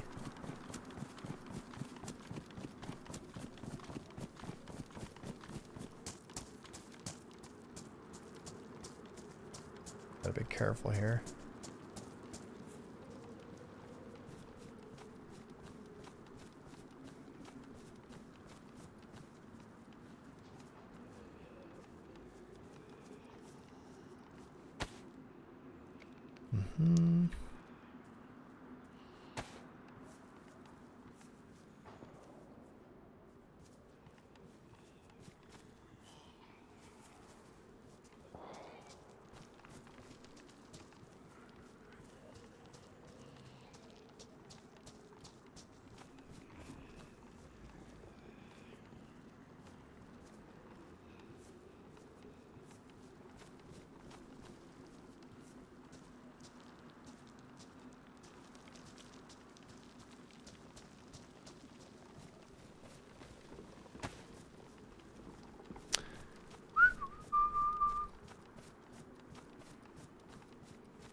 filtering bottle.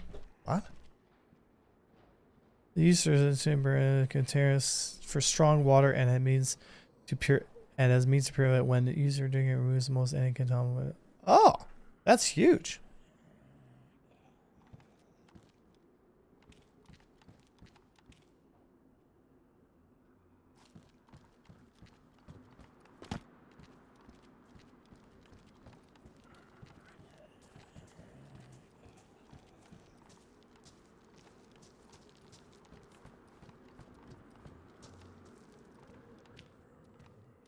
In Kufsh. 9 mil, and please tell me that's a CZ mag. Yes.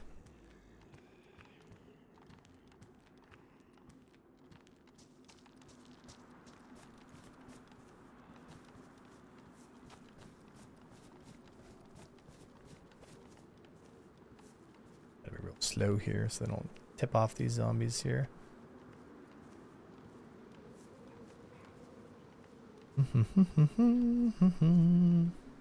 Namalsk is as hardcore as it gets in DayZ. Environment, all that stuff, just really, really brutal. It's like Canada, you know? A lot like Canada.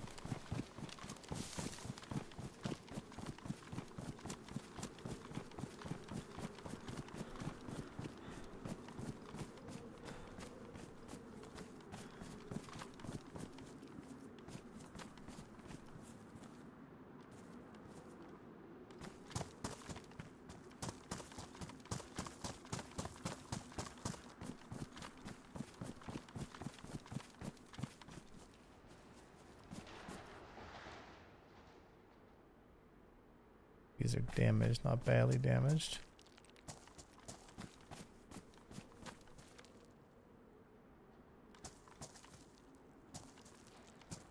Flashlight.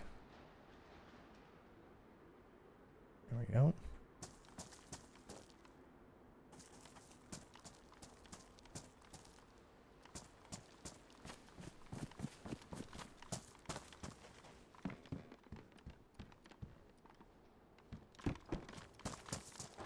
All right, let's get out of here.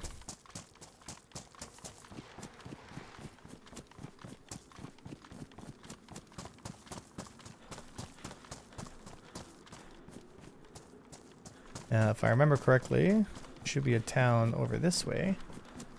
Oh my gosh, someone just put up a tent in the middle of nowhere.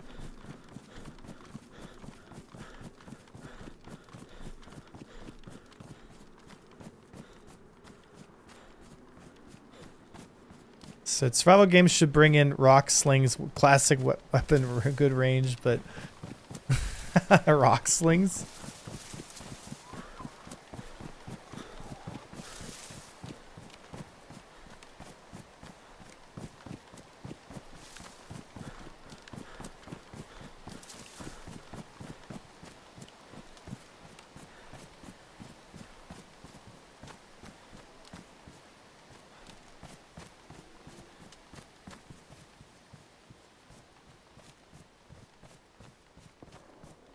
Always somebody hanging around these parts.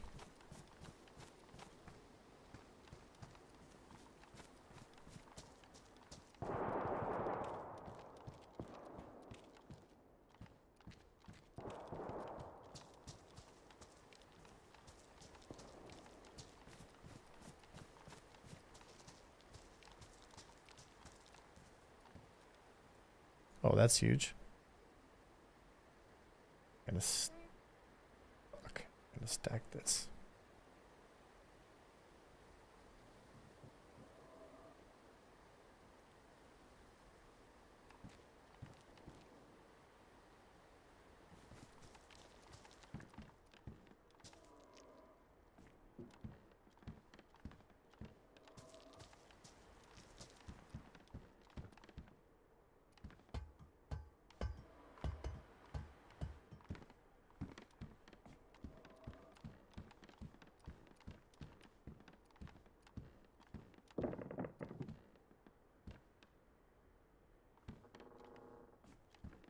Mm-hmm.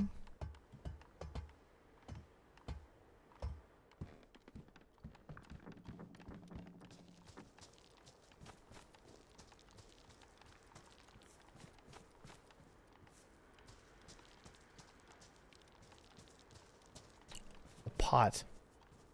It's huge. All right. Cleaning kit. Leather sewing kit.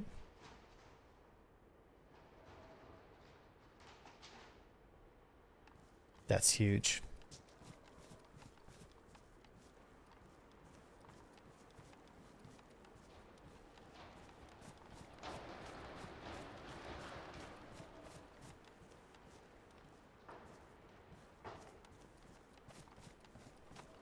Part of me wants to go up top there, but I feel like gonna get in trouble.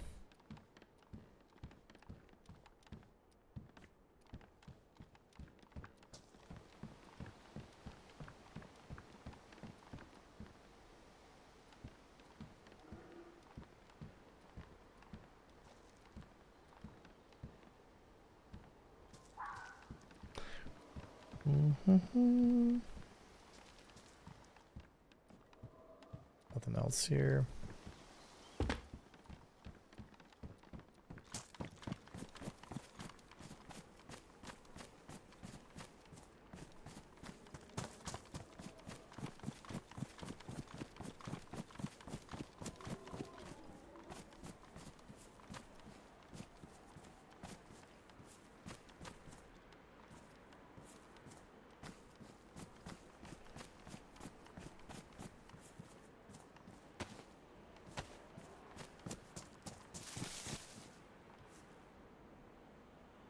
Hope I don't get shot in the head. Come on, fill up, fill up, fill up, fill up, fill up, fill up.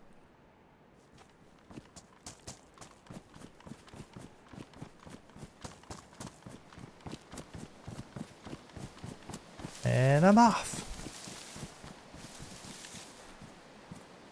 There we go. Might as well eat these salty snacks. We definitely need a better weapon, but it is what it is.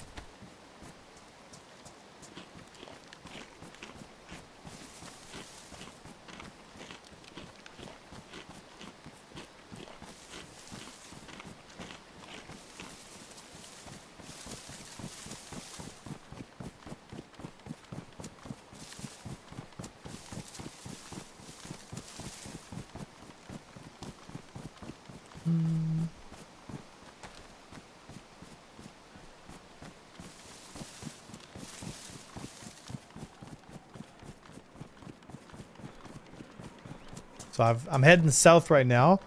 There's a land bridge that I can get across, and somehow I can make it into the southern end of the map.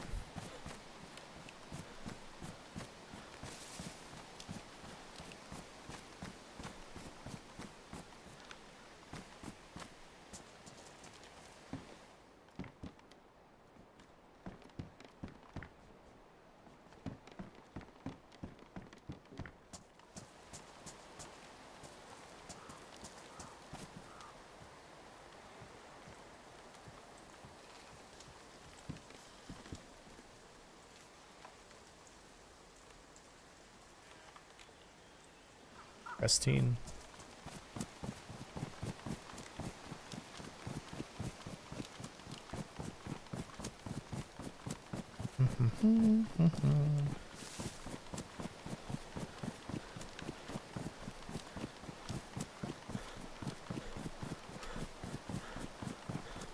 Now I'm at the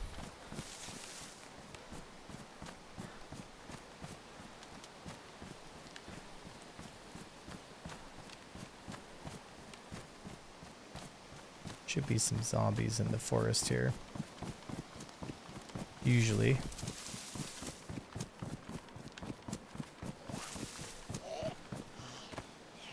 There.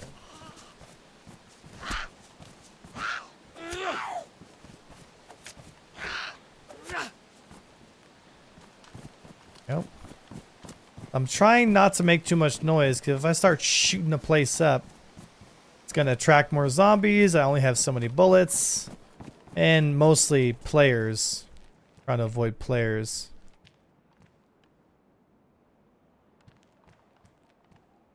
here we go. Flashbangs.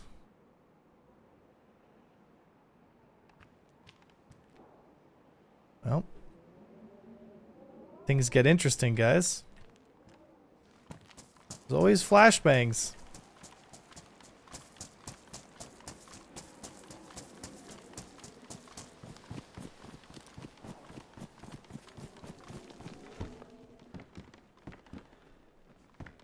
Oh, a rope belt. This is something.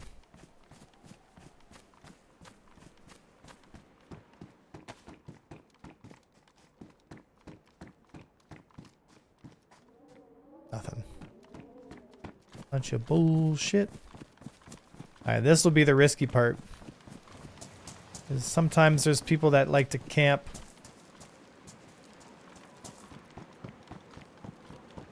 I haven't seen anything.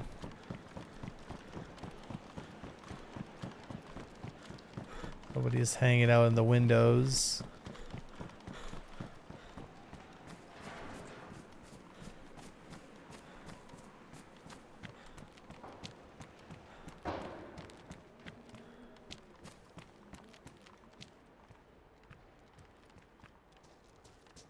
Lots of zombies there.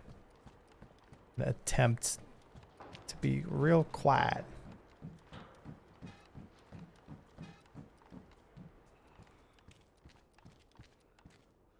Ooh, vitamins. Jedi.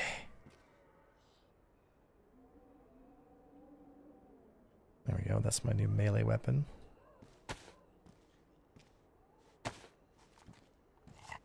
Guy needs to eat some more. Disinfectant spray. Oh, I played Tarkov, dude. Like, when I say I played Tarkov, like, I played Tarkov. You know? I used to run interchange with my thermal reapers, and I had a team of guys that I used to play with. But the problem with Tarkov is it got really stale because the cheating problem got, like, so bad, dude. You know, that's really what drove me away from Tarkov, was that the cheating just got really out of control. And they just never seemed to get it under control again.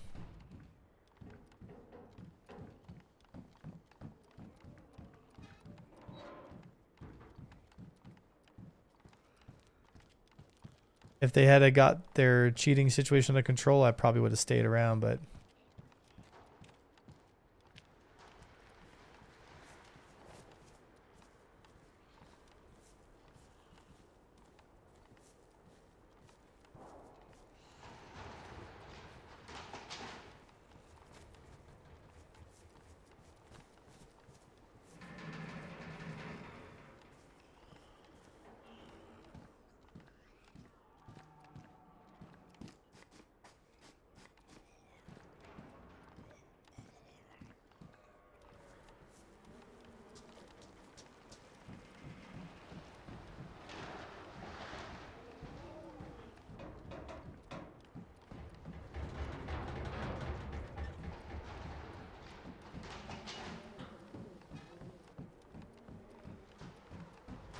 well, if there's a sniper, we're gonna find out pretty fast.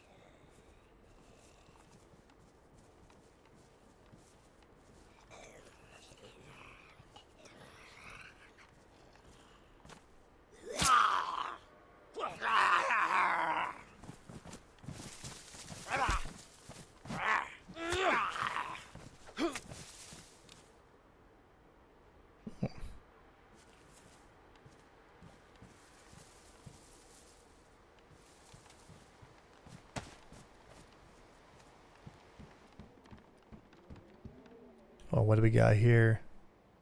Yes. Yes. Okay, how am I going to do this? I'm going to do this. Yeah, I need to put this here for now. I need to... Oh, hold on. I need to take that out. Drop that. This is not what I need. That's over there. That's over there.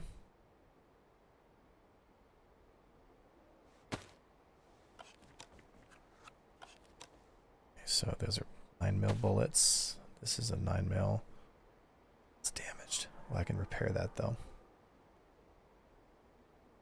Okay, so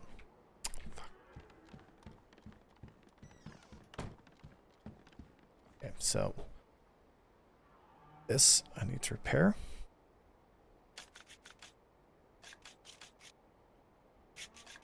All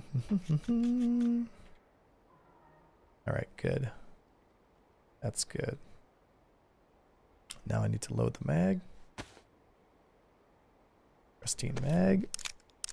Whole mag. And I need to swap that. Load the mag. Now this is my main weapon. And I'm going to store it. Yeah, I don't need these crossbow bolts. I'm not going to get a crossbow. So in my backpack. There we go. Good. That's good. Clean this mag.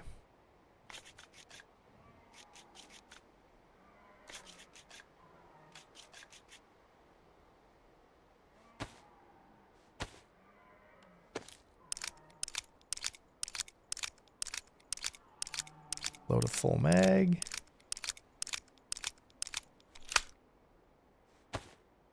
Okay, good. That's good. That's good. This can go back here. You can eat this. And that's good.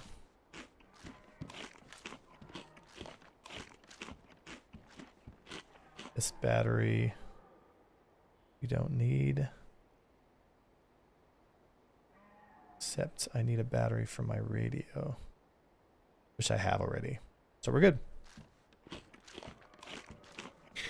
All right. At least we now have a 9mm, which is a lot better than the 380 auto.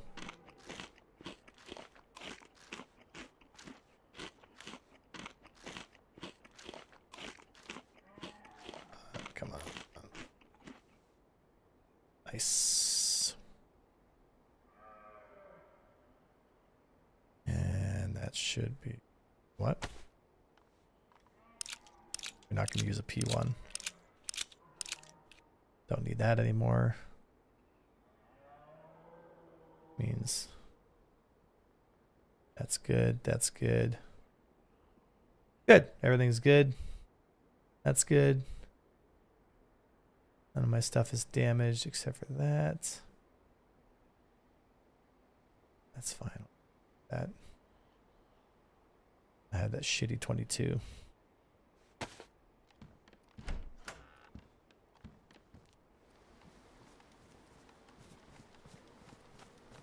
A real silent like.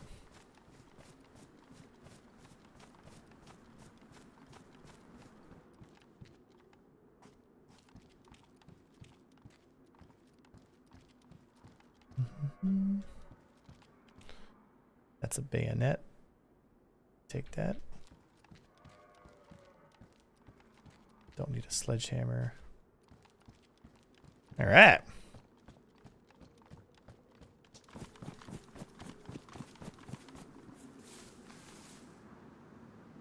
Field jacket. 24. My 24. I need to. Shit.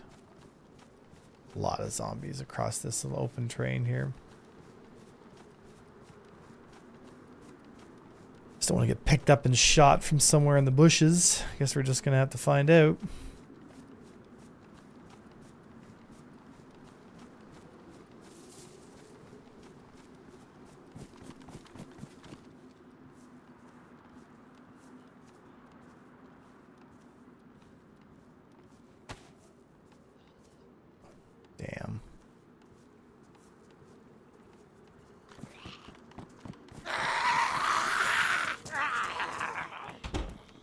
Go.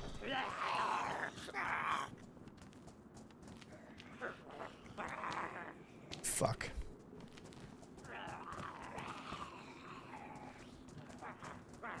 That's going to attract a lot of zombies. Well, here's what we're going to do about this problem.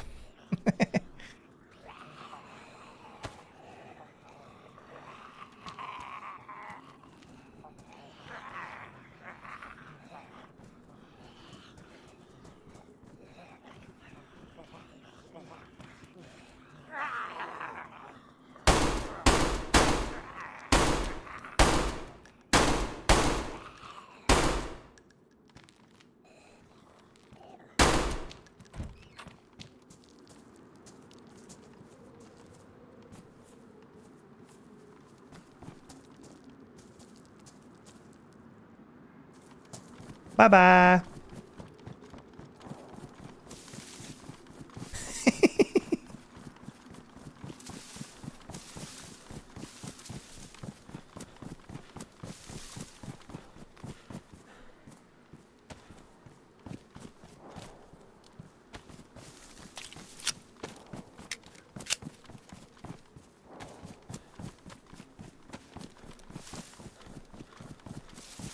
Made a bunch of noise, but we're getting the fuck out of there.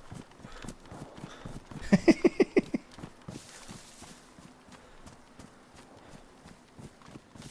I had 22 rounds, I'd use that, but...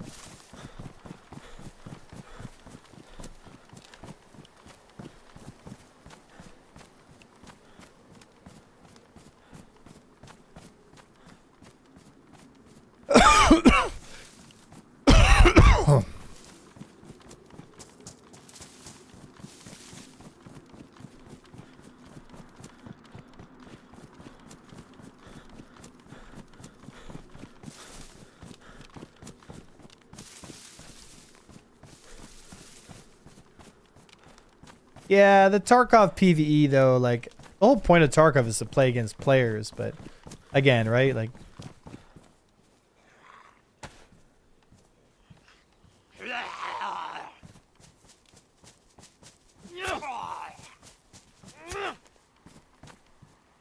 I believe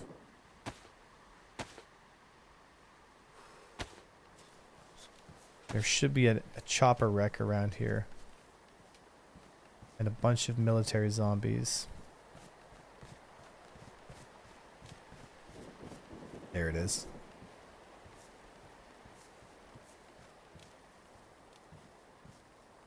SC maintenance supplied? Nice. So it's back up and running?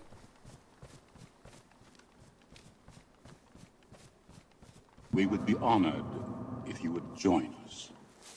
Thank you for the follow. Welcome to Imperial Navy. I don't need that. I don't need that.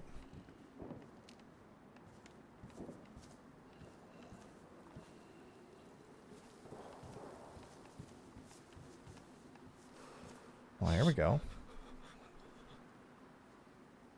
Should have a belt. Ah, blast.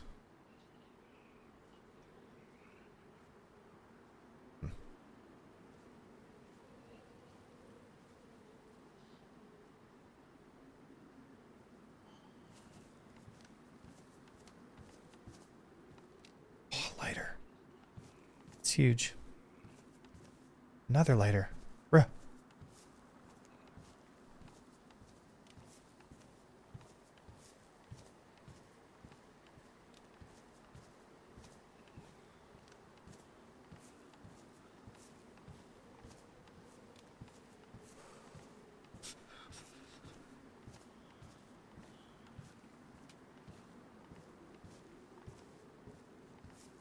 Yeah, checking to see if there's anything on the ground here. No, we're good. Time to skedaddle.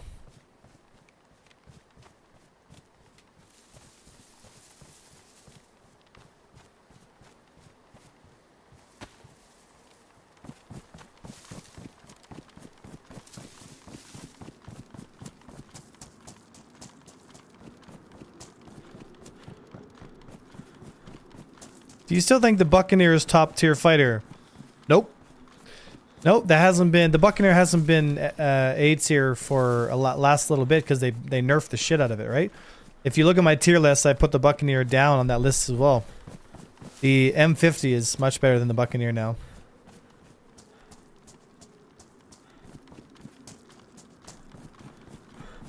Well, we're gonna have to risk it for the biscuit, boys. And we're gonna have to somehow sneak up to the most heavily fortified place in all of DayZ right now. The giant military tented area. And just hope that there isn't anybody camping the absolute living shit out of it, which always happens.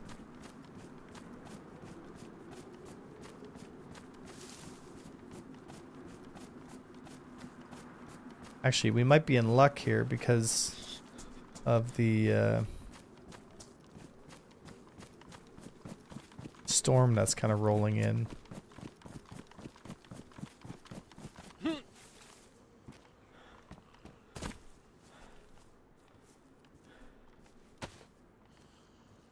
Oh, for real careful and real quiet. They'll never see us coming. Oh, a vicar.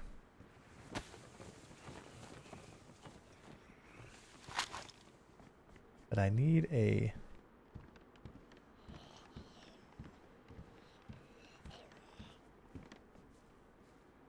holster. Do I have any? What?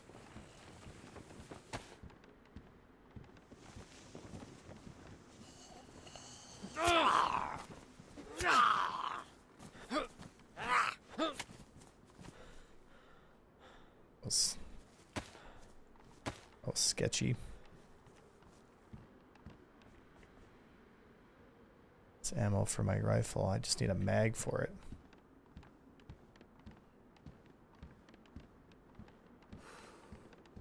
Ocean tri-rail.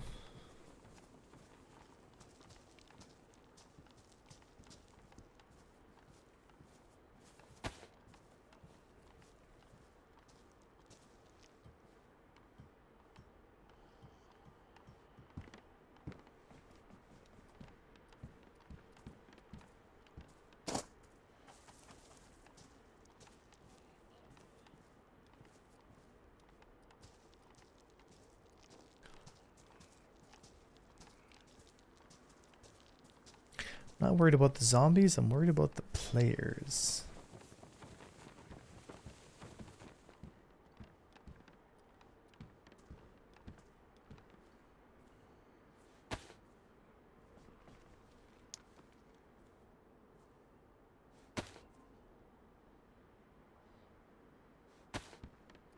Your wolves just there?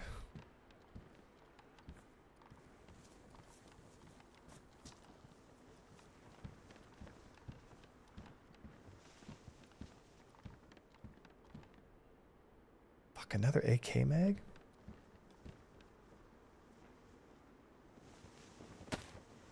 Well, this I can use.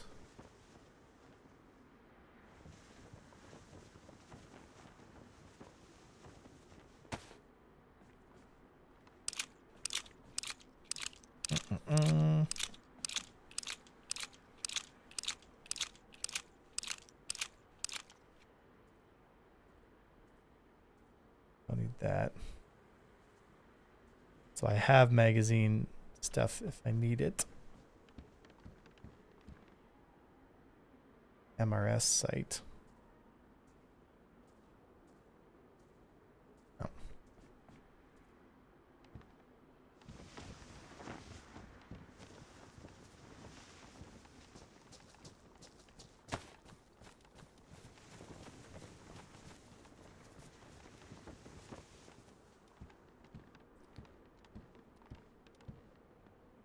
Oh. Oh, I can't put that over top though. Well, that's a pristine tactical helmet though. Yeah, but if I'm shot in the head, I'm dead anyway. Nice 30 rounder, man. MP5. That's huge. I just need to get rid of this. Honestly, I'm getting rid of that now. I don't need it.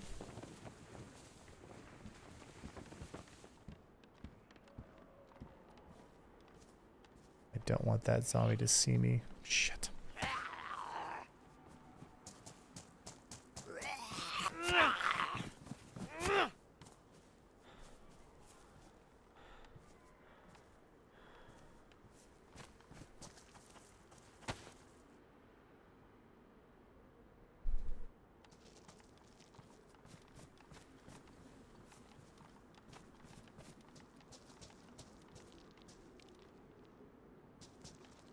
Then I'll double back and go around the other way now.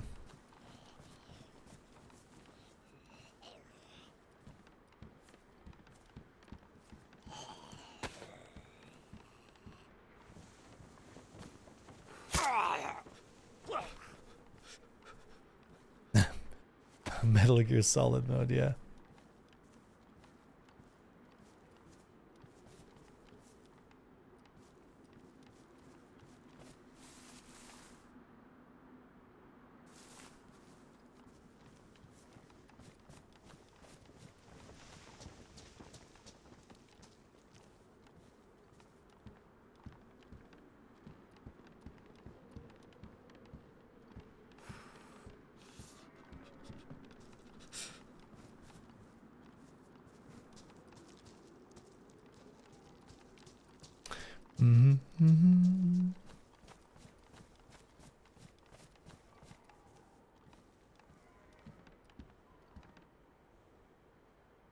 That's nice.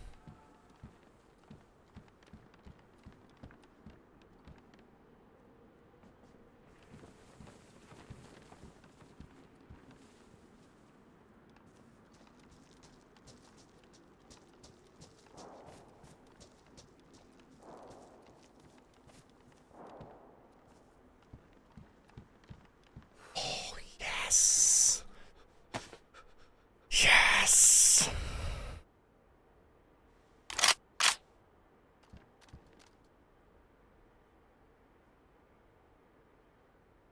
45 rounds? No, I do not. Well, at least I got something.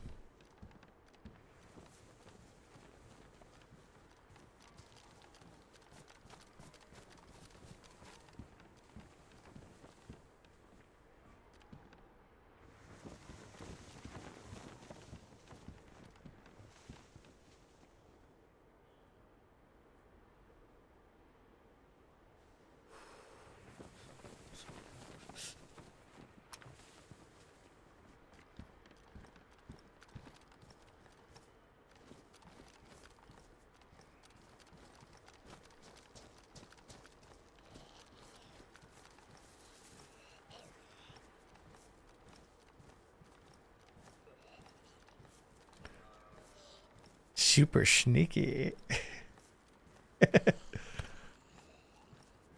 All right, boys. If I went and shot this place up, I guarantee players would be on me within like a few minutes.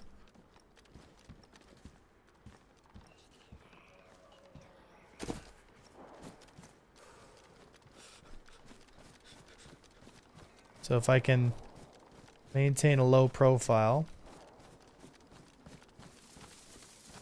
check the last building, and then just get out of here all stealthy like, and we are in for a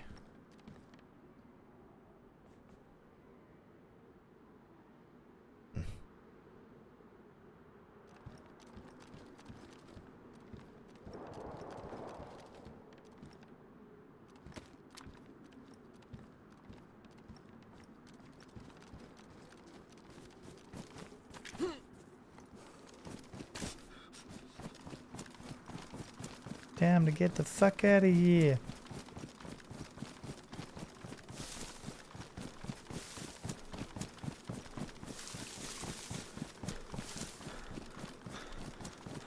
All right. Great success.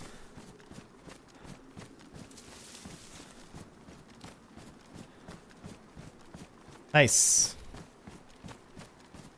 Nice. All right. We're cooking, boys. We're cooking. Making some good headway.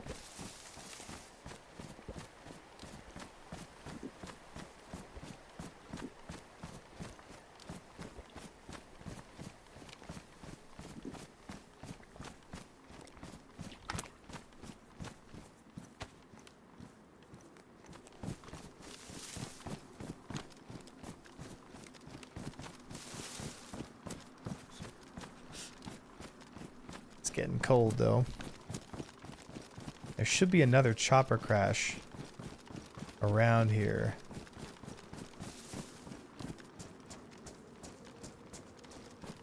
Around here somewhere.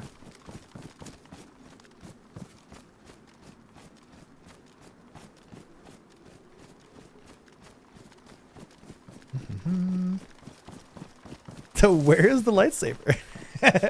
Yeah, we forgot to change the stream title because we were playing Star Citizen today, but the servers basically conked out, so we've been we've been doing this,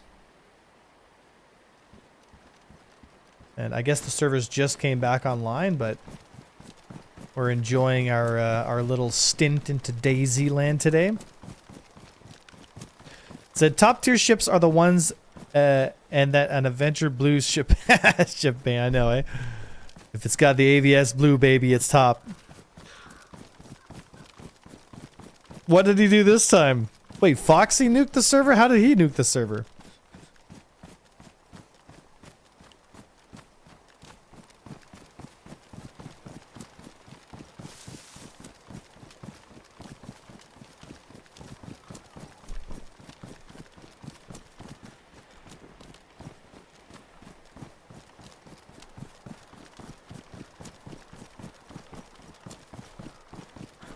There's uranium.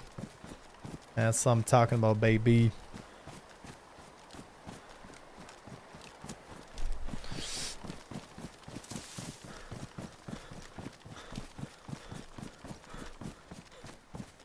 Nice.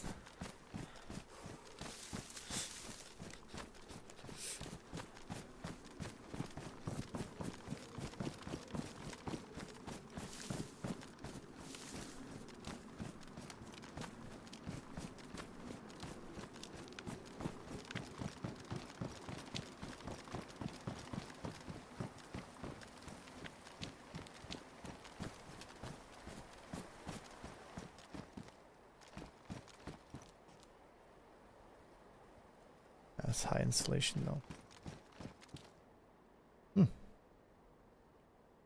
This could be handy. Grenades?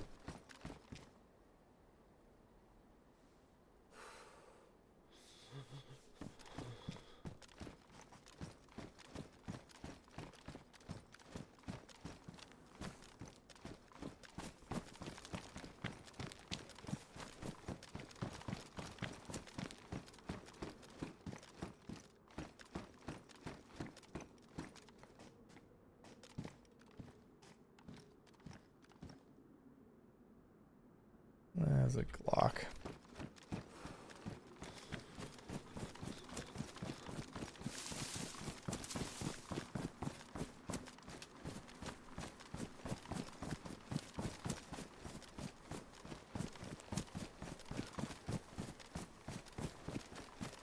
This is the uranium mine.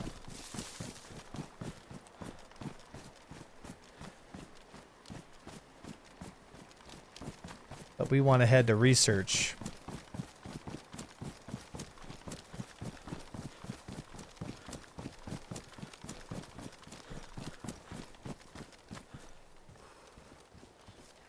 And zombies.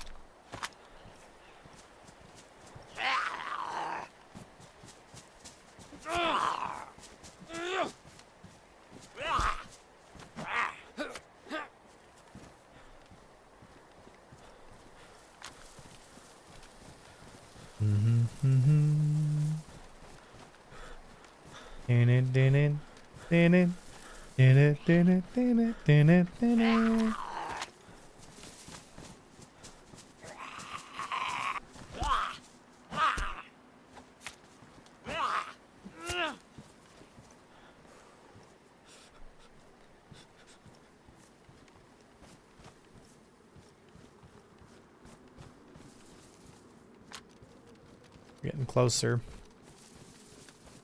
We can hit research facility and then make our way even further south to Athena 2. Could get some cool stuff down there. Then we could grab a gas mask and wait for storm.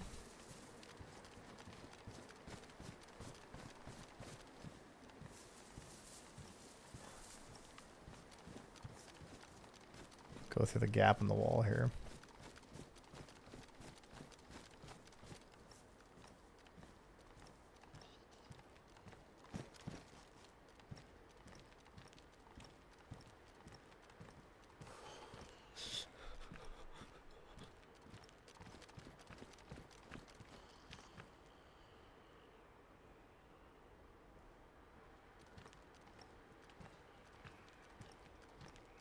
There's a lot of times there's traps and all kinds of stuff set up around here. Grenades. Landmines. Oh. Oh, baby. Be still my beating heart.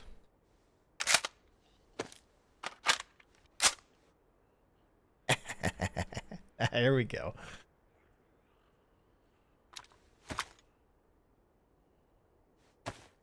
All right, so that is going to be my main weapon. I'm going to clean it real quick, just so that it actually functions when I shoot it.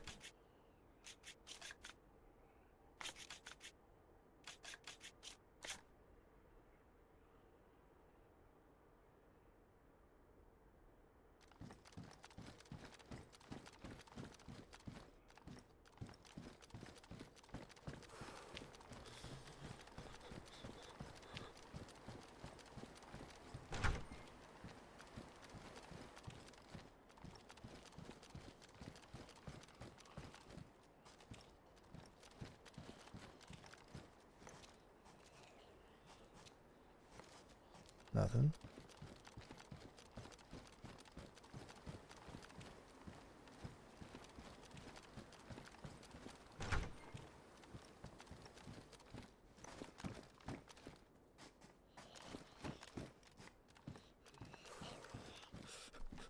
Here we go. And I can put this on my back there.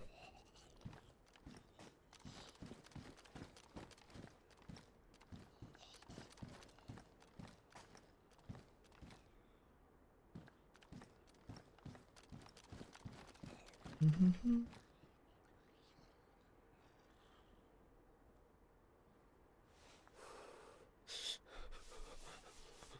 There you go.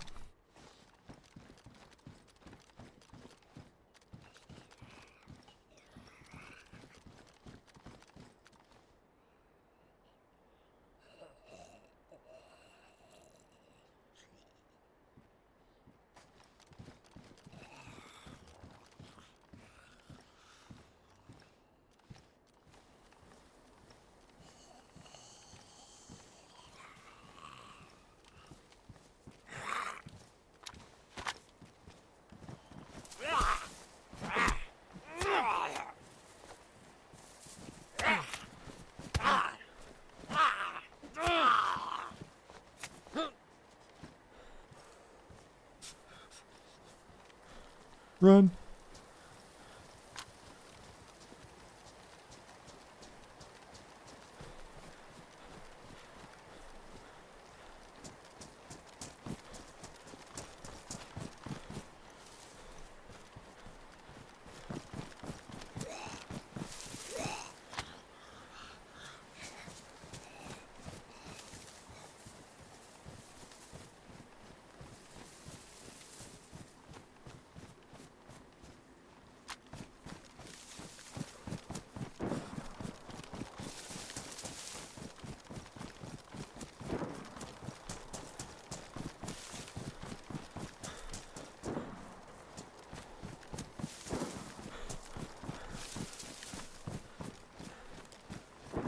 Ever tried to co-op with Grandpa Sniper yet? What, in DayZ? I have offered, like, for him to play it, but he doesn't really seem interested in playing it.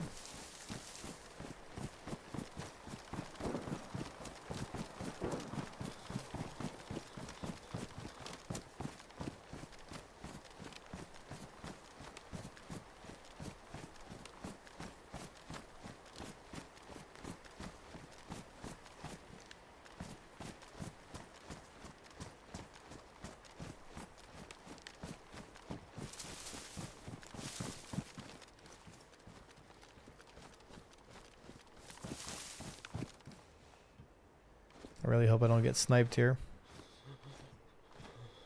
Guess we'll find out.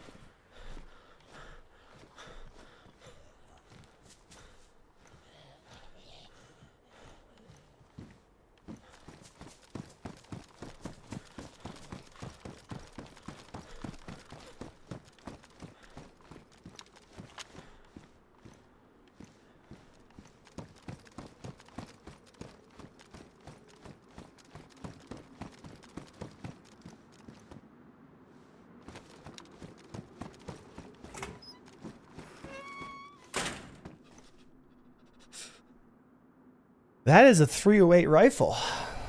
I do not need a Vicar now. All right.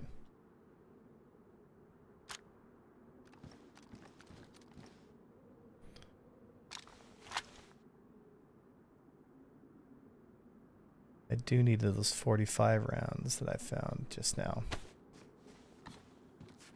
Ooh-wee. We're gearing up for a fight, boys. I can feel it.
Antibiotics. That's huge.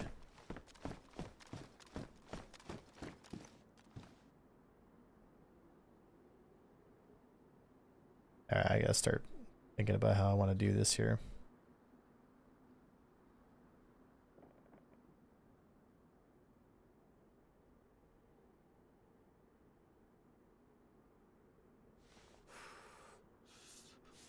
I don't need those AK mags because I'm not doing an AK.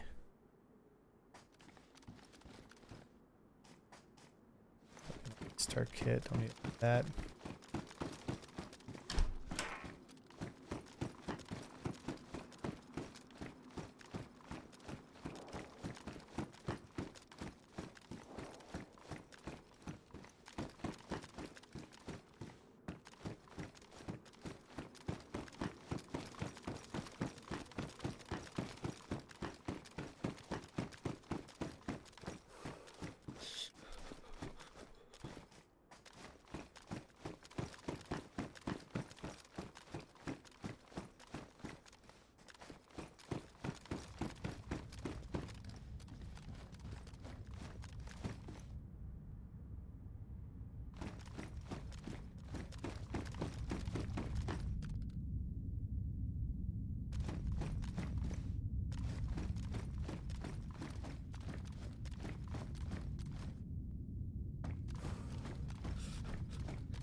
What's this here?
Let's see what I am.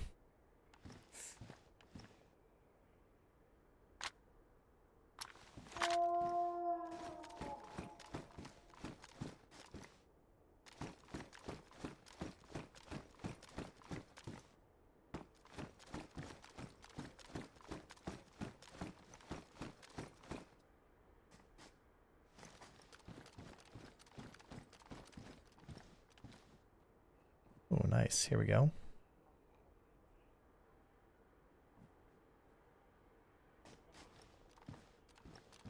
Grab some space. Heard those zombies running around. Don't need that.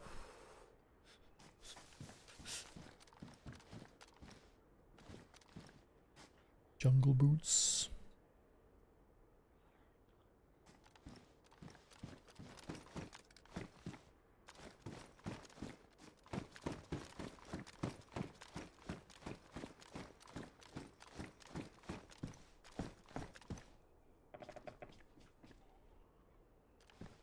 It seems a bit sus how quiet it is.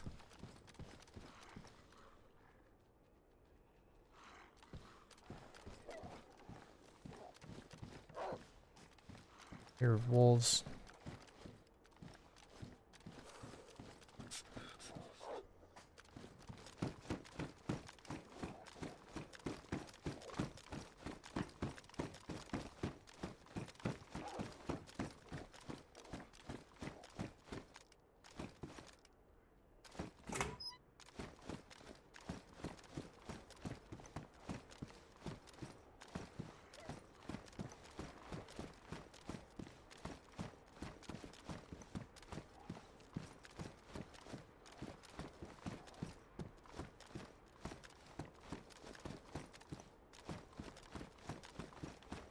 On a clear day like this,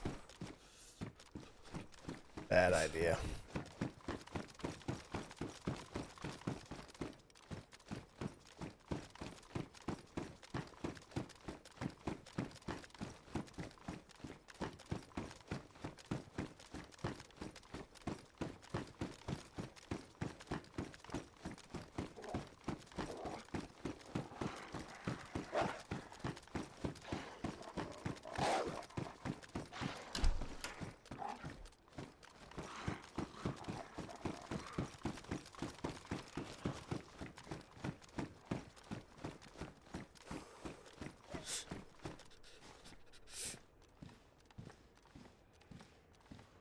Am I gonna do this without alerting half the fucking map?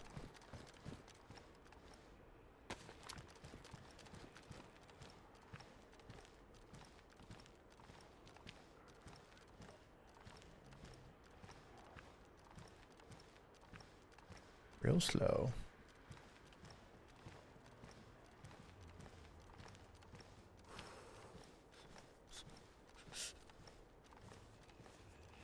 Real slow.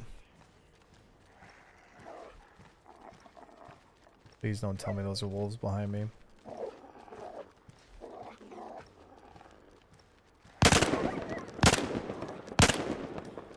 Fuck. Time to go.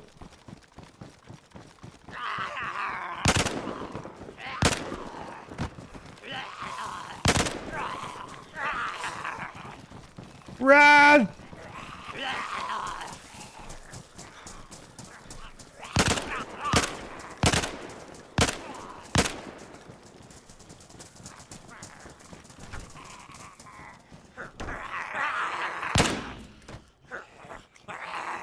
Well, that could have gone smoother. Fucking wolves got me though.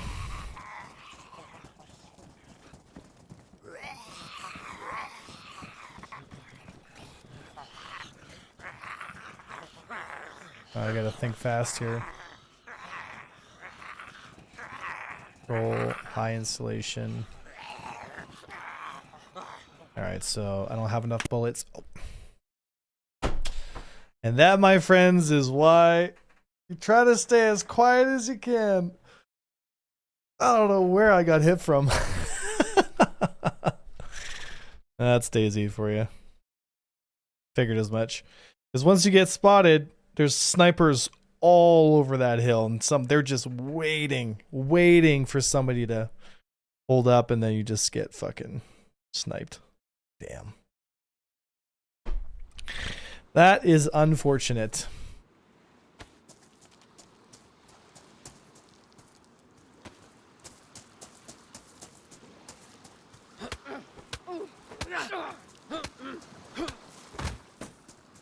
Give me your heat pack. And your rags.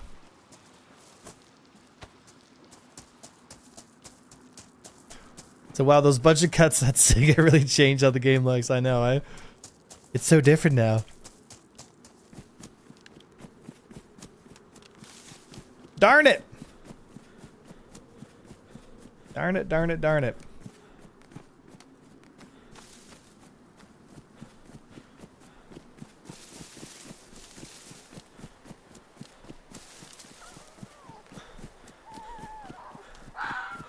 What's a fox?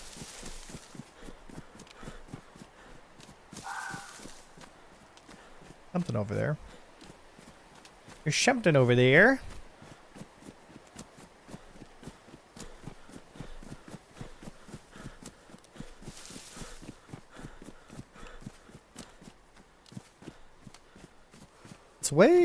It used to be a lot darker in the night, but now it's way better.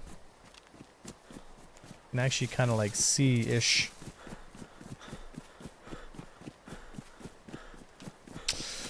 All right. Can you guys still see? Oh, it's darker if I do that.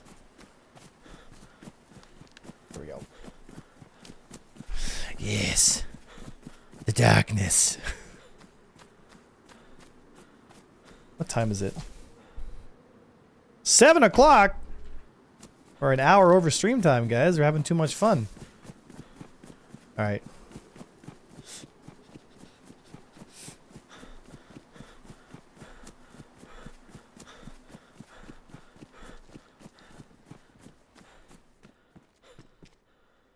Mm-hmm.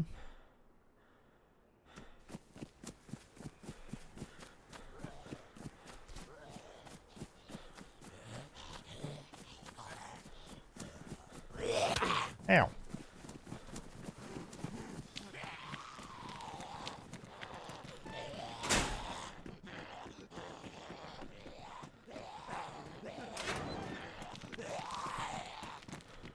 Run. Why are they so angry?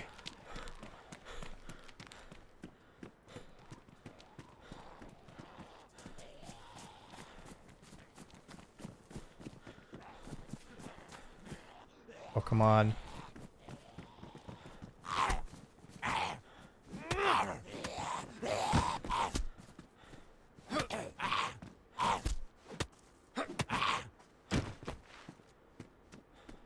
All right.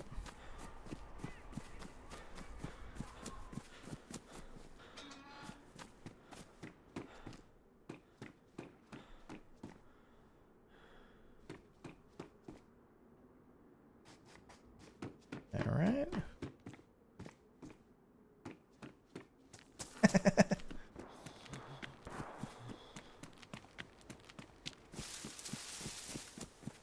Kind of silly looking.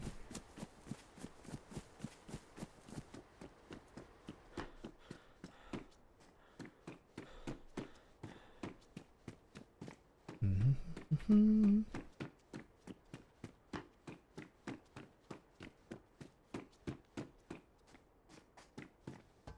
Come on.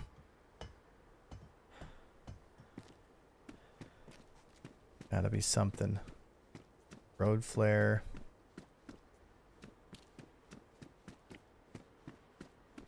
Huh.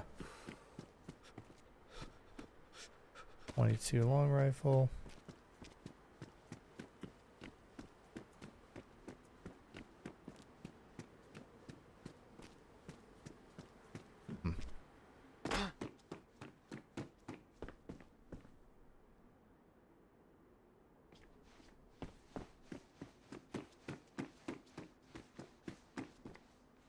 What gas stove? That's huge.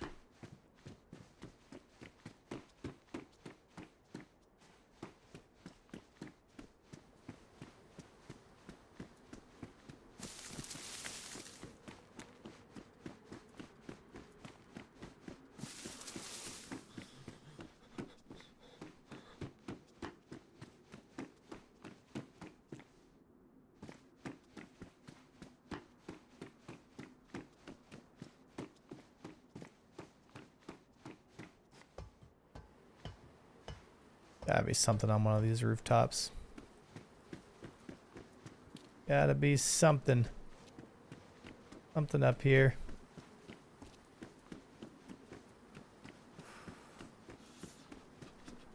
No guns, no rifles. Shotgun shells.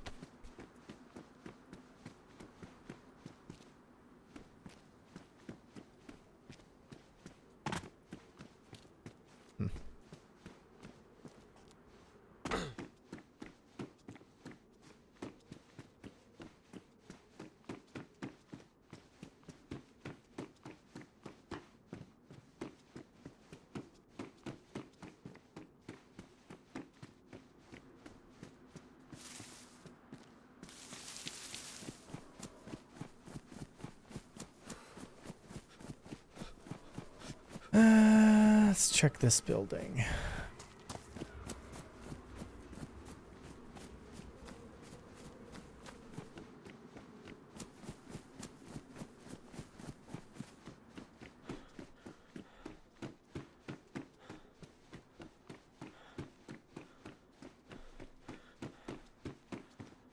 Up we go.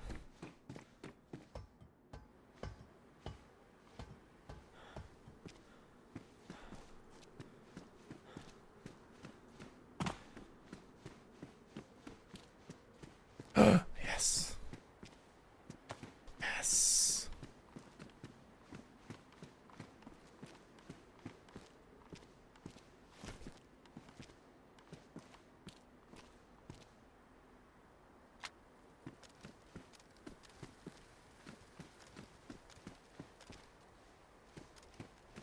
Oh well.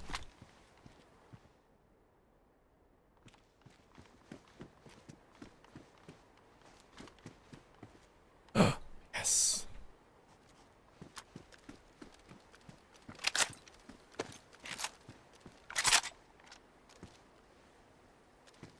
All right. We have a gun, which is huge.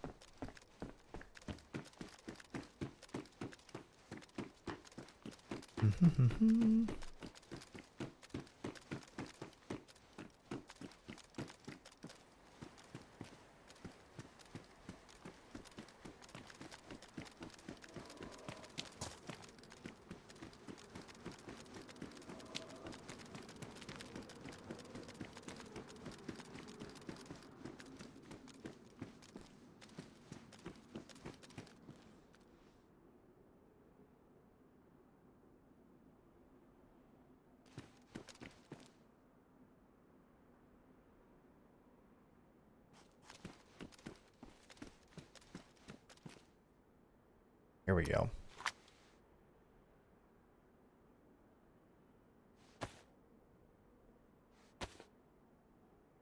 Might as well keep those. Don't need that. Don't need that.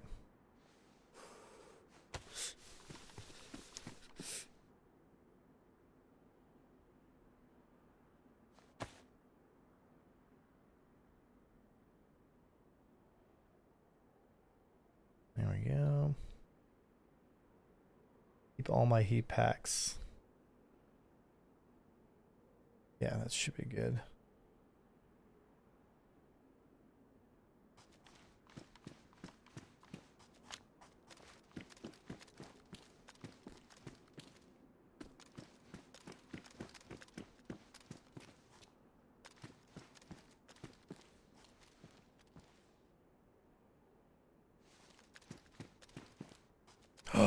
Yes. Oh, boys. That's huge. Huge. Oh my goodness.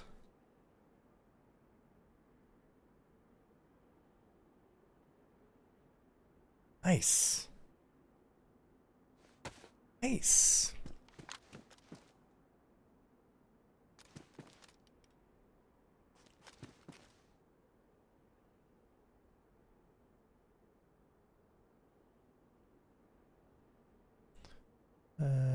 So Shouty sticks. Sweater.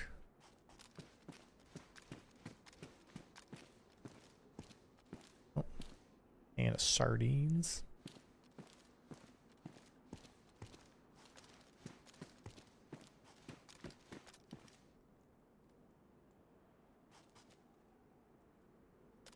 What did I hear? Oh, that's just nothing but the wind.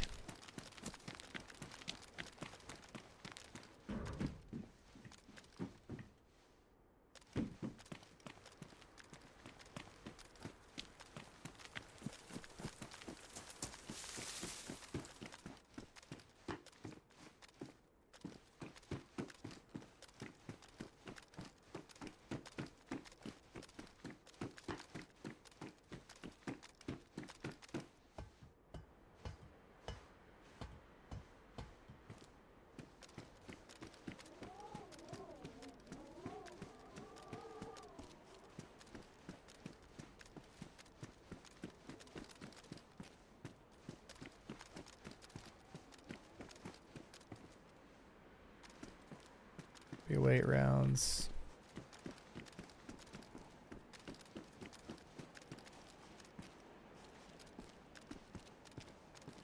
Anybody walking across roofs up here?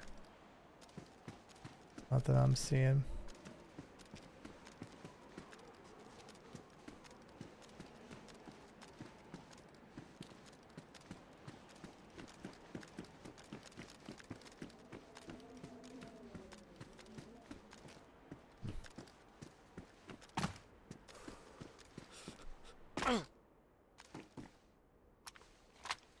Gotta be something that's thought of.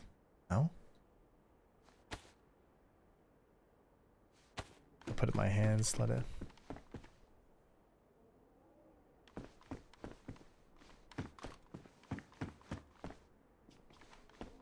Alright, might as well.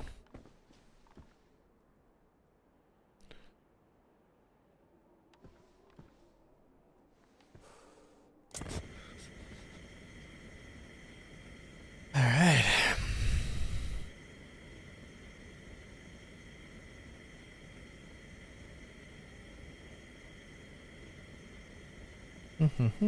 Come on. Actually, you know what I should do?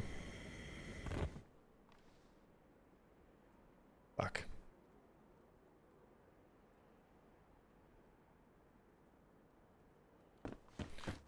What I need to do.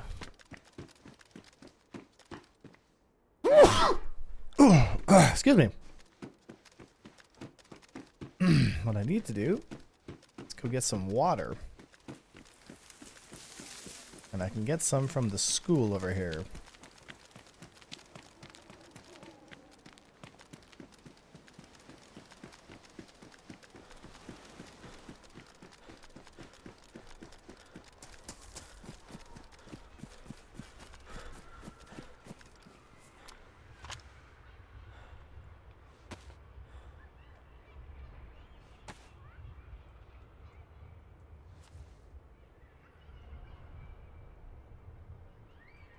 Fill this up.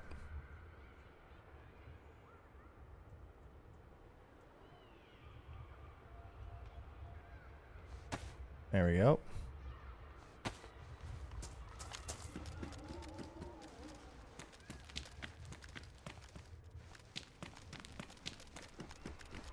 Now what we can do is check upstairs.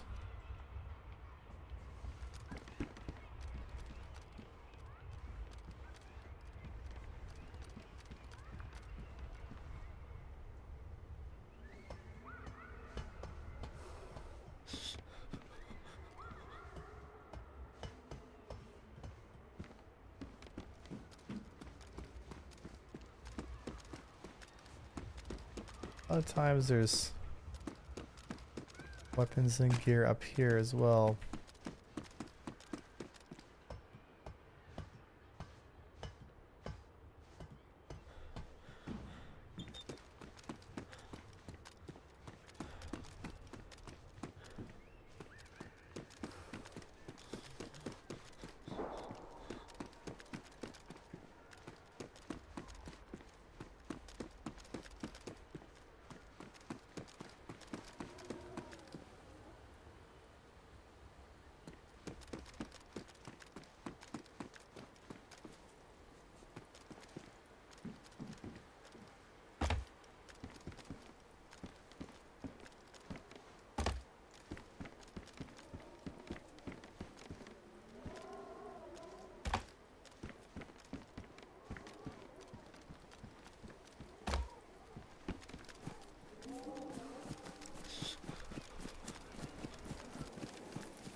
Oh, here we go.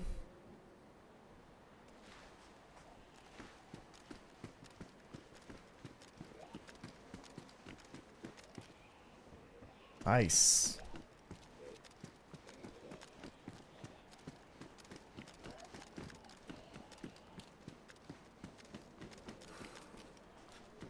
Nice.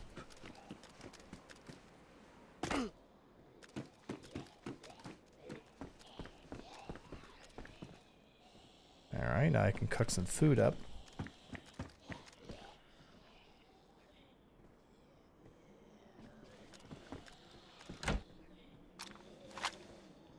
Okay.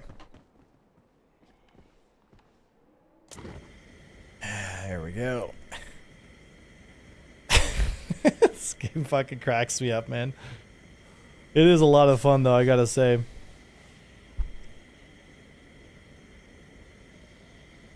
But this CZ rifle's pretty damn good. Accurate, too. Alright. Come on. What does it take to heat that up?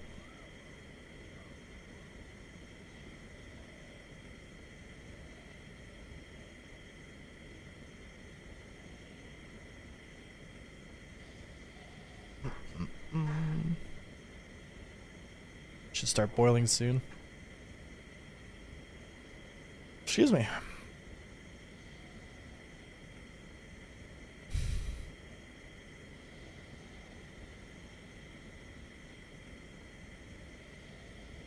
Come on.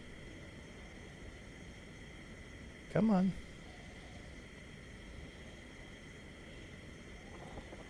There we go, finally. There we go.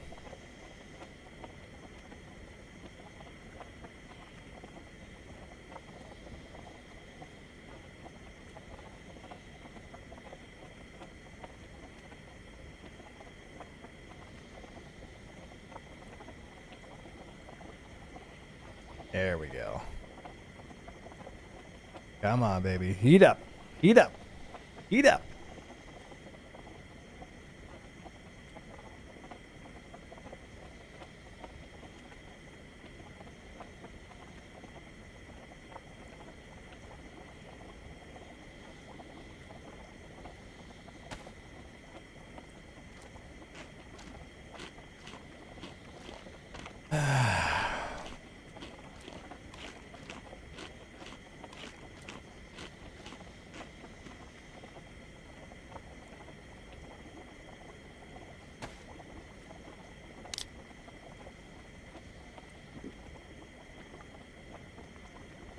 All this drinking and eating is making me hungry.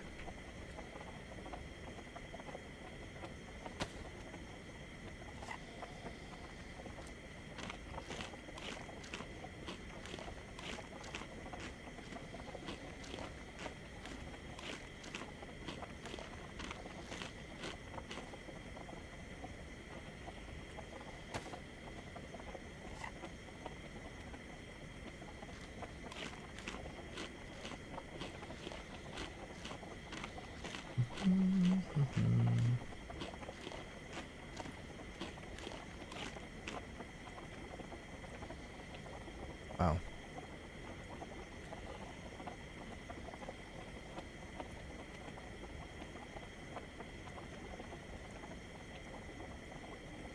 Come on, warm up.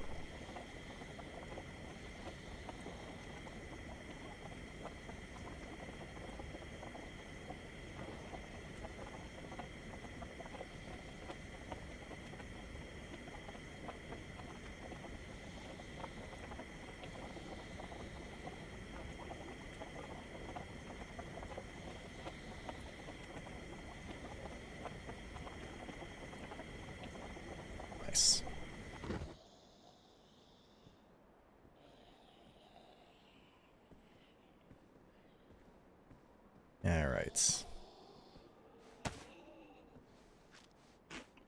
Nom nom nom nom nom nom nom nom.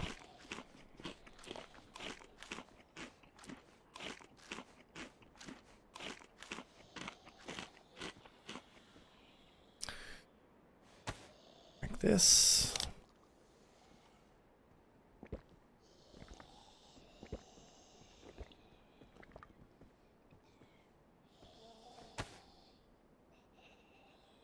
Pop this open.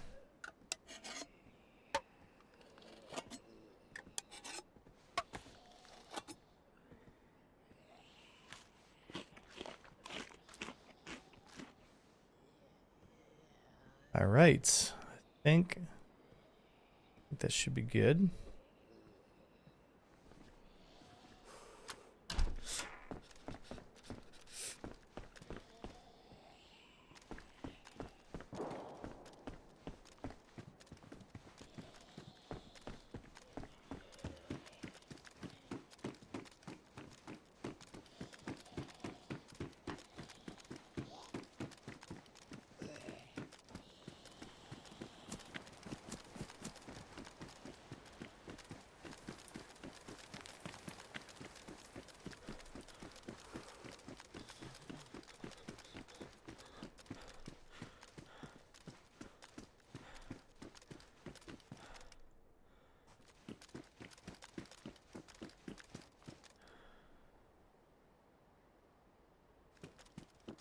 Down jacket is good.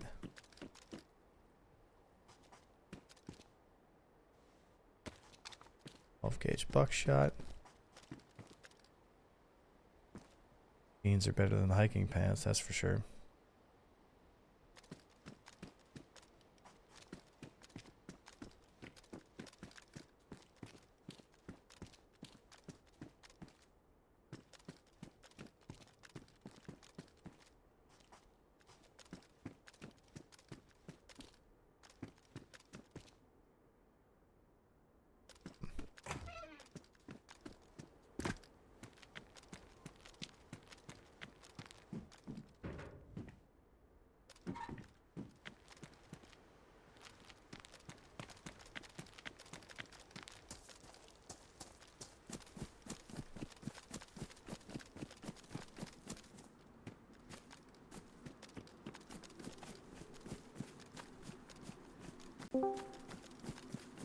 Going on, Emo?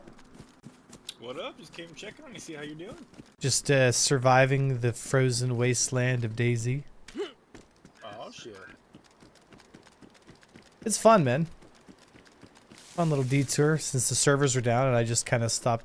I just, you know, I wouldn't be playing this if it wasn't for SC servers being down. I guess they're back up now though, right?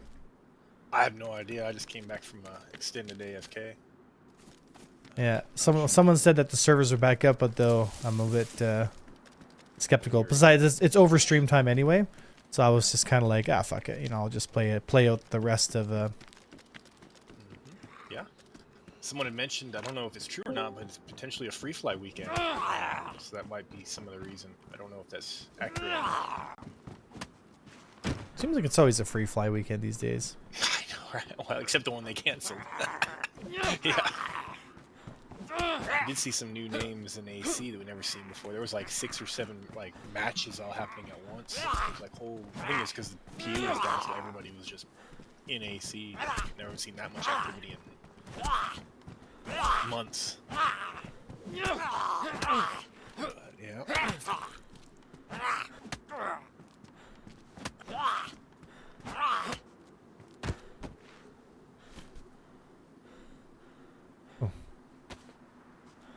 Fucking zombie made me bleed. He made me bleed. Said I'm playing since an hour. Run smooth again. Okay, yeah, so it's up and running. The servers are still bugged. I couldn't. It's had the same bug as before. Cannot retrieve your ship with the red band on the terminal. Okay, so it sounds like people are getting mixed because Marco said he's running fine right now, but I've been enjoying watching you play DayZ though. Dude, DayZ's fun. Like, and the Malsk is like. Kind of missed the times when I used to play DayZ and sit around the campfire with my buddies, cooking the food. It's fun, man. For every moment yeah. Shot at. Yeah, be glad for every moment. Yeah. Yeah, it's just it's a good time. You get your mates Yeah, together. You're into the survival genre a bit there, but I've always been into survival genre, yeah, but have you taken a peek at the new Dune MMO that's supposed to be out May 20th? honestly, like it doesn't look as good as I thought it would. Yeah. It looks like, I don't know. Honestly, it doesn't even feel like Dune. Like watching the gameplay and stuff, like the aesthetic and all that stuff, like it very much looks like a game. I feel like it looks like a Dune Valheim. Okay. And like, I don't know, like it just doesn't, like when I look at that game, I'm just like, I have no desire to play that. I don't know, it's weird. I'm big on aesthetics. Like the game has to feel immersive. Otherwise, like I feel like it's kind of wasting my time. That's why I like DayZ so much, just because like for, you know, it feels real, you know? Right, like you're deep in the shit. Yeah, but like the graphics don't look animated and corny. Like it tries to be a realistic depiction, you know? Whereas like with I don't know, it's something about it just, I hate to say it, just doesn't. I mean, maybe if people have like really good reviews on it, they're like, you gotta try this, then it's like, okay, I'll try it, right? But unless, barring that, like I'm not really that interested in playing it. The only reason I brought it up is because it's more of a survival-based MMO, a lot of survival aspects. And from what I saw from some people, it's very much so make a meaningful choice and relies a lot on preparation. Again, right? We'll believe it when we see it, but again, Right. if there's really good reviews on it, yeah, I might consider playing it. But barring that, like I'm not going to go out of my way to play it. Like basically, like there's some games that come out and no matter what people say, I'm like, I'm going to play that. Like I'm going to play that. You know, like the Dead Space remake. Like there's not a question. I don't care if everyone said like, oh, it's terrible. I'm going to play that. Because I'm just such a huge Dead Space fan. But, you know, like, I don't know. From what I saw of the flying combat, if we went to play that shit, we would absolutely dominate that game. SE is like 20 times harder in flight. Oh, I know, but like that, see, that's the thing, right? Like these kind of arcadey games, like the skill ceiling is so low that you can't really excel. You can only excel to a point because it's so, you know? Yeah. But, I mean, we can give it a shot. Again, if the flight and stuff is kind of fun, I might, you know, again, if it's likely that the boys will go and play it. They'll play it for about a week, and then they'll be like, anyway. And then they might log on if there's a patch or something happens, but I just don't see it holding our attention for an extended period of time. No, I guess the big end game is the territory control. I guess there's a few aspects to it. There's the player territory control, and then there's the faction, whether you're the Harkonnens or the Arrakis. What is it? The not Arrakis people, but or yeah, House Arrakis, right? Yeah. Not a House Arrakis. You're probably Atreides. Atreides, yeah. Sorry, I knew it was an A name, but yeah, it's interesting, and I guess it's supposed to be sort of like in a multiverse off of the Dune movies. So there's no Paul Atreides, but instead there was a daughter born, and a whole different outcome. See, that already has got me worried. When they start fucking with the story and they start changing shit, like, I don't see any reason for it. Like, why? You know? Well, so because they didn't want to screw with the movie line, right? Because Yeah, but they don't have to screw with the movie line. They can just go with it. You know? Yes, but like they don't want to like foreshadow the next movie with the game, I guess is the explanation. They don't want it to somehow leap ahead of the next into the next movie before the next movie's out, or other potential releases in the future. So that's why they kind of did a multiverse of it. I don't know. Yeah. Yeah. I'll be honest, the Dune world isn't really that interesting to me. Like the whole aesthetic, like it's cool for the movie, and for the movie it worked really, really well. But like, I don't wake up like, man, it'd be cool to live in. Like, I just kind of like, no, fuck that. You know? Right. I spent enough time in the desert as it is. I don't need to play in the desert. Yeah, but it's just like the whole, I don't know, like the really cool stuff about Dune was the aesthetics from the movies, and then it just feels like they're not staying true to that. They're like making it arcadified, and I don't know. It just, I hate to say it, it just feels like a game made for kids. That's the kind of vibe I get from it. I could be way off, and people could be like, "Shut up, A1. It's not true at all." But it's just I can only go based off of, right, which what's released right now, and I've looked at a lot of what's released, and some of the unreleased things I've seen differ quite a bit from what's showing as official releases. Like they definitely keep the field in those very narrow in the official release stuff. But some of the NDA leaks that I've seen, crafting system's very robust. I don't know, man. And all that. But yeah, again, like we have to see like a finished product, right? Yeah, like I'm willing to give it a chance, but I have my doubts. I feel like what would have been a great Dune game is not an MMO at all, but a story-driven game which took place during the events of Dune 1 and 2, from like the perspective of another character, you know, so you could kind of come along with some of the characters in the Dune movies, and there'd be more depth involved in it. Like, why can't you play as one of the Fremen that is, you know, kind of training Paul, like, and them attacking the, you know, like from the very beginning, like when he kind of first links up with them, and you know, like you could have an entire story there, you know. Yep. But I don't know. It just third movie, is it gonna be on Arrakis still? Because it seemed like at the second movie they kind of wrapped up with Arrakis, like he's now the emperor and shit like that. Now he's going on the warpath, right? Right. So Villeneuve said that he definitely is happy with where Dune is at right now. So if they didn't make another one, right, he'd be okay, because he's kind of like completed that arc that he's like, Dune always kind of deserved that arc, right? Which I totally get, right? But I don't know, man. Like, it's just, I don't know. I'm skeptical of the Dune game, and I feel like that MMO wasn't the game that they should have done. They should have done a story-driven, you know, right there, check. We're talking about the Dune. He's like, you're talking about Dune. I just you know. Coincidence. What the fuck? We're living in a simulation, brother. I told you. I don't need that anymore.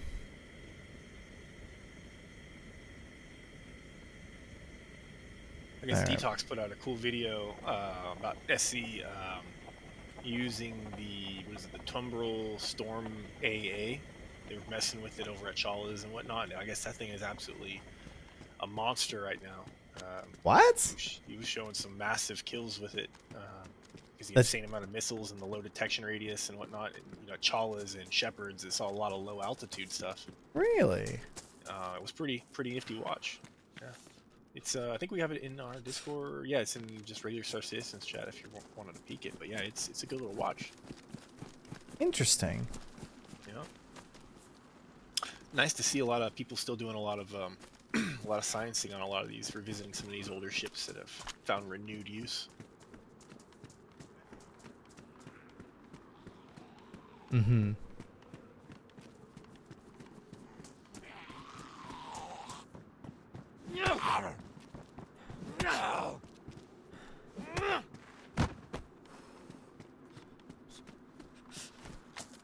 I need to find. Where is it? Brig. You know what I always wanted them to make is a Blade Runner game, but they just never, like, that would be an incredible, like, I guess Cyberpunk is kind of like Blade Runner, but it's just a different universe and all. But I'd love to see a Blade Runner game. You know? Yep. What might be another good little star game, space game that this may not be a title that you know. It might be before your time, maybe, I'm not sure. But The Last Starfighter. Dude, I have been thinking about that recently. That's funny you say that. Like, why don't we have a Last Starfighter remake on movie? Or a game. Like, like, bro, it was such a great like concept, and especially like nowadays with all the gaming and stuff and the VR and shit. Like, you could easily, you know, honestly, a title like that right now would be awesome. Right. Like, that would be cool as hell to see that. Yeah, I think that would be. I think people would really enjoy that, and like the soundtrack is still so good. I remember when that movie came out, the Last Starfighter arcade game that he was playing in the beginning, like a little tester, that took off, and they were actually manufacturing those, like every arcade in the nation had at least 2 of those things in it. It was wild. Oh yeah. I mean, just looking at that gaming prowess back in that day, like, it was big. Yeah. Alright. Should, there we go. Alright, so transfer that. That.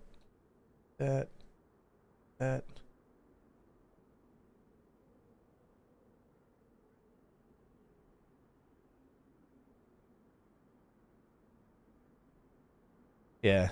You gotta download DayZ and come play this with me, because it's just good old-fashioned fun, you know? It really is. Alright, so actually I need to place that large. There we go.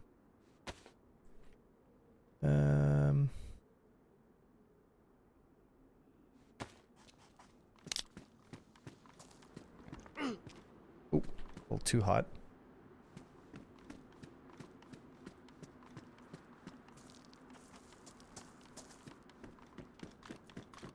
All right. That is the Discord. Yep, that is the Discord.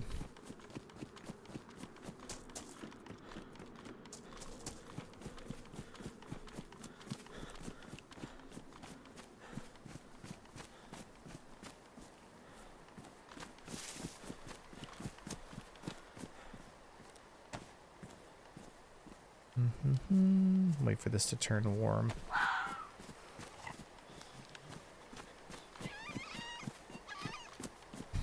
This is Fox making weird noises.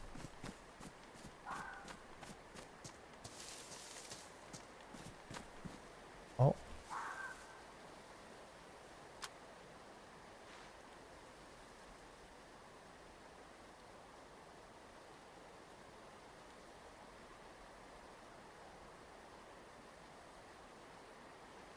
Did he see me?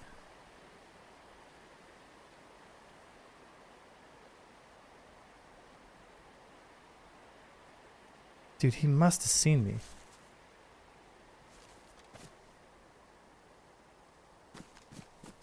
He must have seen me.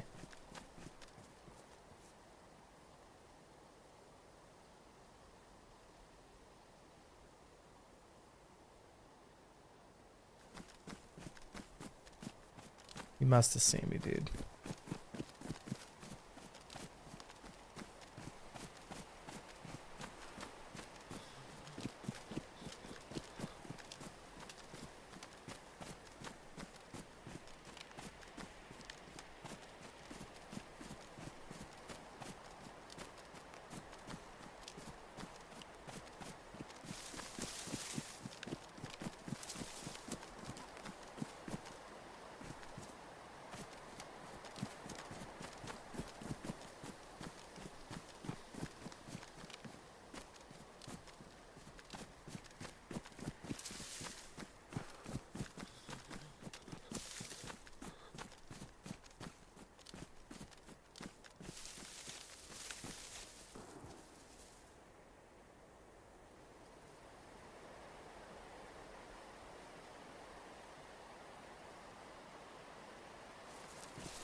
I don't know if that was a guy.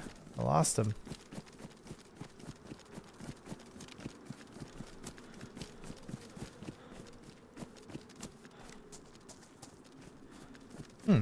Weird.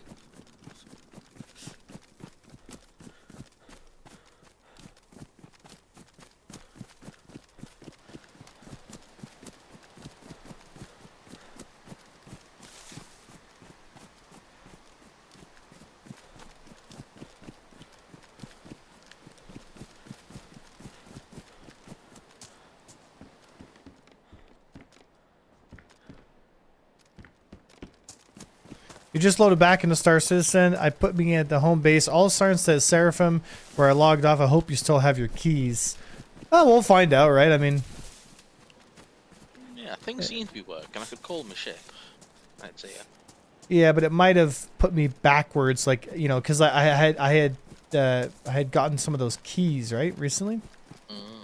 So it might have, they kind of maybe just, like, flashed it, and maybe anything I did, basically... while that was happening is probably not gonna carry over, right?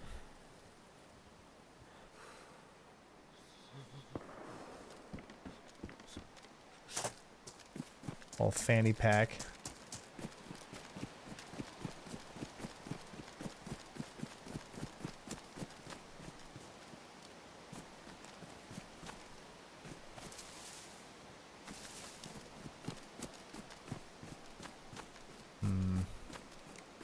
Should I cross over this way? Yeah, I'll cross this way.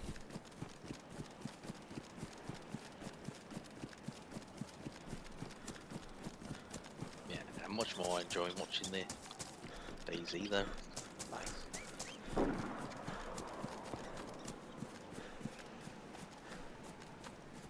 I don't want to have to swim across, but I don't think I have a choice.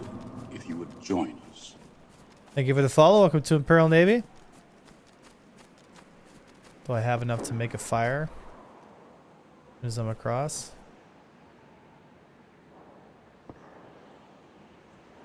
Alright, hold on. Let me get everything I need to make a fire.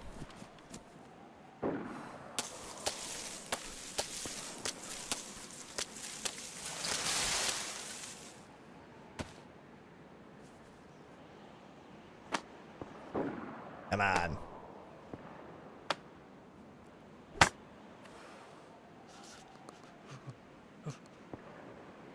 We can hear my teeth chattering.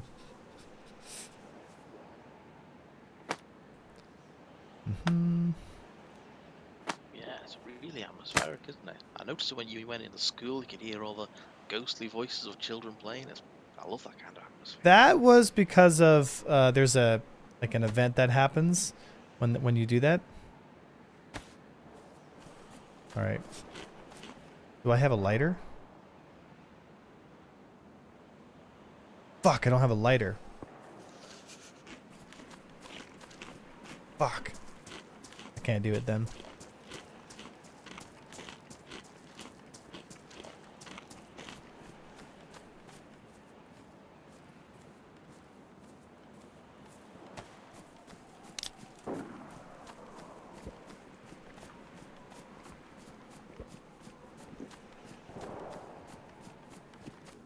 I have to double time it this way.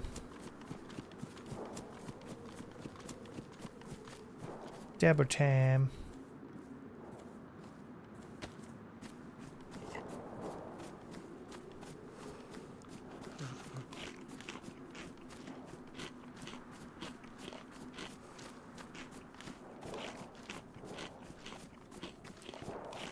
A lot of shooting going on over there. A lot of shooting.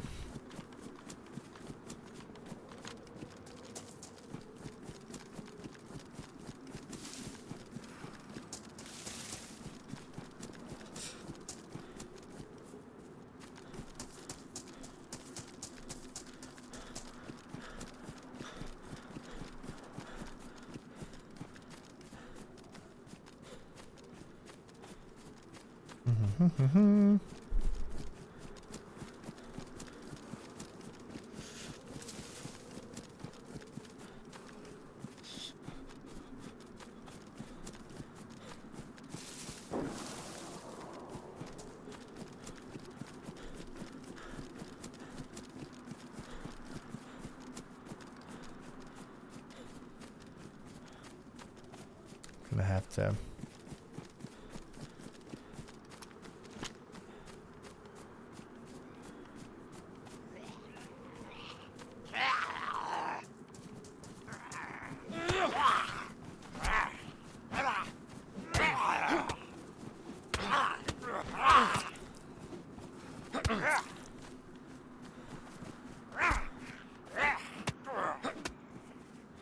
Oh, that's not good.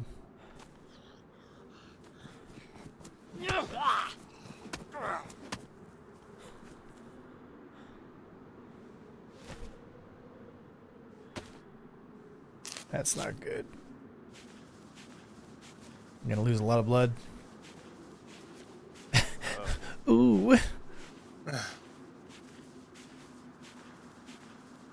okay. Stop the bleeding. I lost almost half. I only have one. There's an epi though. That could be useful.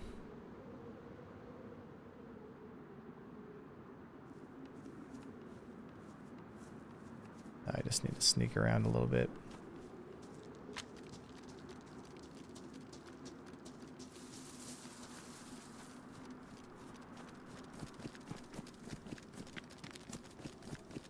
I can get off into the bushes over here, and I will be able to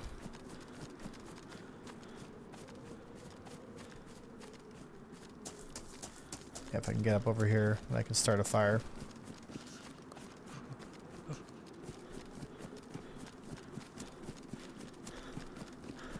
I gotta warm up. I got to warm up.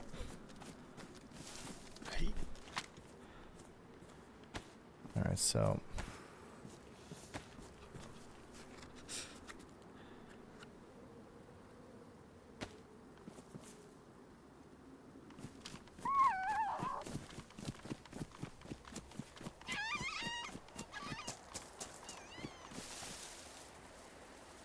so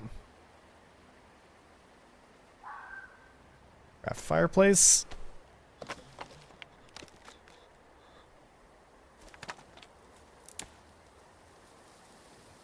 And now I need those sticks in there. I need some kindling. I've already got. Now I need some dark bark. 1, 2.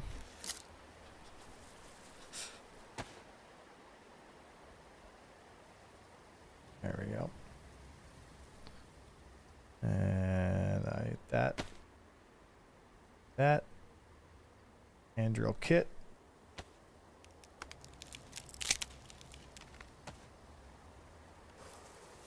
And let's start this puppy.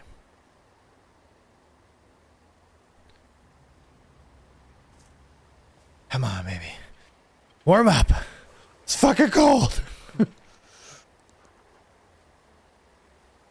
Come on, baby. Come on. There we go. Gotta have food.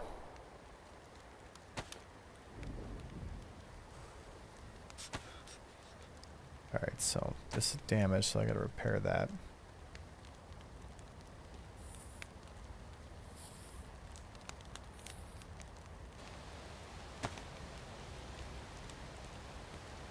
Oof. Warm me up, please.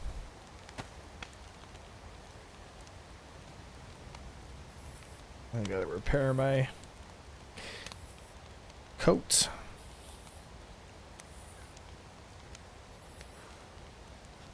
There we go, that's good. Good. All my stuff is good now. Although I'm low on bandages, I can't afford to bleed again. Because then bad things might start happening. And I might as well start eating. Nom nom nom nom nom nom. Server's restarting soon anyway, and then we'll shut her down. Not a bad stream today. Even though the servers were not cooperating at all. I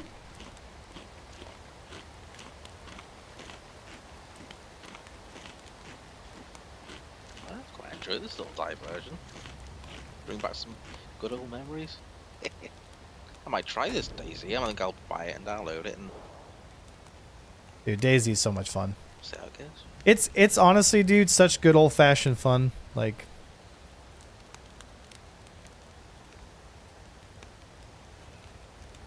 let's see here.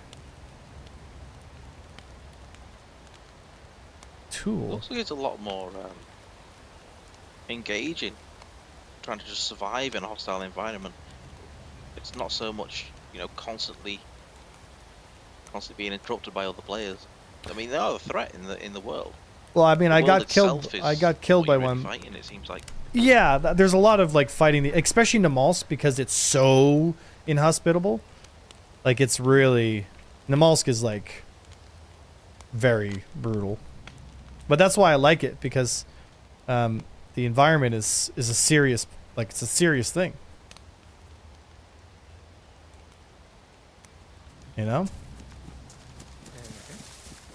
Otherwise, it would be too boring. Like, regular Cherno is so easy to survive. It's kind of easy. Like, it's too easy. But with Namalsk, like, you know, like, you gotta... you gotta be hard fucking core Bear Grylls, you know?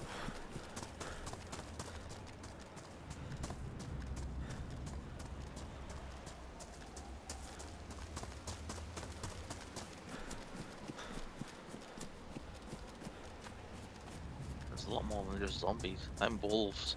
It always seems to snowball. Like one little problem with the wolves, and then the zombies get involved, and then you get holed in a building, and then the zombies around the building, and then the gunshots have alerted players, and then Yeah. zombies show where you are.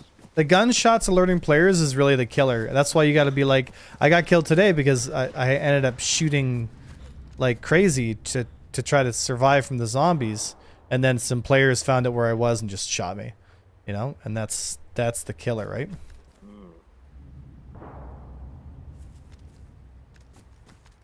Alright, so... Oh, look, a water fountain. That's good to know. Like, because the server's got a, you know, basically about to restart, I can probably make do with doing this.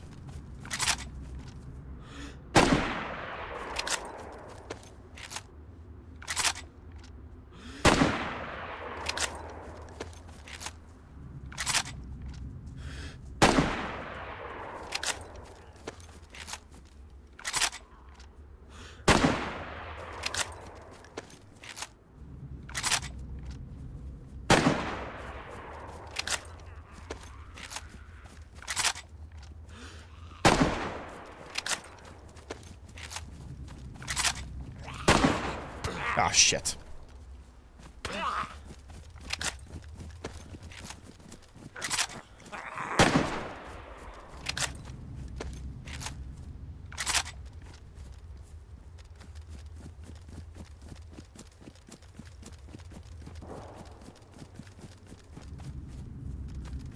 Since the server's about to restart and I'm not logging back in, might as well take those Mosin rounds, absolutely. A lot of times the zombies have stuff on them. You know?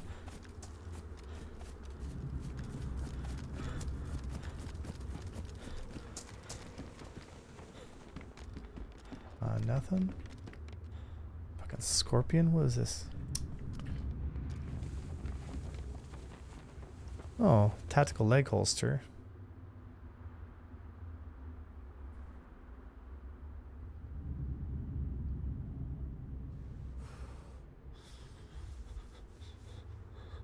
That's good. Oh, servers are starting. Yep, see. All right. Well, let's say that's not a bad little run there. Not bad, not bad. But I think that's pretty much it, guys. That's all I got for you today. We'll be back streaming Star Citizen tomorrow. Hopefully the servers cooperate with us, because if they don't, then bro.